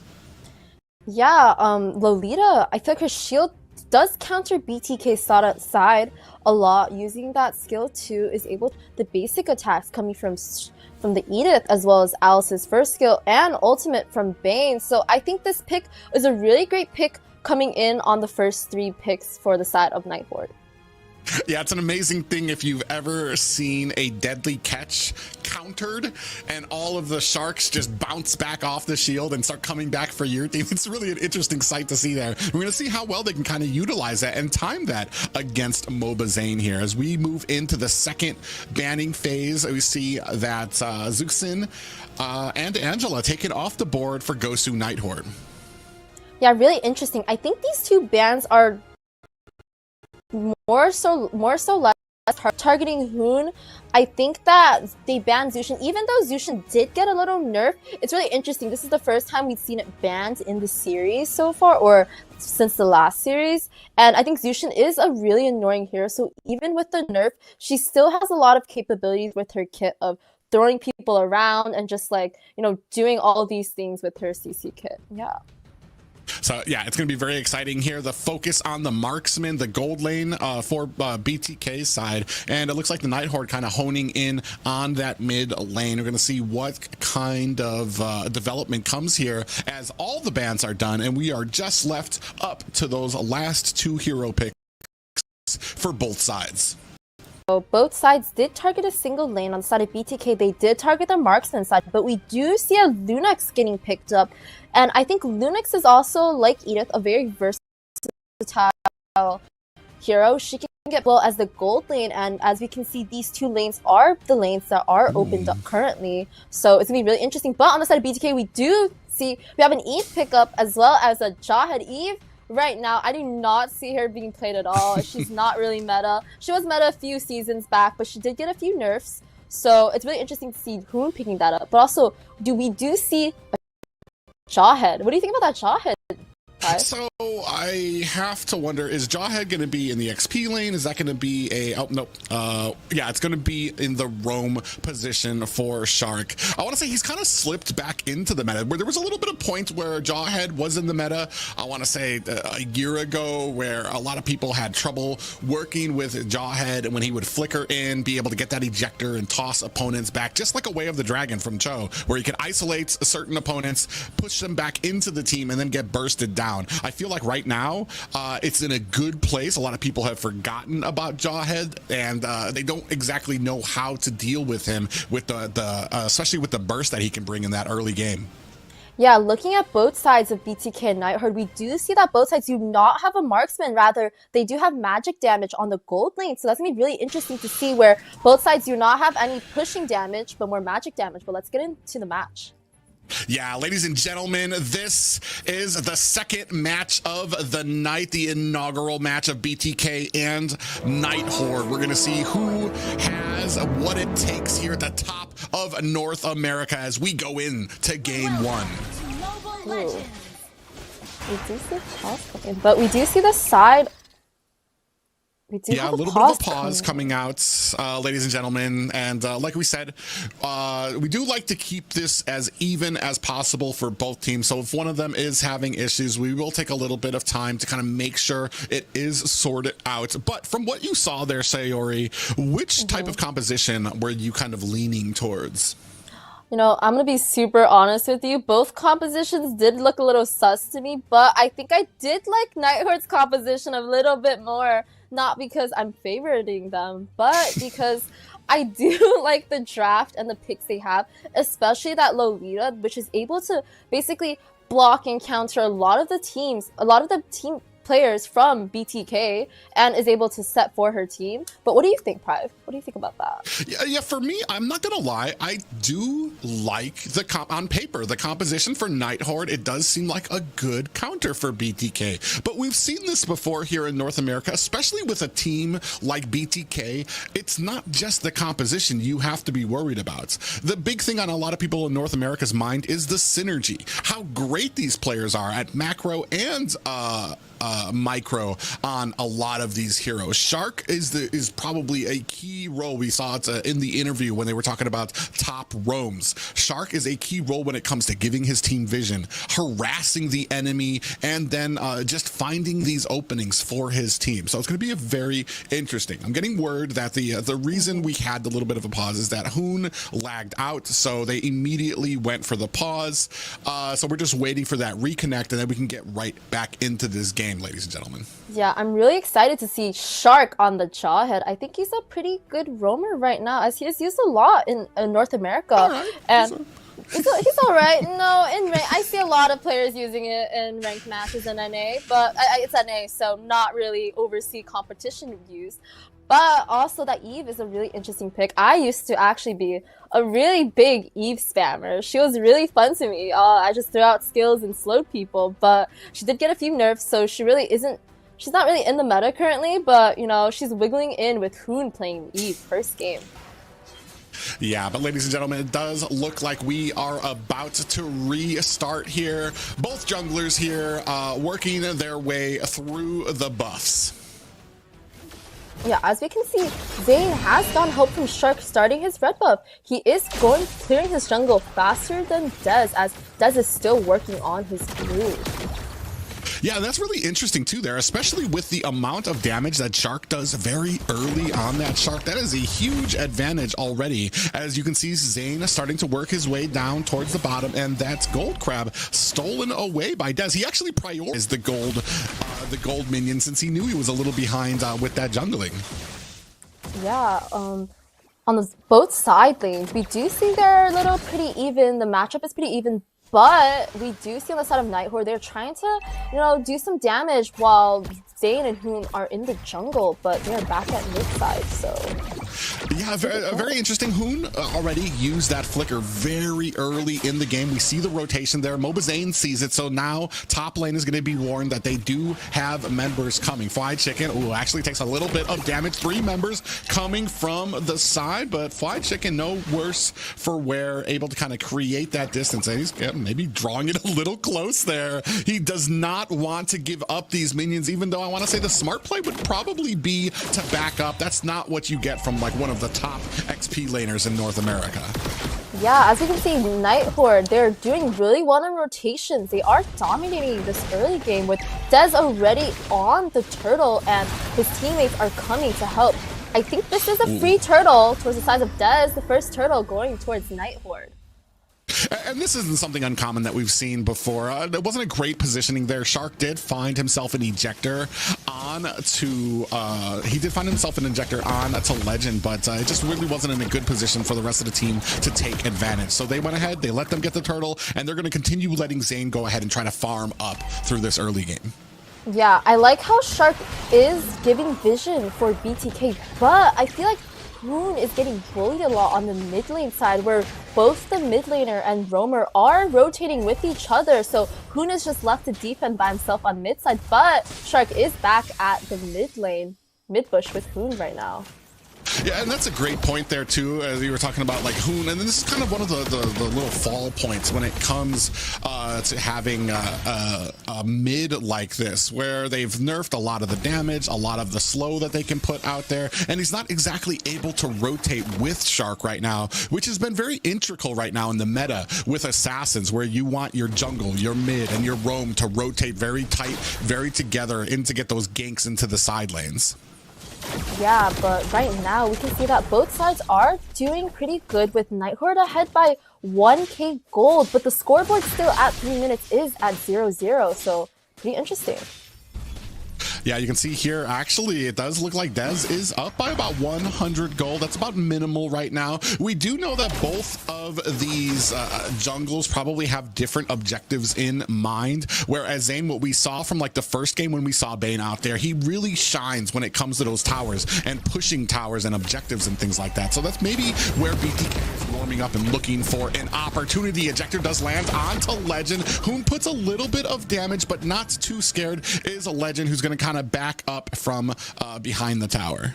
Yeah, we do see a turtle coming up. Legend possibly having to back as he is half HP right now, but we do see on the side of BTK, they are in the better position being on turtle uncontested with Dez not coming, but Dez is possibly going to the red buff side instead. Yeah, really interesting there. A little bit of mistiming potentially coming from the side of Night Horde there, where Dez was not in a position to go ahead and get the Lord, even though I want to say like they had a good matchup when it came to it. They could have gone for it. They could have fought for it, but he just wasn't in the proper position to go ahead and contest that. Looked for something at the bottom, but just a little hesitant to get down to that XP lane, or to get down to that gold lane. Right, I agree with you. I think Dez was a little out of position. His whole team was right next to the turtle, so the fight would have been even with a 4v4 on the turtle fight, but it's okay. The scoreboard is even with 1-1 on turtle right now. Yeah, right now 0-0 apiece. Both these teams are paying a very big respect, not wanting to make the first mistake, not wanting to put themselves in a position that they might cost them teams a death just yet. But right now you can see, I mean, even on the gold as well, both these teams, I guess we're just waiting for a first team to kind of get one of those clashes in. Yeah, as you can see, both teams are really even right now. Even hitting the 5-minute mark, we still are at a point of 0-0, so no deaths so far. The gold is pretty close, with Night Horde being up on the lead by around 300 gold, but not that much, so we'll see what happens. Yeah, really interesting for me is just to see this Alice in the gold lane. I'm very curious to see how well it performs there. I mean, it is kind of going up against Yellow as this Lunux, so it's gonna be it's just an all around. We've talked about this before, me and you, when it comes to like the gold lane. There's a lot of different things that can go into the gold lane, and just like that, when we were talking about the sieging ability of this Bane, he did throw out that deadly catch, put a little bit of damage on their shark, finds himself an ejector, puts Alcy1 right up in front to MobaZane, but he is getting caught there. Mikasa throws in a final slash, and that's going to be a first blood going over to Legend and GOSU Night Horde. This battle is not over. Shark still in the fight, going to use that flicker to get himself out of harm's way. MobaZane coming in with a crab claw, has the deadly catch come out, but Dez still able to scoop up the next turtle. Wow, that was really amazing. I liked how Mikasa on Arlott was able to come down on his lane and just swipe boom. But as we see another fight here, we have Fried Chicken and Shark going down to the side of Night Horde. I like how they're all stacking together as a team, even right after the turtle fight. So that's great synergy right there and team comp. Yeah, and a great job to be able to kind of offset BTK there, keep them at bay, zone them out while you get the turtle. They missed the first one. The second one, they weren't in a great position. Deadly Catch goes out, and doing a great job right now is GOSU Night Horde. Oh, we do it. The real world manipulation is out. Legend trying to burst down the damage onto who might actually get caught there by Fried Chicken, but finds himself an escape with the black shoes. Yeah, honestly, BTK isn't really doing so hot right now. They're not in their best shape right now at 7 minutes. Scoreboard is only 0-4, with GOSU Night Horde being up by 3k gold, but possibly could have a game turnaround. Oh, and that flicker with the darkening is going to be all she wrote for Fried Chicken. Even used his primal wrath, and it was not enough to do the damage to Yellow. So great pickup there for GOSU Night Horde, who, just like you said, are on a roll. I'll bet a lot of viewers didn't expect this to start with a 5-0 lead against BTK. I know a lot of the fans here right now are BTK fans, but watching this game so far at 8 minutes, a lot are like, oh, what's happening? Why is Night Horde winning? But it's only 8 minutes in the game, guys, and we'll see what happens. But both teams are on the mid side to other stats. Yeah, you can already see the chunking from that crab claw cannon. LC1 comes in onto fried chicken, earns himself a pop-up for his efforts, but they have lost positioning on that mid-side L bush. Dez already doing a great job. He's going to start baiting out this Lord at bottom. I think BTK has a little bit of wind on there. Oh, concealed play there by Shark. He does get caught up, flickers in, does use the ejector. Down goes Legend. Real world manipulation is out. Shark goes down. Look at the lifespan here. Mikasa tried to get out of harm's way. Dez, look at the life and healing he gets from MobaZane onto the back line. Zia finds 2 kills in the back line, and MobaZane finds a kill of his own. That is 4 members down for Night Horde. Shark had an amazing engage right there on that bush. Even though he sacrificed his life for it, his whole team was able to wipe out half of Night Horde and be able to get the first Lord of the game. Did you see Zia's amazing play on Alex? He went in under tier 2, killed 2, and barely survived with just 1 HP going back to the Lord side. Very nice. Yeah, an amazing play, and just like that, BTK show the strengths of this composition in a single team fight, especially with using this Alice to kind of dive into that back lane. You're exactly right, especially under tower, being able to get both of those kills, chase down I want to say the heroes with the lowest health theirs. And right now, it is 4-6 and evened up for BTK. Yeah, Hoon's real-world manipulation also played a big role in putting Night Horde in a square and just hitting them with his deadly little dots. As you can see right here, same thing's happening. Yeah, great job there. We're dealing with the real world manipulation and the call up there. Ultimate coming out from MobaZane there. A huge cleanup there. That is a whole team wipe. And when you talk about wombo combos, you had the real world manipulation down there. You had the deadly catch come out from Zane. There was nowhere for Night Horde to run as we take it into a replay. Yeah, as we can see in the replay, real world manipulation comes down as well as MobaZane with his sharks. This whole team fight is just turned around as we saw that Night Horde was in the lead, but due to a few little hiccups and little mistakes in some team fights, we do see BTK coming back and getting basically all their towers besides the mid inhib. So this is really strong coming from BTK. Yeah, a lot of finger wagging probably going on with the viewers right now who were maybe a little scared at the beginning there when it was like a 5-0 with BTK having 0 kills there, but they absolutely dominated, turned this around, and got, I want to say almost 8 unanswered towers in the last 3 minutes. Yeah, so the lead did just switch up with BTK at 38k gold and Night Horde at 33k. The gold gap is pretty huge, but I think Night Horde should be a little bit more wary right now as they are a little bit behind.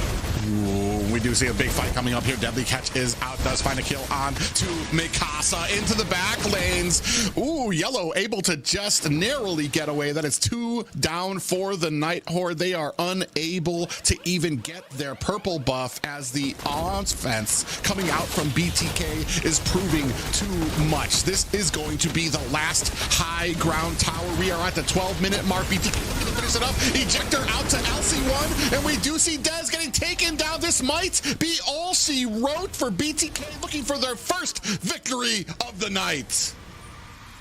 Ooh, congrats to BTK. First game. It was looking a little bit scary in the first 5 minutes, but at 12 minutes, they did end the game without a Lord. All they did was push. And as we can see on the scoreboard, BTK 14-7 with MobaZane on Bane getting the MVP with 7-0-3 on the KDA scoreboard.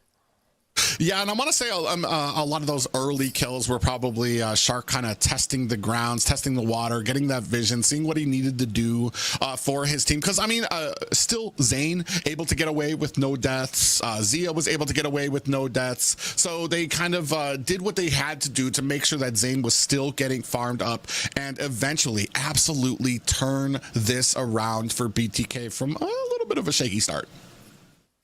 Yeah, as we can see, we can look at the damage charts, all the stats. We do see Zia holding the highest damage right now with 51k on Alice. Really surprising, as he wasn't in a lot of the team fights, only around half of them, but still dishing out a truly amazing amount of damage, even with that much team fight participation.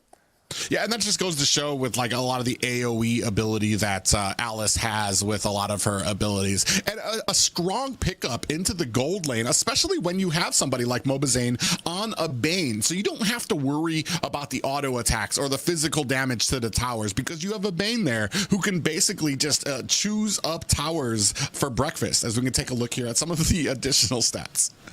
Yeah, looking at the additional stats, we do see the damage output on BTK coming up strong, with 182,000 damage total cumulative, as well as objectives, getting 10 objectives. So objectives consists of the towers, and I'm pretty sure the turtles and lords. So compared to Night Horde with 2, that's a pretty big difference. And as well as the gold per minute at 5,598 gold per minute. And I want to say this is kind of shades of like an old BTK that we saw. As we're going to go ahead and take a look at some of the replays. If this is the early game, we're going to start seeing a little bit of problems for BTK when it came to some of these objectives. Oh, this was actually the fight where they actually started turning it around. You can see here a lot of damage going out there into the back line. Watch Zia dive back line into the back turrets here to clean up 2 kills in the back. And you can see Zia right there, barely escaping and coming out with 1 HP. But this was the second fight of the series, which gave BTK a boost in the lead. As you can see, the wombo combos coming down from Hoon and Zane, coming together with Fried Chicken 2, as they're able to wipe out the entire team of Night Horde. Yeah, and it's really interesting to see how this composition came together. You had the real world manipulation, which basically trapped a lot of the members of the enemy team there, and then you have a deadly catch coming from your rear, and you have no escape unless you're going to walk into the real world manipulation boundaries, which are just going to stun and root you into the ground there, and then boom, you're hit with the sharks anyway. The one thing I would have liked to see a little bit more is maybe a little bit of the reflecting of some of those.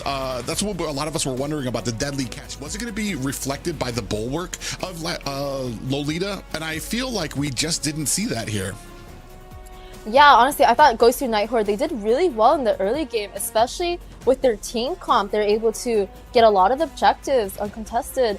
But I think going to midway, we saw one of the team fights that really turned around the game, where BTK was able to capitalize on the fact that Shark suicided, but basically won his team the team fight. Yeah, and he was doing great with those ejectors to kind of get especially into the mid lane, or into the mid game, into the late game, diving in with that unstoppable force, and then using those ejectors to get some of the squishier members to BTK. They burst them down very quickly, and then they start on with a lot of these team fights, and that's where you saw a lot of this composition start coming together. Once they had the advantage, once they had that first team fight, boy, it was a steamroll for them. So I think some fun facts right now. We do have BTK MobaZane, our jungle role. His favorite player is Cardi. If you guys know BTK Cardi, shout out in the chat. Hometown is Northport, New York. His favorite hero is Fanny. Surprising, since he is a tank main, so Fanny being one of his favorite heroes is pretty ironic. Hobby, one of his favorite hobbies is winning. Possibly winning maybe tournaments in NA, and his device he's currently using is the Red Magic 9.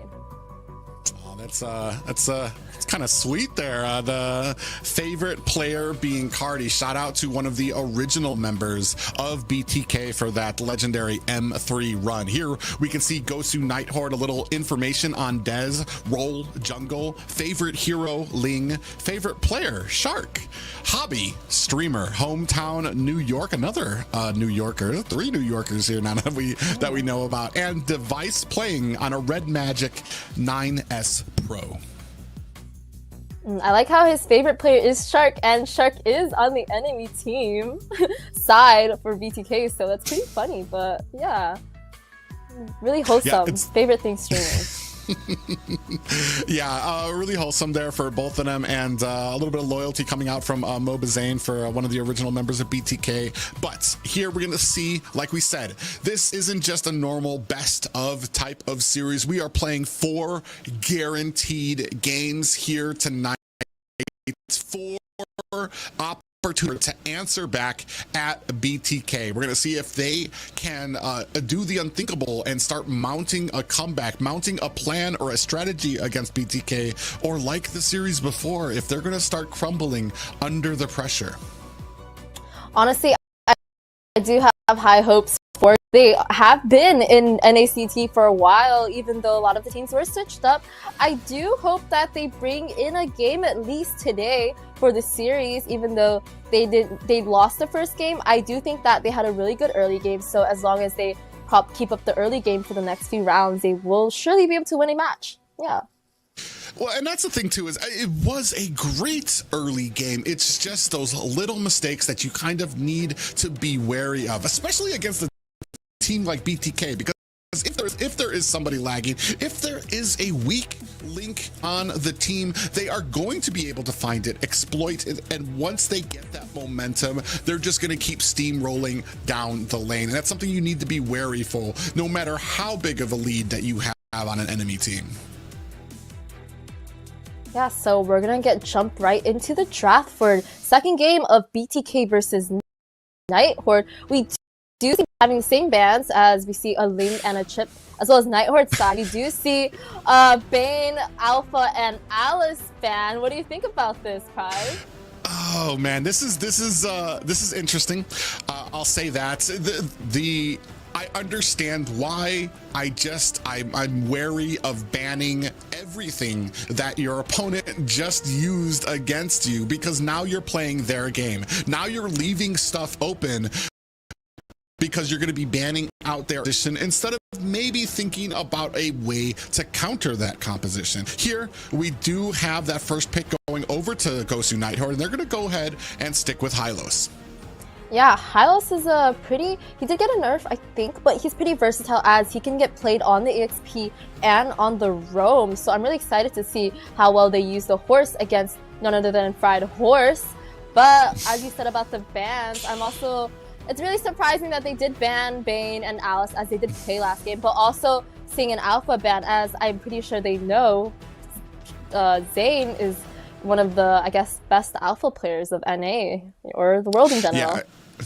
And that's another thing to me too, is you kind of run along the border of, you're trying to ban Zane out and you're kind of focusing on some of the wrong things right there. The Matilda, one of Shark's go-to roam positions, and then you're going to scoop up Edith. As I was saying about Zane, it's like you ban out, he's got a deep hero pool. I don't care who you're talking about in North America. I know a lot of people try to say, oh, he doesn't know a lot of heroes. He does, and it's been proven over and over again, even in the last NACT's grand finals, where they used all of the bans for Zane, and he still came out with the Balmon that he was able to be successful with. When you are better off trying to have a plan against what he can play, use the ban button to take. But here, it's all going to be on to Nighthorde as they scoop up Vexana and Moskov for their next picks.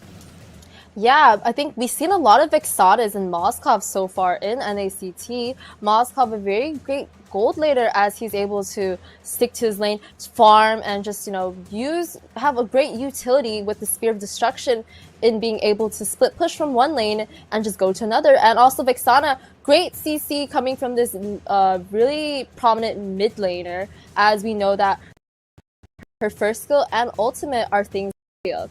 And I like what you said about the bans, but we do see a Roger coming in. I think this is the first Roger of the series, or season, actually.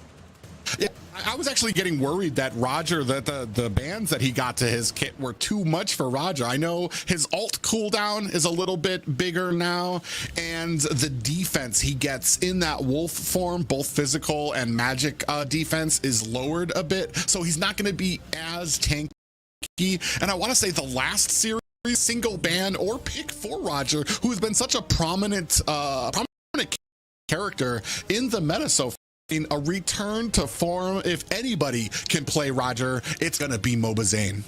Yeah, I'm really excited to see this first Roger game ever, and especially coming from MobaZane on the jungle, but possibly could be getting swapped with Zia, and it could be going to the gold lane, but we will definitely see what's to come. But on the side of BTK, we do see 2 assassin bans, so Nolan and Hayabusa possibly, banning out Dez on the assassin. He's assassin, as Dez is an assassin player, so 3 assassin bans from the side of BTK. Really interesting. Yeah, so you've taken out that early game and spamming ability from the Nolan pickup there. Hayabusa, also, he does have a little bit of a shaky opening, but man, a large amount of skill. When you can come in with that shadow kill, you negate a whole ton of damage and are able to dive into the back lines. So smart pickoffs there by BTK. Speaking of which, a big focus onto that mid lane as Lilia taken off the board as well for the side of GOSU Nighthorde. So really kind of focusing in on Hoon with this second drafting phase. Yeah, I like how on the side of BTK, they focus it more towards Dez on the jungle side, but on the side of Nighthorde, it splits between Zane as well as the mid laner. So I'm not really sure what Hoon's gonna play, but there are a lot of versatile mages that right now that are open, including we do see a Valentina pick for the mid, or if Hoon wants to bring out the Zhu Xin on the mid, even though she did get a nerf, it'll be really interesting to see one this game. Yeah, and that's interesting as well. That's another another duo of mages that kind of got hit by the banhammer, and everybody's kind of been steering clear, like they have some type of disease right now. They're like, I don't think I want to mess with them anymore just yet. They got hit pretty hard. Maybe not what a lot of these teams are going to be looking for in here.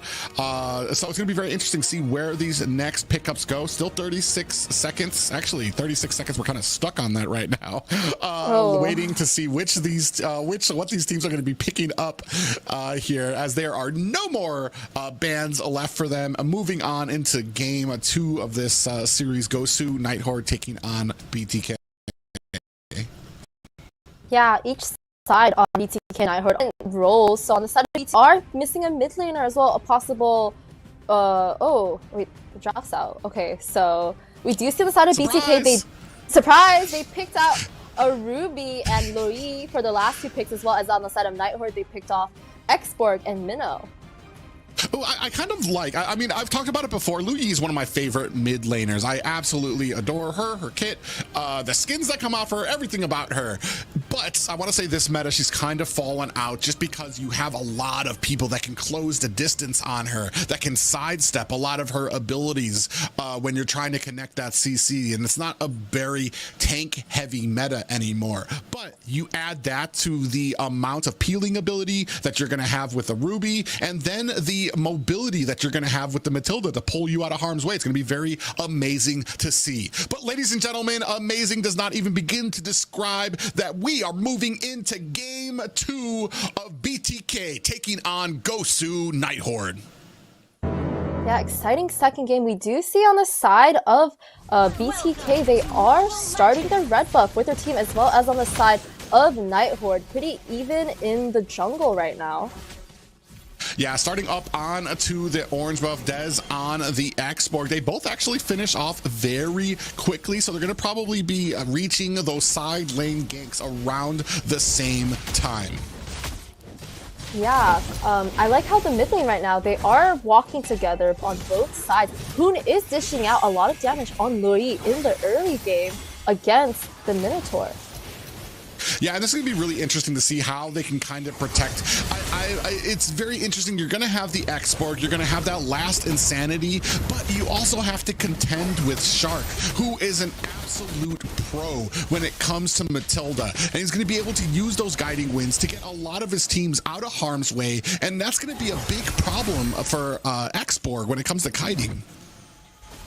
Yeah, we do see on the side of BTK, Shark is giving vision to Dez, as well as invading, poking around the jungle side. Just doing a great job. We do see that the mid laners are still together, but we should be having some action coming soon.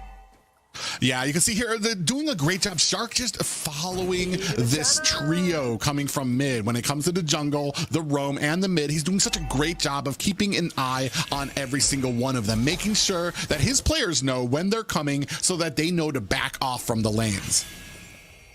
Yeah, as you can see, we do have Shark still invading the side of Dez, but Turtle is up and BTK are all on the Turtle, possibly Nighthorde giving them a free first Turtle for the first game or second game. Yeah, and that's really interesting here too. It's just we kind of discussed this too. If you're gonna give up the turtle, we've actually seen that a lot here when it comes to a few of these games where some teams just kind of prefer to give up that first turtle, give up the shield that comes with it, and the gold, just in favor of trying to keep their farm up. And it's interesting because you used to see like turtle, if you gave up turtle, it would be exchanged for something. You'd see a gank at the bottom lane or at the top, but here I think that opportunity kind of got closed because of how closely Shark is following them to make sure to keep that protection onto the gold lane and onto Zia.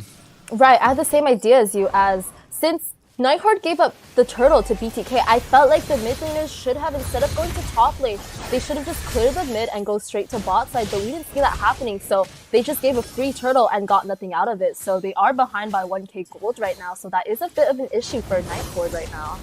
And what a tough position for Yellow here. He sees the members. He's not able to exactly go in there and help. There were 3 members of BTK warding him away. He did the only thing he could and backed off. Unfortunately for Alcy1, he came a little too late to bottom. That's going to be a first tower for BTK at the bottom lane. Do you see Mikasa rushing in on Zane? First blood. A big, glorious pathway. They saw an opportunity on Zane, found the CC, popped him up, and then just absolutely deleted him. That's going to be a first blood going over to GOSU Nighthorde. No, even though they did get a first blood on Zane, I'm not sure if that's, I don't know about that being created with first tower on bot side. Do you see Yellow BC dying to June? Yeah. A big circling eagle there from a Shark just when Alcy1 and the Legend had themselves a leg up, a 2v1 onto Zia. Hoon and Shark come in for the save and find a kill of their own. Now score being 1-1 apiece. Yeah, Turtle is up, but I don't think that Yellow BC is having a good time on the gold lane. He did lose his first tower on bot side pretty early and just died since he was a little bit out of position and his team did back out from him. But hopefully he will farm on bot side and start putting in some weight. Ooh, we see Mikasa might be in a little bit of trouble. Glorious pathway onto 3 members. We do have a last insanity locking onto Zia. It's not going to be enough. Only burst him down to about half health. The fly chicken with the primal wrath looking for a kill of his own. Alcy1 next on the chopping block. That is 2 down for GOSU Nighthorde. BTK trying to chase down Mikasa, running for the hills, gets himself a little bit of a speedy update there, and MobaZane disengages from that fight. Speaking of which, Yellow actually a little too far forward in his lane, gets picked off by the trio of BTK. Yeah, honestly, Yellow was a bit out of position. I thought he would back a little bit sooner, but he did get caught by the team as they did all run down, knowing very well that Yellow would be in the bush. But let's look back at an instant replay. We do have a lot of team fights where both teams are coming towards each other, but in the end, the BTK it comes out as on top. I think that Hoon plays a really big part in these team fights, as when he uses his yin and yang, it just connects everyone on the enemy team and just puts them together and puts so much damage out. Yeah, and that's a great little poke out there, because Hoon is doing a great job with the positioning that he has, keeping himself out on the outside of his tanks to make sure that he can still get the damage out onto the enemy, but still has the protection.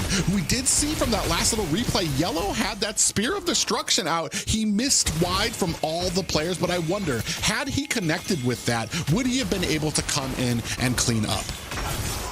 Yeah, I saw that missed spear coming from Yellow earlier. Even if he went into a team fight, I'm not sure if he could have done anything, as he does need more items right now. He is a little bit behind, 0-2, but we do see a Louis teleport right on the back line. We do have a diversion out there, and unfortunate for Dez, he gets caught in the bushes. We do have an Ancient Guardian is out there trying to lay the damage onto BTK, but they are too strong right now. Looking at the damage, and that is one down for Dez. Unfortunately, that diversion so quick to pop the entire team into that bush, and they just made short work of the Night Horde jungler. Yeah, that must have been such a big surprise to Dez, as he did just get a jump scare from 5 players coming out of a bush for BTK. I think Hoon's doing a really great job on that Louis on the mid side, as he is doing his job. He is teleporting his team to where they need to be, as well as doing enough poke and CC from the backline without getting caught. I think this is a really good game for Louis, as there is no assassins on the enemy side. There is an export, so she's able to do whatever as she pleases. Yeah, you can see right here the recall spam coming out from BTK, feeling very confident in this game. I want to say last game went a little differently in the early minutes. Right here, Night Horde having some trouble getting their wits about them, even with all team members kind of stuck together. BTK doing a great job of finding those ones and those twos, kind of out straggling and being able to take them down before these team engages. Yeah, I think this game is a little bit much better for BTK than last. They were behind last game against Night Horde, but I think this game, they are pretty ahead, with the scoreboard only being 1-5, with their gold lead at a 6k gold lead over Night Horde. They are getting to a 3 tower right now. Yeah, Glorious Pathway is out. The team earns a pop-up for their efforts. More pop-ups out there as well. Minoan Furies, or that wasn't a Minoan Fury, that was Ancient Eternal Guardian is out on the floor. 5 Chicken and Shark find a kill of their own. 2 for 5 Chicken. 3 coming down. There's only 1 left. It's just Legend, who's gonna have to recall back to base, and this might be a good starting push for BTK. Only tier 2s and down left for Night Horde. Yeah, honestly, that team fight looked really good for Night Horde, as the Minotaur did have a good engage, but on the side of BTK, MobaZane was able to get out with a little bit of HP, and they were able to clean up the whole team fight and kill off Night Horde. Yeah, the issue for me right now with Night Horde is I think they need to take a breath, because they're about 9k behind. Oh, and Hylos just learns it the hard way, is that there isn't really a great fight opportunity for them unless they can find and isolate a person on the enemy team onto BTK, and they're doing such a great job of kind of sticking together or being in range of Shark. So if they do get caught, Shark can get those guiding winds, pull them back out of harm's way. Yeah, I would agree with you. I think that Night Horde should really step back. They should just defend. They should just walk together as a team and not be so out, as they would just get picked off like how Mikasa just got picked off a few seconds ago. But we do have a Lord coming in, and I'm pretty sure Night Horde cannot contest this unless they're wanting to get a whole team wipe. But they are getting pushed back by Shark and Hoon.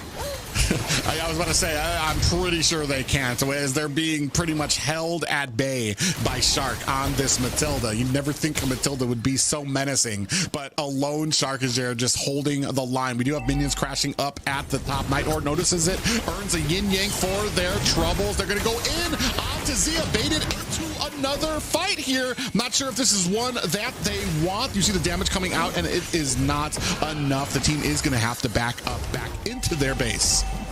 I felt like it was very unnecessary for them to use their ults, as the Minotaur and Vexana did place their ults down, but there is a Lord crashing on bot side, so BTK does know that half of the utility from Night Horde are out, and they're able to possibly push in and have a game ender at just 10 minutes, or 11 minutes actually. Yeah, and that's the interesting thing. We have 3 ultimates down for the side of Night Horde, and all ultimates ready for BTK to kind of storm the gate here, so to speak. Lord coming down at the bottom lane, mid lane starting to crash in now. They make short work of the high ground at mid tower. Now turning their attention to the team. I'm Offended lands on the Alcy one, and that is taken out by Fly Chicken. Zia finds a kill, takes down the tower. Lord starting in at the core. Look how quickly they are being able to burst that down. MobaZane finds a kill onto Mikasa. They're looking for kills before they even go for this core, and that is going to be game 2 for BTK. Ooh, congrats to BTK. They did end the game at 10 minutes. I think it was very close to last games, where they ended around I think 12 minutes. I think good job to BTK. As this game, they were more smooth. I think they were cleaner than last. They were able to dominate from the beginning of the game to the end with a scoreboard of 2-13 in favor of BTK, and Hoon getting the MVP with a KDA of 1-0-12. Yeah, I did a great job with the Lu Yi. Maybe not getting the kills, but the suppressive fire that he's able to dish out with that Lu Yi. And then what makes a great Lu Yi player is the ability to use those diversions to get your team into places around the map that are a huge surprise and end up getting you a little bit closer to some of those objectives and even some kills onto Night Horde, as Dez was able to find out firsthand. Yeah, honestly, that was a pretty clean game for the side of BTK. I really liked Hoon on the Luri. As you said, your favorite hero. He did dish out 42% in damage with the highest damage at 82k compared to the rest of the champions or heroes actually in this game. With 100% team fight participation, Hoon was really looking up to it. He was really on it this game. Yeah, and that just kind of says something about the organization of that team to get 42% damage and not that many kills for your team, which meant he knew when to step back. He knew what he was there for. Just suppress a fire, maybe get a lot of those kills kind of stacked onto MobaZane or onto another member. He knows exactly what his objective as that mage is to be doing out there.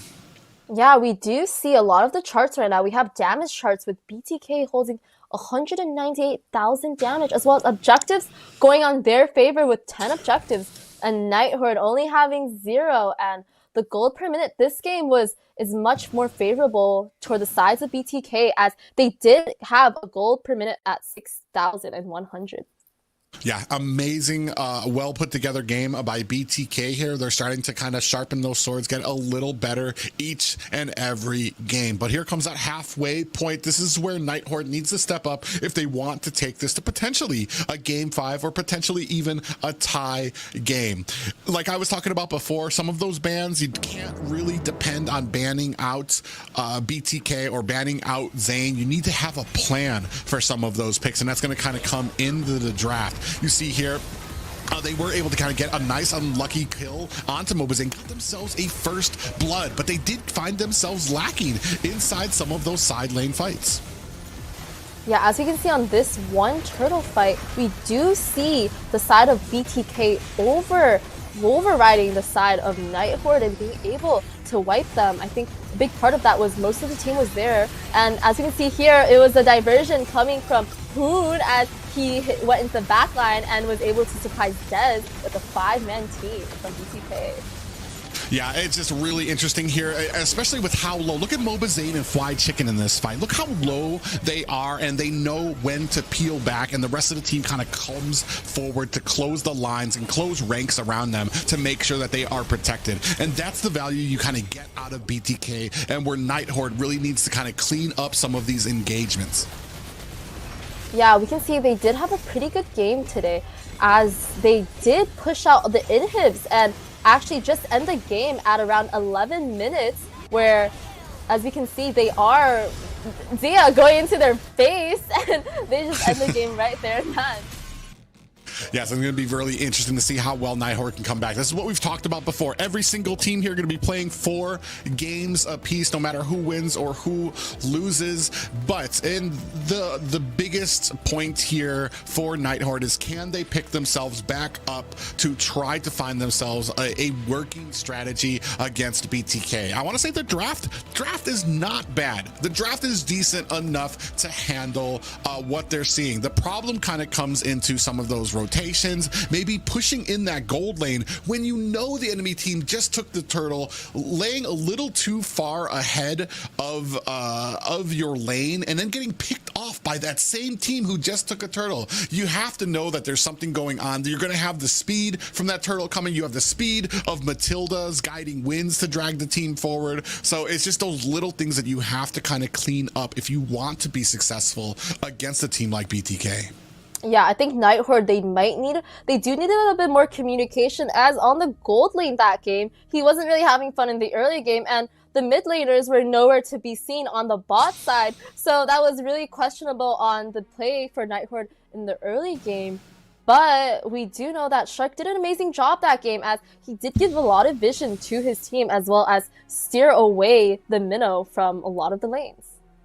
So yeah, and then this kind of brings up the questions of what you think, where you think that Nighthorde might be. You have like the inner workings for them. You know how they operate. Where do they shine, and where do you think they need to kind of lean on their strengths here to possibly be successful against BTK? You make me seem like I'm a super spy, but honestly, I don't really know much, But I do know that a lot of their players do shine. Like, we know Dez on the jungle. He's a really amazing assassin jungle. So I do wish they put him on an assassin he's more comfortable with, and seeing how well he does on that. And I think a lot of the laners, like the mid laners, like they have a lot of pressure. They have like a lot of like vision. How do I say this? They have like a lot of impact in the game, as the roamer is the one that's setting. So I would really like to see the roamer setting more for the side of Nighthorde for their team. Yeah, just to add on to what you're saying, and we touched on it a little bit during the game, that rotation of the jungle, mid, and roam is really integral to the meta currently right now, to kind of get into that side lane, cut off the escapes of the opponents. But here, a little bit of an inside look on everybody's favorite North American pro player / streamer for Hoon. Role mid, favorite hero, Gushin. Favorite player, of course, General. Hobby, watching documentaries. Hometown, Seoul, Korea. Device, Red Magic 9S Pro. Wow, that's really interesting. Hoon's favorite hobby is watching documentaries. Actually, I like watching documentaries too, so maybe I should be asking what he watches. But on the side of GOSU Nighthorde, we do have Legend here on the board. Role as a mid laner. His favorite hero is Lunox. His favorite player is Magayon. His favorite hobby is baking. Hometown Toronto, and he plays on an iPad, so it's really interesting. I think a lot of players play on a phone, but iPad is something that we don't see as much. Maybe. Yeah. Yeah, last person I knew that played on an iPad, at least a full-size iPad, I think was General. You see him kind of on his streams, like tapping away at it, which is really interesting to see when it comes to like things like that. I myself play on an iPad mini, so it's a little smaller, a little bigger than a phone, but definitely smaller than an iPad. But really interesting to see what all of the different North American players play on when they're competing here in North America. Yeah, I was just about to say, when I thought of iPad, I thought about GOSU General, as the name is GOSU Nighthorde, but maybe I should start playing on iPad now since I'm using my phone too much. But yeah, a lot of interesting facts coming from these players. Yeah, it's going to be very exciting, ladies and gentlemen. We're going to be moving very shortly into game 3 of at least 4 games here for BTK taking on GOSU Nighthorde. Right now, I want to say the name, not helping them too much. I want to say and it's honestly, it's really interesting that they have the GOSU name on it, especially at the beginning of the pro scene here in North America between BTK and GOSU, where they were once pretty heavy rivals. But ladies and gentlemen, we're going to get right into this next banning session.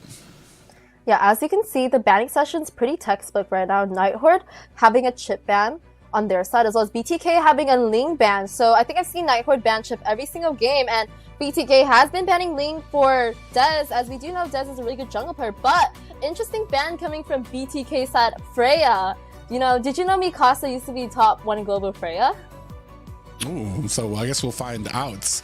And that's pretty interesting that they choose now to ban that out rather than any other time. Maybe they understand that this being that halfway mark, this is when Nighthorde might be wanting to pull out all the stops, get on to their comfortable heroes, and they're just going to go ahead and chalk that off, take that right off the plate there. But maybe that takes the place of another assassin pick that Nighthorde could possibly pick up.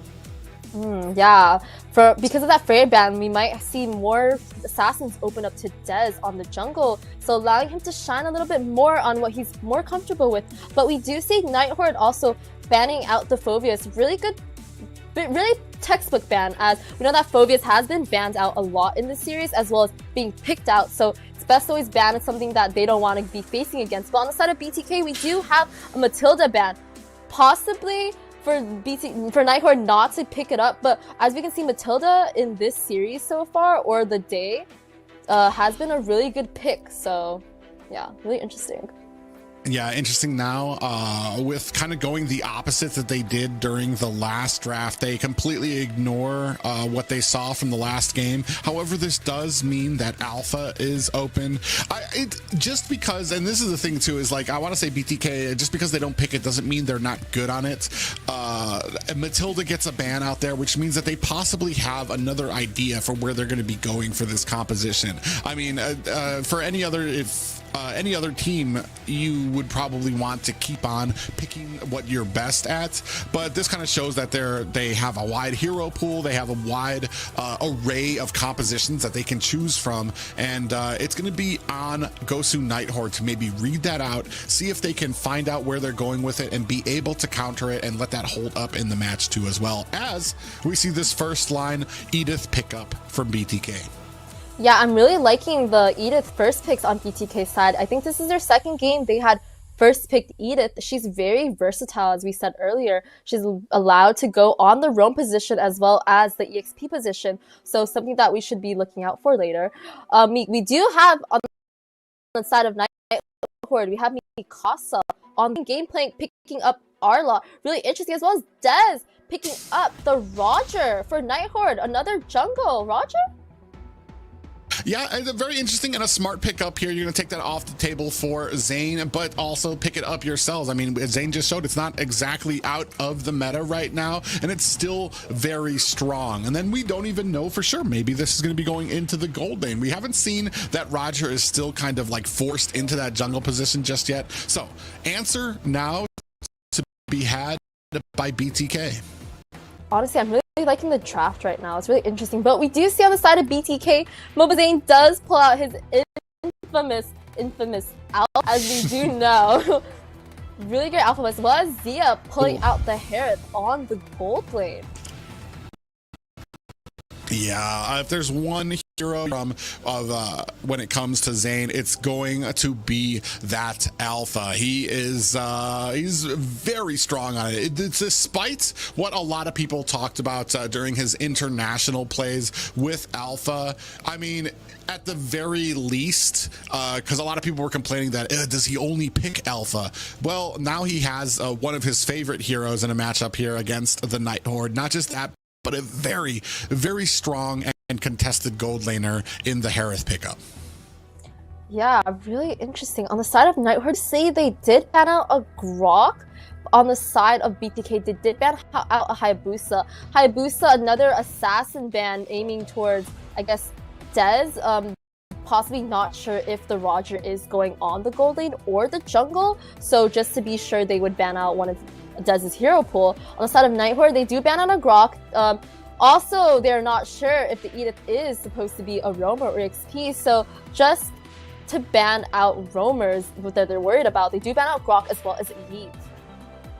Yeah, and it's really interesting here too. They're going to go ahead and focus, and I've seen these two, the Ling and the Hayabusa have kind of been focused down by BTK. They want to make sure they absolutely do not give these types of heroes to Dez, who's kind of made a name for himself streaming with a lot of these assassin pickups here. Kufra is out there as well, hopefully to try to kind of counteract this Harith pickup that's going to be out there, and we do see the bans coming out from Night Horde as well. Yeah, so we do see another Eve ban targeting Hoon. Really sad for Hoon that he wasn't able to play Eve for 2 games, as he did pick it up for one of the games today. And on the side of BTK, they do ban out the Ruby, possibly a pick that they really don't want to see MobaZane going against, as that Ruby on the roam, on EXP, on gold lane, she's very versatile and she's used in a lot of lanes, and she's something that a lot of players do pick up. But I'm really also interested that it was banned out really later in the game and it wasn't even picked out in this game. So that's really interesting, you know? Yeah, and just like that, GOSU Night Horde gonna scoop up the Lu Yi. The only thing is, well, right now, I mean, you still have 2 picks left out there for BTK, so they're going to need possibly some type of backline dive to be able to kind of get to the Lu Yi, because, I mean, you've got an amazing amount of peel and tankiness that can be in front of her with the Arlot pick, with the Kufra there, and then fried chicken going to go ahead and pick up the glue. Wow. This is the first sight of glue in, I think, a lot of seasons in NACT. I think last time I saw glue being played was by, what, like T? I think T from one of the other teams. But we also do see a Novaria pick. Novaria, really interesting. Honestly, as a mage player, I do like Novaria as she's able to go from the back line and just shoot you from afar, hitting like half of your HP off. So that's something that would be really interesting for this meta. But we do see Dez. He did put a pickup. One of his more better assassins that he uses, Nolan, and BTK did leave that Nolan up for Dez, so that's gonna be really interesting seeing Dez play something that he's so familiar with. Yeah, it's going to be and the early game is going to be very clutch here for the side of GOSU Night Horde to see whether Nolan's going to be able to get those kills, get those pickoffs, and kind of steamroll his way into some momentum at Horde, or if he gets shut down, that's kind of like the 2 sharp sides for Nolan here. It's either you do great in the early game and you have a good game, or you do bad in the early game and you end up kind of suffering throughout the entirety of it. Yeah, I do like that Nolan pick against the Novaria. Actually, really good counter for such a backline here, as he's able to just dash in. She has no mobility, and he's able to just come right out, getting a kill on that mid lane hero. But let's get into the game, Prive. Ladies and gentlemen, we are moving on to game 3. As of yet, Night Horde has been unable to answer BTK and their onslaught of victories they've taken here. Right now, looking to tie things up potentially with BTK. We do see Zane clearing a little bit faster than Dez, taking his blue, going to his orange buff, but Dez just barely taking his red buff, going in on his jungle rotation. He might be a little bit behind MobaZane on Alpha, but as we know, Alpha is a really good jungler on clearing his jungle. Yeah, and he really shines out in the early game as well, especially for some of those first objectives. And I want to say the composition here really favors BTK for a lot of these first objectives too.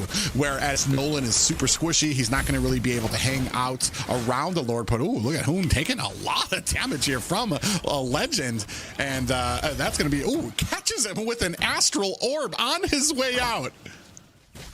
Yeah, I see that Loi has been putting out good damage toward the side, towards his mid laners of BTK, just putting back Shark to recall as well as Hoon.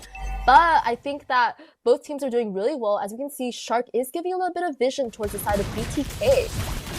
Oh, caught in a bad way between 3 members of BTK. Alcyone gets taken down, getting taken down a notch, and the rest of Night Horde are going to have to disperse. I feel like Alcyone, yeah, similar to a lot of the other games before that we've watched, like Godspeed versus Last Minute, the roamer is a little bit far too out, as they kind of bush check or face check by themselves without a team, and they just get caught off by the enemy side and just die right before like a turtle. Right here, yeah, you can see. Yeah, and that's been a big solid story for the entirety of the night, is Rome's kind of being caught out or not being in a position where their team can help them. First turtle very firmly secured here by BTK. Shark doing a good job trying to zone out the rest of the team, and in comes Dez, is able to find a kill onto Shark. MobaZane picks up the turtle, now looking at the rest of the fight. Fly Chicken gets in there, finds a stun, and they are able to find a kill onto Legend. Might be next on the chopping block, is able to use that Tyrant's Revenge to get himself out of harm's way. I think that was a really great team fight. For Night Horde side, they did lose the turtle and lose their mid laner, but at least they did not lose a lot more players, as they're still in the game, not that far behind from BTK, only 1k gold difference. But I do like that on the side of BTK, they are able to capitalize on that turtle, but Yellow BC getting it from Zia on the Harris. Yeah, Hera, the Zia doing a great job diving under the tower with that Zaman Force, just places it down, then starts kiting all over the map and basically just laying down the damage onto yellow. Fly Chicken, ooh, actually in a little bit of trouble here. Mikasa, full health. Ooh, he was full health. That Astral Orb went ahead, almost halved him. Fly Chicken a little bit of trouble, is going to use that split, but it's not going to be enough. Dez finds the kill. He's not doing awful right now on his assassins, has 2 kills of his own. Yeah, as you can see on the side of Night Horde, they're not doing that bad right now. As you can see, yellow BC is actually, no, the mid laners are coming in on Zia, but Zia did notice and did start backing out. So good on him. Oh, Mikasa gets taken down up at the top. That's going to go ahead and raise the kills for BTK to 4 to the 2 of Night Horde. Now looking to put some pressure onto this top lane. You see Dez lying in wait. Maybe they'll look to go ahead and clear out some of these minions. He gets caught though, bursted down. Oh, able to use those dashes to get himself out of harm's way, but he did what he needed, cleared out those minions. Yeah, Dez right now, he's on a roll. He's 3-0. As I said, Dez is a really great assassin jungler, and getting the Nolan, one of his most like prioritized gold assassins, is something that like BTK should be looking out for. But we do see on the side of Night Horde, they are gonna get the actually the second turtle, since Shark is out of the map, possibly. Ooh, they go ahead, they catch a little bit onto Hoon, who's going to be able to use that Astral's echo, or his ability to get away. Fly Chicken latches onto yellow. This might be a bad fight for the side of Night Horde. They're starting to back off. Zia has to get off as he is getting very low. Fly Chicken lands on top of the legend, and MobaZane able to clean up house. Mikasa fighting for his life against MobaZane, trying to find the security of his tower. He goes in on MobaZane and gets killed. Unfortunate for the Night Horde. Alcyone next on the chopping block. That's going to be 2 more down for BTK. Yeah, I think that Night Horde should have just backed right after the first death of their team. I'm not really sure why they all tried to like stick around and like, you know, keep at it next to BTK. That kind of just got half the team killed in that team fight, and it gives BTK a really big advantage over Night Horde right now. As you can see, they are around 4k gold in the lead on the side of BTK. Yeah, it's so interesting too. I feel like the frustration is starting to show on to Night Horde. Mikasa even had a clean escape under his tower. Maybe it was instinct and maybe it was muscle memory, but then decided to dash into MobaZane, and MobaZane ended up going ahead, cleaving and cleaning up shop there. 2v2 here. Zaman Force has been laid down. Zia dashing back and forth. Big pop-up lands onto 2 members of Night Horde. Dez is going to be the first one on the chopping block. Gets taken out by Zia, and the next one, Mikasa. Zia doing a great job. 3-0-2. MobaZane closes the distance onto Legend in a bad way. He's not going to be able to connect those yin yanks. Flied Chicken backing up his team members from behind the tower.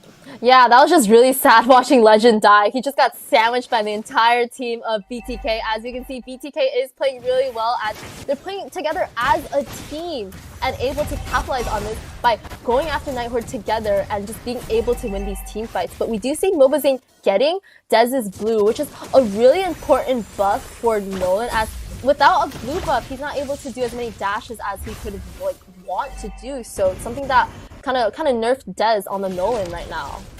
Yeah, and that's a great point to bring up. Just like the Fanny, well, Dez can spam out his abilities with a very, very low cooldown. But if you don't have enough mana to manage up those abilities, ooh, speaking of which, we are going to go ahead. Fly Chicken diving into the back lane, has that split, is trying to put the damage onto Mikasa. That's going to be all she wrote. Alcyone next.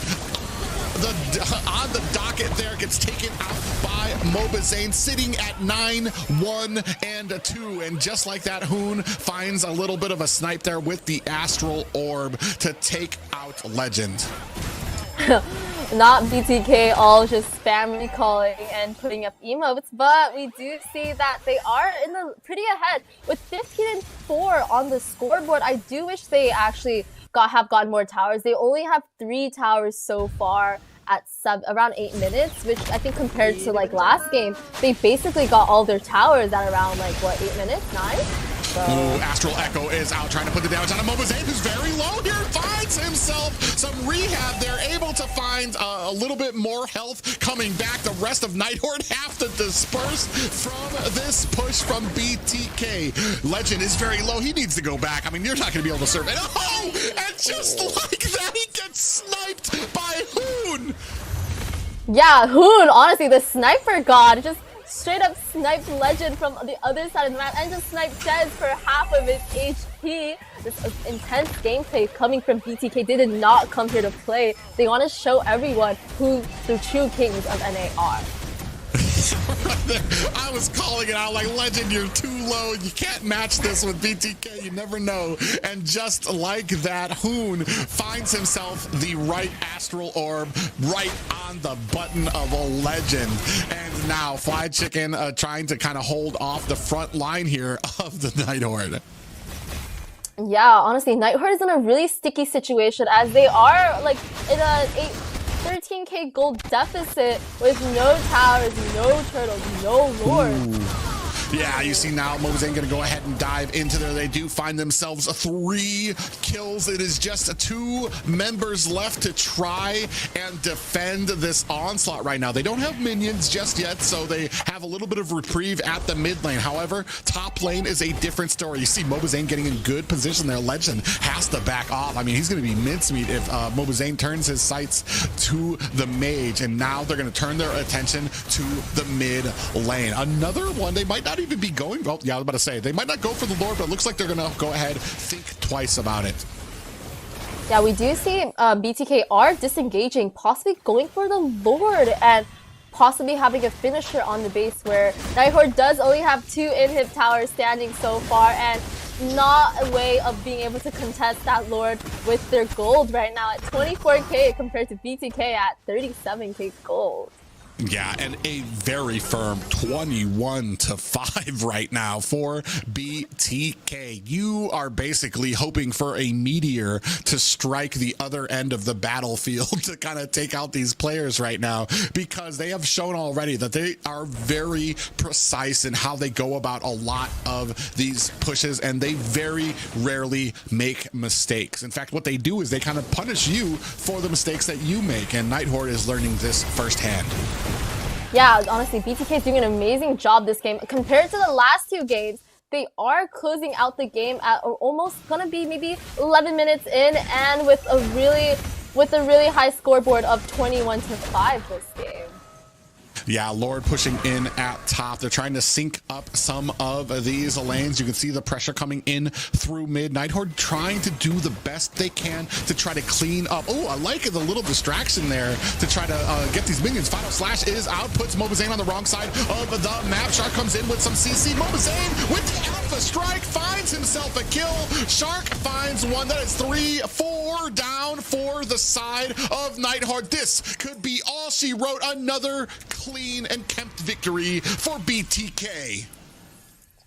Yeah, I think this game was just, I feel like a lot of the third games for most teams are one of their best games, as they have a, like, on the side of earlier at Godspeed, they had a clean third game, and on the side of BTK, same thing is happening where there's little to no mistakes, and on the scoreboard we do see a 25-5 on the board with the MobaZane getting that MVP with the score of 12, 1, and 9. Yeah, I mean, a great game there for MobaZane, but man, let me tell you, those astral orbs coming out from Hoon just kind of made my day, especially poor, well, maybe not Legend, poor Legend here. I mean, he was getting sniped left and right from Hoon, and it didn't matter if he was low, there was an astral orb coming for his head, and a great job overall by BTK there. Yeah, I think I have to ask Hoons for some Novaria lessons, as he did not miss on that Novaria. I want to just be just like you, but we do see Zane being the MVP of the game and having the most damage of this game with 51k as well as 8,000 tower push, and being in basically all of the team fights, or most, or the highest team fights, as well as tanking around 22% damage. So great alpha. I think best alpha in NA. What do you think? It's definitely has not been contested by anyone. I'm not even sure who would actually even come up there as a number 2 alpha, as I know some of the top players right now in NA like to kind of sit on a lot of those assassins. But I mean, as we take a look at some of the other stats here, I mean, the damage just being output almost doubled on the side of BTK, as they're looking at 180,000 compared to almost 100,000 by the side of Night Horde. Yeah, again with the objectives, we do see BTK with 8 objectives this game, but Night Horde not getting any. So objectives, they did not get a single tower, lord, or turtle in that entire game, which is really surprising. But also on the side of BTK, we do see the gold per minute gap getting wider, as they did have around 7,000 gold per minute, where Night Horde only had around 4,600 gold per minute. Now, I know I've said banning out Zane is a mistake, but I mean, if there's one that you have permission to ban every time, it would probably be the alpha. The man is just shown how well and how great he can operate on that hero, as we can take a look here at some of the replays. Yeah, as we know, MobaZane on the alpha, he did get the first blood on the Kufra, and as we see, he just dives right in and just shoots out all his skills. Yeah, and you can see here from a few of these turtle fights here, they're trying to do a good job. The Legend even able to take out Shark there, but a lot of these fights kind of ended up in that. There's Mikasa. I wonder if we're going to see that snipe that comes out from Hoon that lands onto Legend later on in the game. You see the final slash here coming out. Dez is powerless against as BTK comes in full force to go ahead and basically tear apart the Night Horde. Yeah, BTK this game overall, from start to finish, they had amazing game. Oh, right there, Hoon sniping Legend. I think that was one of the first snipes.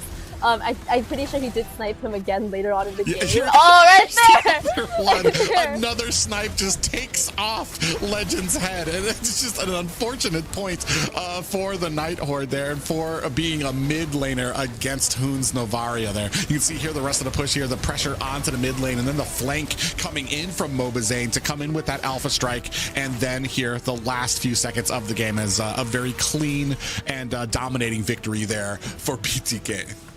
Right, so third game of the season. I feel like for a lot of the teams, every game as a lot of teams progress, they get more morale, and as their morale goes up, they get better. But I think for the enemy side, it's the opposite actually. Their morale goes down, and honestly, a lot of the teams just like do worse as they go. But hopefully we'll see Night Horde possibly getting a game 4 as this is going to be the last game of the night. Yeah.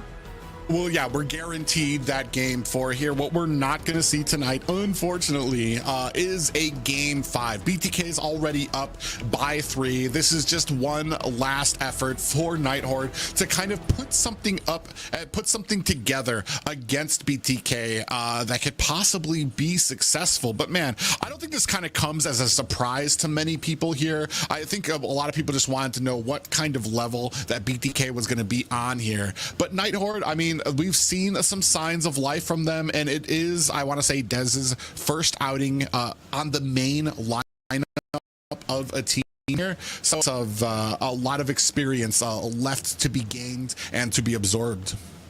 Yeah, I know that this is Dez's first professional scene, or not scene, but more in playing for a not professional team, but tournament, right? But I do really wish that Dez can really show us his full potential on that assassin jungle and show his fans who really is the best assassin jungler in NA.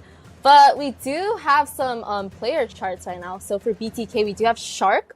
His role is the roamer. His favorite hero is Hanzo. Really interesting. His favorite player is Mao, which is gonna be Dave. His favorite hobby is Mao, and Mao is Dave. His hometown is Vietnam, and he plays on a iPhone 14 Pro Max. So it's really interesting he put Dave on his favorite player and hobby. We should really be asking Dave later why so. Mao as a favorite player and hobby, and Hanzo as his favorite hero, which is actually Dave's favorite hero too as well. Here we can see Alcyone here and a little bit of inside information for him. He plays the roam, a favorite hero Kufra, favorite player Fleur.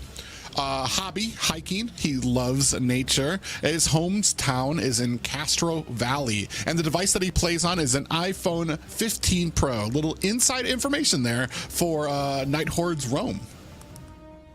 Yeah, really interesting. Honestly, the hiking for a hobby, personally, I don't like going out. I mean, I don't like hiking as much, but I do. Sorry, I do like going out, but I don't like hiking. So maybe I should ask him to like tell me a lot of good hiking spots. So maybe I can start going out and touching grass and stop playing out. Well, a great little opening there, and a great little insides that we get from a lot of these players. But ladies and gentlemen, we are moving into our last game of the night. BTK right now up 3-0. Night Horde fighting for their survival in this series, looking for a scrap, anything that they can do to combat the awe-inspiring presence of BTK. Yeah, I really do not want to see a 4-0 on both games today. That would not be fun where each side is getting sweet. But on the bans list so far, we can see Night Horde banning out Alice, Matilda, and the Lolita, as well as in BTK banning out their own hero, Alpha, Pip, and Ling. Really interesting. Not sure why they're banning out MobaZane's hero pool, but you know, it is what it is.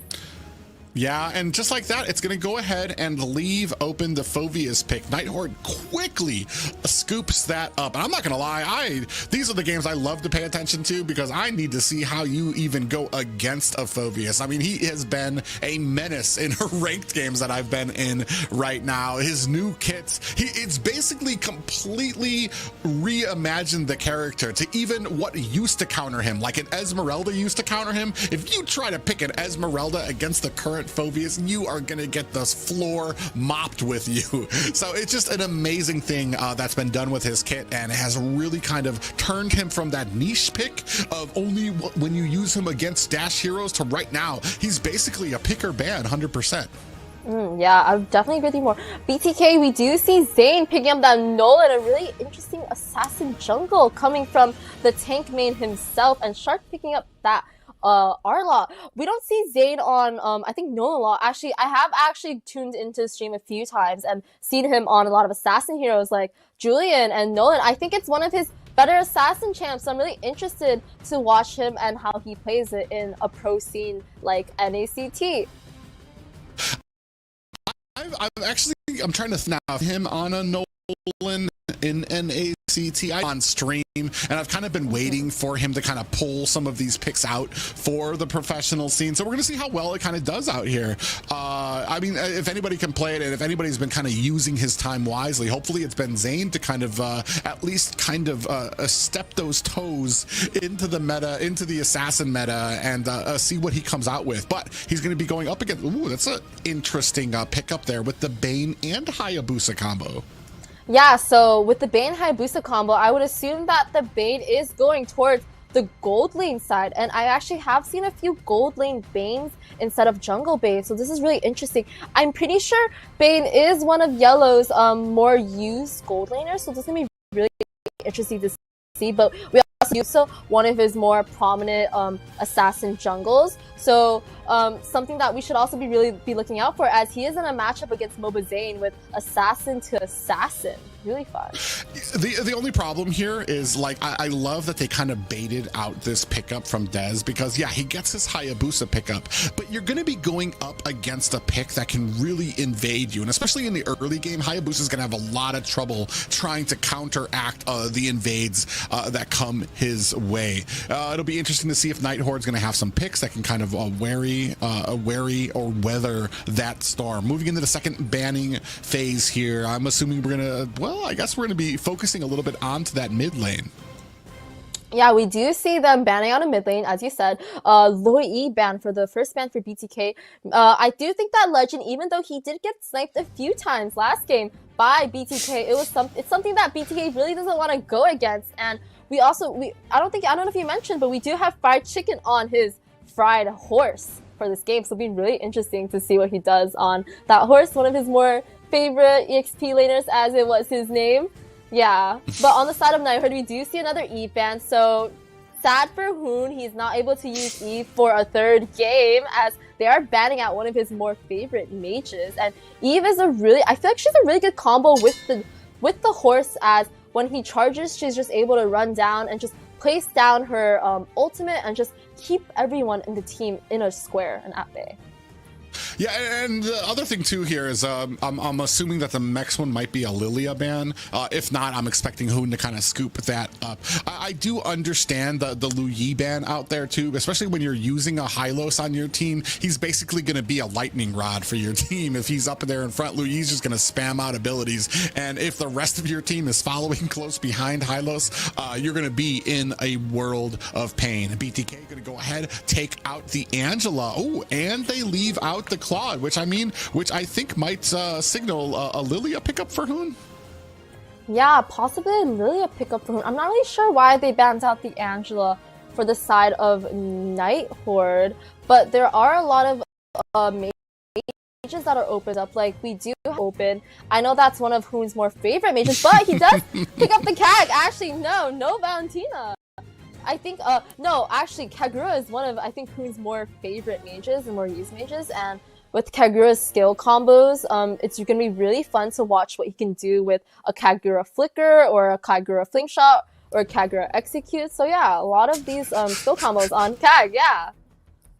Not just that, but she's super slippery, and if I'm not mistaken, a shadow kill onto you, I'm pretty sure you can remove it by using your umbrella escape on Kagura.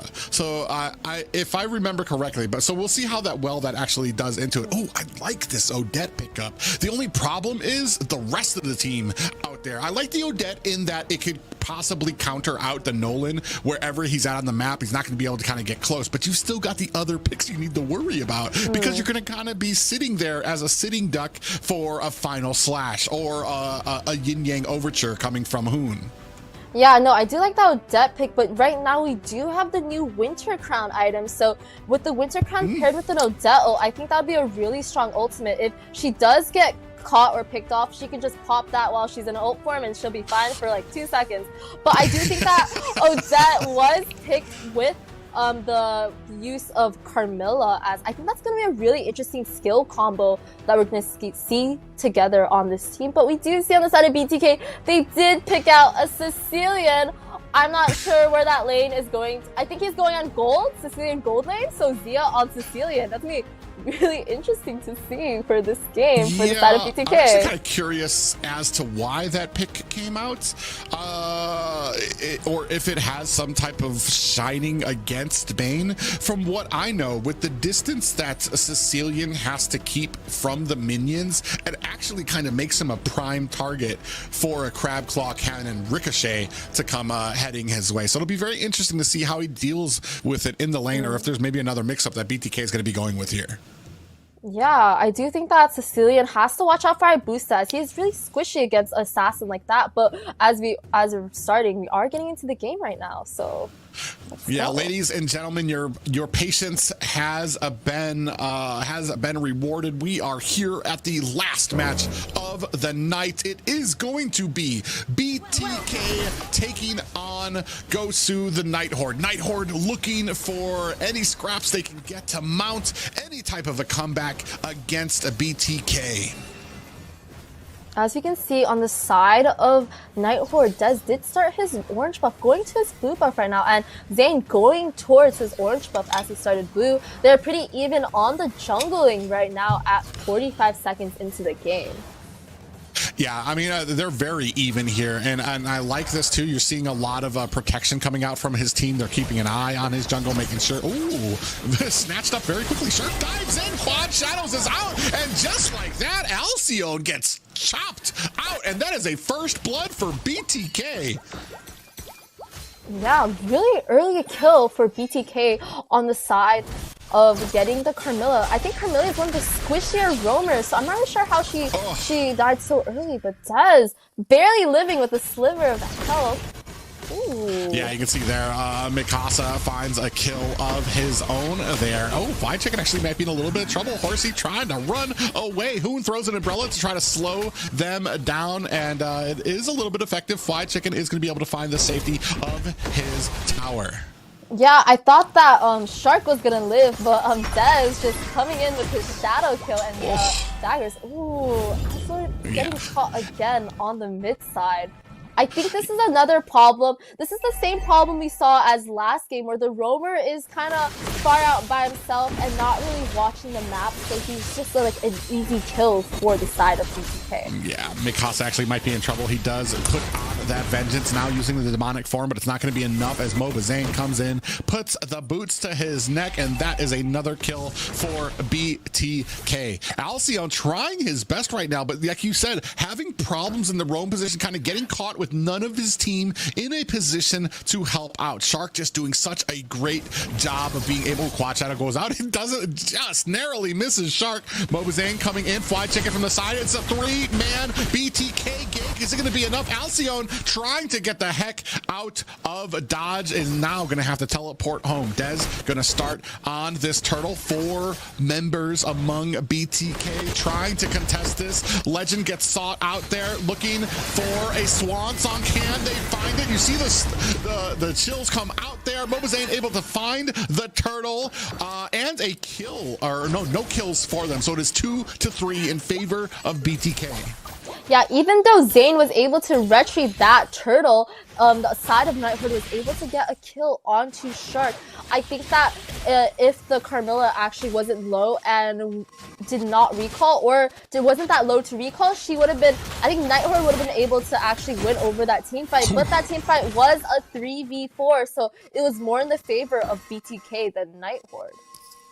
Yeah, and right now, I mean, a little bit more even for the side of the Night Horde, but the gold is starting to kind of run away from them. They need to kind of be able to, I feel like they've kind of sprung a leak right now, and they need to be able to plug it if they want to have a chance going into the mid game, going into the late game, especially going into a late game where both of these mages are going to start shining. Oh, yeah, man. As we can see the gold charts right now, we did see that MobaZane was 1k gold ahead of Dez on jungle, as he did get his item, first item, Hunter Strike. So really good start for BTK. And this is the problem there. You saw Mikasa face check that bush. A great read by BTK, having 3 members in that bush and then reading the face check there coming out from the side of Mikasa. Yeah, as we can see, BTK is walking together as a team going to the top side, but we do see Night Horde, they are coming up there. Oh no, follow-up as the Curse of Blood goes out. It does look like Alcyon gets taken out yet again. This might have been, I want to say that this really wasn't even his fault, that the team kind of backed up. I'm not sure if there was any mention there. Zia gets caught with a shadow kill. Dez finds a kill for himself. Yeah, like I said earlier, Zia has to be careful of that Hayabusa. It's one of the things that he really cannot run away from. If the Hayabusa latches onto him, he's just dead right there. And as we said earlier, I think Alcyon, he was like a little bit out. I think that it was because he thought that his team was gonna follow up or engage, but his team wasn't really there. I don't know where the Odette was. If the Odette was there, I think that would have been a really good team fight. Mikasa gets taken down. Alcyon's going to be next on the list. It is a trio of BTK roaming around the map. Shark in a little bit of trouble here, getting chopped down by Des and Yellow. They're going to find a kill. Des with the quad shadow secures, I want to say, the space he needs to be able to pick up this purple buff. But at the bottom, MobaZane already going to work to steal his orange. Yeah, we can see Dez is actually doing a good job right now, as today is 202, but still behind MobaZane. We do have gold charts up right now, and we can see that a lot of the gold, like Hood on the Kagura, 700 gold up from the Odette. But on the gold lane, we do see that both of the gold laners are pretty even, with Yellow being a little bit higher than Zia on Cecilian in the gold lane. Yeah, starting to mount about a 4k gold lead for the side of BTK. 4 to 8 right now, trying to do the best they can. you can see when it comes to kind of, actually there, Alcyon might be in a little bit of trouble here, gets caught by MobaZane. He does have the Vengeance out. He is going to be taken out by Zane and diving into the back line. Dez not able to find the kill. Fly the Chicken comes in with that Hylos, not able to find a kill. Swan Song finds its mark onto Zia, and that might be Ultra Mode. Fly Chicken marching forward. We do have the Demonic Force laying waste, trying to put the damage onto BTK, but MobaZane is there to clean up shop. Yeah, honestly, that looked like a really good fight for Nighthorde, but they just did not put the execution out there as BTK were one step ahead of them. They did fall, but they did get half of the team. MobaZane being on a legendary streak with the KDA of 8-0-4. We're going to have an instant replay of that team fight right here. Yeah, you see from the quad shadows going in there, they tried their best. Dez gets picked off along with Legend, and on the backside, Mikasa tried the best he could with that Demonic Force, but it was already too late with so many members of BTK there to clean it up. Right, I do see on the side of Nighthorde, the Roamer is at 0-6, which is compared to the rest of his teammates' KDA, he does look like a feeder right now. I feel like he is engaging a lot of times when he should not be, and when he does have good engages, his team is not with him. So that's like a really big problem where I think communication would be key for Nighthorde in actually having team fights, having good team fights. A little bit of a fat finger there from MobaZane. Tries to go in on Legend, misses, uses his fracture, doesn't land. But that is going to go ahead, push Nighthorde away to the mid tower while they go ahead, clean themselves up the third turtle. Yeah, so Zane just instantly got that third turtle. Yeah, you see there now Mikasa trying to find himself a kill there. Zia finds one onto Alcyon there. Fly Chicken able to take out Mikasa. Legend is down as well. That is 4 down. Dez returns to the map. He's like, what happened? Where'd everybody go? It is him alone. Oh, finds a kill, a shadow kill onto Shark, and able to stop him from going home. Yeah, you know, I felt like that Nighthorde probably should have contested that turtle. I'm not really sure why they gave it free to MobaZane when they knew he already retreated like a second before on a Legend on the mid lane. But the whole team did get wiped off, which is really surprising as they were all basically under their towers. So it just really truly shows the domination of BTK and their 7k gold lead right now.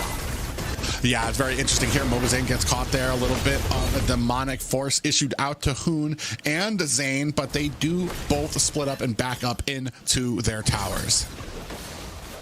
Yeah, great game for BTK right now as they are ahead in objectives with getting all 3 turtles right now. Only having 2 towers so far in the 9 minutes. I think when we watched a lot of the other games, they did actually get more towers, but maybe it's because they really don't have a tower pusher on this team with just the Sicilian on their gold lane. So yeah. Yeah, but I mean, I guess, you know, I was about to say, I guess maybe MobaZane would kind of be filling that role. Ooh, I have a little bit of gain coming at the bottom there. Alcyon's going to have to get the heck out of dodge. He's trying to save that orange buff. MobaZane comes in and picks off Legend with the help of the Sicilian pick there. Zia finds himself a kill. We do have the deadly catch going out. MobaZane gets wide of it. Alcyon next on the list. This is going to be an orange buff going over to BTK. Look at the sieging potential coming out of this team. Ooh, did you see Hoon's Kagura TikTok right there? I'm not sure if you saw it, but yeah, that's what I'm talking about with heroes like Kagura. They're really versatile in their skill combos and tricks that she can do. I wish I could do that. I can't do that. I can only do the basics, but yeah, really great gameplay. I can get a couple of auto attacks out there, maybe a flicker in the wrong direction. Yeah, speaking of which, almost gets taken out. MobaZane comes in there, tries for a fracture, is not able to catch it. In the back line, Fly Chicken looking for a kill onto Legend, not able to find it. But on his heels, Zia and Shark there to go ahead and help secure his escape, while they leave it up to only high ground towers left for GOSU Nighthorde. Yeah, right now at 10 minutes into the game, the KDA scoreboard is 8-20, and all of Nighthorde are just huddling and hiding under that mid-inhib tower, waiting to see what will come next. Yeah, and unfortunately, there's not a lot that they can do right now. They're starting to fall. Or they're already. It's at least a 10K gold lead for BTK here at the 11-minute mark. We have the first Lord starting to barrel its way down to the bottom lane, and we're going to see where that BTK can go ahead and sync. If they're going to be able to sync up all of these lanes and get a pressure, full map pressure for this next push. Yeah, as we can see, they are sinking the waves right now for the side of BTK. Lord is crashing on the bot side. Possibly BTK could end the game right now at around 12 minutes in the game with this one Lord.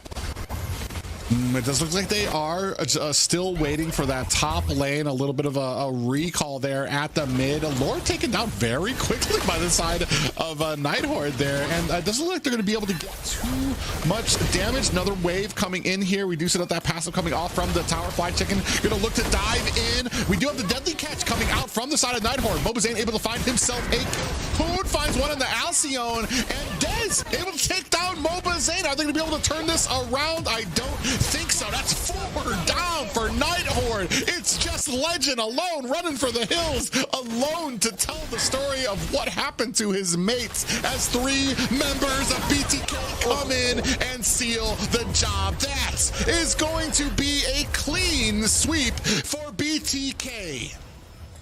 Currently they could be ending, but they are just waiting to end the match as they know that he won. But actually, not a game ender right now. Yeah, but this one in yellow BC. Ooh. Yeah, unfortunately, they didn't want to end it right there, so Alcyon's going to go ahead and take a kill. They actually allowed them to kind of push back there. It's at the core sitting there at 50%, and they did just get pushed back a little bit. I mean, looking for them stats, I guess, is BTK. Yeah, I mean, there was the game screen ending right there and then, but I guess BTK just said, no, we don't want to end right now. We want to give them a chance, or actually, we want to play around with Night Horde for a bit until we can actually end for real. So it does give Night Horde a chance to actually come back a little bit, as BTK did kind of troll a little bit before ending. Oh my god, look at the damage going on with Fried Chicken on that Hylos. Absolutely decimating Legend. Now diving in. 4 members here he's taking right now as BTK coming in to finish the job. Vengeance is not going to be enough to save them. Hoon finds himself a kill onto Mikasa as well. Shadow kill drops Fly Chicken very low, but that's going to be all she wrote for Yellow. Are we going to finally end this suffering for Night Horde? Dez finds a kill onto Shark, and Yellow finds one onto Hoon. That is gonna be a wrap, a 4-game win sweep for BTK. Yeah, honestly, that last game, really interesting. The side of BTK winning and having the scoreboard going for 31-12 with MobaZane getting yet another MVP with the score of 11, 1, and 13 on the board. Yeah, and this is makes me wonder, are we seeing the MobaZane assassin arc right now? Is he starting to dip his toes into that side of the meta? It's kind of hard to ignore, especially with so many powerful assassins out there, but I want to say this time it looks like BTK selected to ban a lot of those assassins. The only one that they really used was that Nolan, and very successful was MobaZane on it. A 12-31 victory for the BloodThirstyKings. Yeah, as you can see on the scoreboard right now, Zane having the most damage on the game right now at 72k with similar pushing stats to his team, as well as being in basically most of the team fights. His stats are pretty even and similar to the other games as he has gotten MVP for. And yeah, this game was really just one-sided going for BTK. Man, what a rough game for Alcyon, the roamer for the Night Horde. Just every opportunity that he got caught out, BTK was right there to deliver punishment for it. And it was just it was a wrap after that. I mean, once you start falling behind of a Nolan, there's just not much that he's not going to be able to burst down from you. You see here, again, when it comes to the objectives 1 to 10, once they get that ball rolling, it's very hard to stop a BTK. Yeah, looking at the objectives too, we do see BTK having the highest objective score at 10 and Nighthorde only having 1. So we can see that BTK did dominate basically, actually no, all of the games so far for today. All 4 games, clean sweep for them, and I think great job towards BTK and their debut with their new lineup. Yeah, it's unfortunate to have to go against a team like BTK in your first match of the season, but BTK really kind of setting the standard here for North America, letting them know what you are going to be up against. And if you want to have a chance to take them on, you're gonna have to step up your game. Yeah, actually looking at the drafts, I feel like BTK was kind of trolling a little bit. I'm not really sure about you guys, but a Sicilian gold lane, what do you guys think? Well, I guess they are trying to learn from some MPL plays. But overall, it was a great series coming from BTK. The ending got me a little bit paranoid ever since MSC. I almost thought they couldn't have ended that game. But in the end, they were just playing around, and it was a dominating performance coming from BTK. Yeah, very dominant, and you would expect nothing less from the grand finalists of last season as well. So hats off to them for a very dominating, and they got better and better, just as we saw from the last series, better and better every series here. And then that kind of brings up the question: is once it gets to 2 games, once it gets to 1 game, is it impossible for one of those teams to kind of pull themselves out of the rut, pull themselves together, and be able to kind of mount a comeback? Yeah, honestly, I feel like that with BTK's new lineup, I think a lot of BTK fans were really hoping that BTK would come in and sweep the team GOSU Nighthorde, and yes, which they did do for today. And yeah, I'm really excited to see what they have forth for us in the upcoming matches against a lot of our newer teams, a lot of our newer upcoming NA teams in NACT.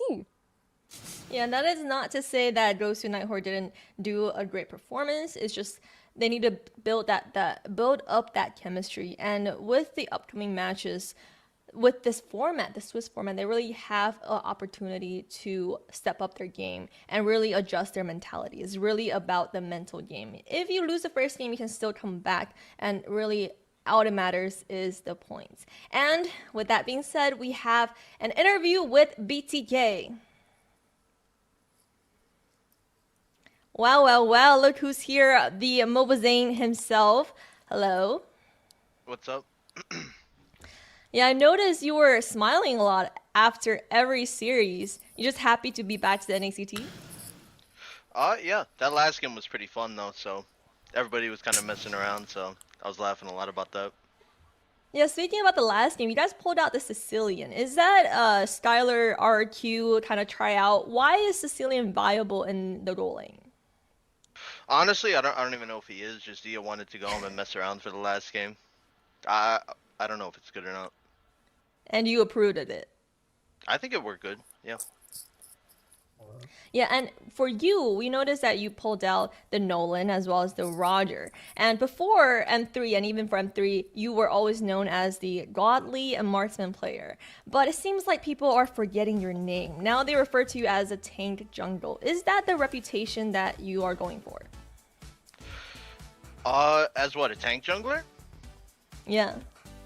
As a tank no, main. I mean, not necessarily, no. It was just because they were so strong. I mean, before tanks were around, I was playing damage, so it's going to take a little bit of time to get back into playing damage for the team again, but overall things are going well, and every day it feels better to be playing damage. And we're excited to see how you perform this season. Does BTK have a coach, I wonder? Because on the sign-up sheet, you guys don't have a coach put in yet. So what is going on with the coach situation? We do have a coach. I don't know if I'm supposed to make it public who he is, but we've been working with a coach, not for too many scrims, not too much yet, but we're working with somebody else. Yeah, and I think it will really help out the teams. And your previous team for MSC, C9, will be playing tomorrow.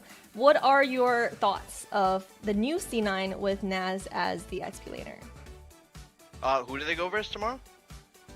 That is a great question. that I will have to check. All the viewers will get to know from the community post right after this stream. But regardless, how are your thoughts on the new C9? I think they're pretty good, but I'm not too worried for the season, even if they have nods, because to me, I'm in BTK, I'm super comfortable. I know the whole team is super comfortable, so not to say we're taking this season lightly, but it feels very good to be back. Yeah, it's like you're back home again, and with the name BTK. And for all the viewers out there, tomorrow they're going to be playing against Accelerate. It will be C9 versus Accelerate. And last question. So JoyBoj actually shouted you out in a previous interview today that he is the most excited to go up against, and I quote, his daddy Zane. What is your response to that? I saw that, yeah. He messaged me after and said if I saw it. I'm excited to go versus him too. I need my revenge on Shiro when he beat me on YSS. Yeah, and we're excited to see that as well. Good job on all the games today, and we're excited to see BTK in their power meta in this season. Alright, thank you for having me. Wow. I expect nothing less from MobaZane than they are. I want to say a lot of the questions around it will be, how is the synergy going to be? How is the communication between the team? As there were some issues, and that's kind of why Zane decided to kind of separate from C9 and come together here with his old friends. And I mean, what's a dominating performance to come back to here for BTK. Yeah, first interview from BTK coming from Zane. Really interesting and fun to listen to what he has to say. And I'm really excited to watch future matches with other teams that are going to come out for NACT. Yeah, and I think we can expect to see more assassin or more damage jungler coming from Zane. I feel like he's just adjusting to whichever meta is the strongest, and I believe that BTK will be the menace that they are throughout the season, and all of the team members will be adjusting to whichever meta it is. And let's take a look. Private answer, let's take a look at a rewind of today's tournament. Yeah, we can see here 2 clean sweeps. Match 1 went over to the very dominating opening for Godspeed. Unfortunately for last minute, they just had a heck of a rough time there. Oh man, a little bit of confusion there. Cloud9 sneaking in there.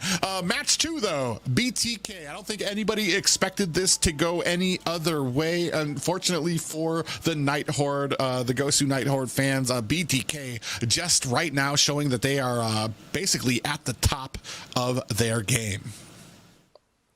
Yeah, I think today was really fun to watch, but I'm really sad that both of the games were clean sweeps, with match 1 going to Godspeed with 4-0 and match 2 going to BTK 4-0. Hopefully tomorrow we'll have more exciting games where the teams are actually might go into a game 5 instead of having just a clean sweep. I mean, we're all excited to see that, but nonetheless, 4-0 just shows how strong the teams are. And regardless, we'll have 4 games tomorrow, 4 games in the morning and 4 games at night. So a lot to look forward to. And that kind of wraps up our first tournament day. I'm so excited to be here with both of you guys. It's been a long time. And for Sayori, you did a great job today. Any last words coming in from our casters before we end the day? Well, if anything, right now, a lot of teams trying to prove that they are at the top of their game here in North America. And if you want to beat or even compete at the top of North America, you're gonna have to step up your game. We saw Godspeed, one of those teams who has not been very well known, just came together for this NACT. I'm excited to see what some of the new teams can show us tomorrow as well. Yeah, like Prive said, I'm really excited for a lot of the newer teams and their performance for NACT tomorrow. As I said earlier, I really don't want a 4-0. I wish a lot of the teams may have a 2-2 so we can go to a game 5 and see who actually stands out on top. But the season has been really interesting. A lot of older teams did get knocked out in qualifiers, and a lot of new stars are rising up for the season. So yeah. Really fun. And we really hope that tomorrow the teams will be taking out at their best of the best, and yet Sayuri, the 2-0 that she wanted, Sayuri will be casting as well for tomorrow, so make sure you guys tune in tomorrow at 4:30 p.m. Eastern Standard Time to see Sayuri and to see your favorite teams compete. And with that being said, thank you guys for joining us today. Thank you for your patience during that 1 hour pause, and we look forward to seeing you tomorrow. I'm your host Liz. I'll see you tomorrow. You can sing my song if you want, I know you want it. It's always kinda funny, yeah, cause I know I'm a superstar in the sky to lead you on. Haters gonna hate us, approve of how they love. They can bring me down, nah. They are jealous, a million my umbrella, yeah, they love me so. This is me, I'm so royal, and you all wanna be round. Yeah, you all wanna be round. Round a champion, a champion. This is me, I still on it, cause you all wanna be loved. Yeah, you all wanna be loved by a champion, yeah. All I wanna do is just say, you don't understand how I play. I am on my way to win you over and over, yeah. Oh, you can hear my voice in your head, and you wanna hear it again. So you play it over and over and over, yeah.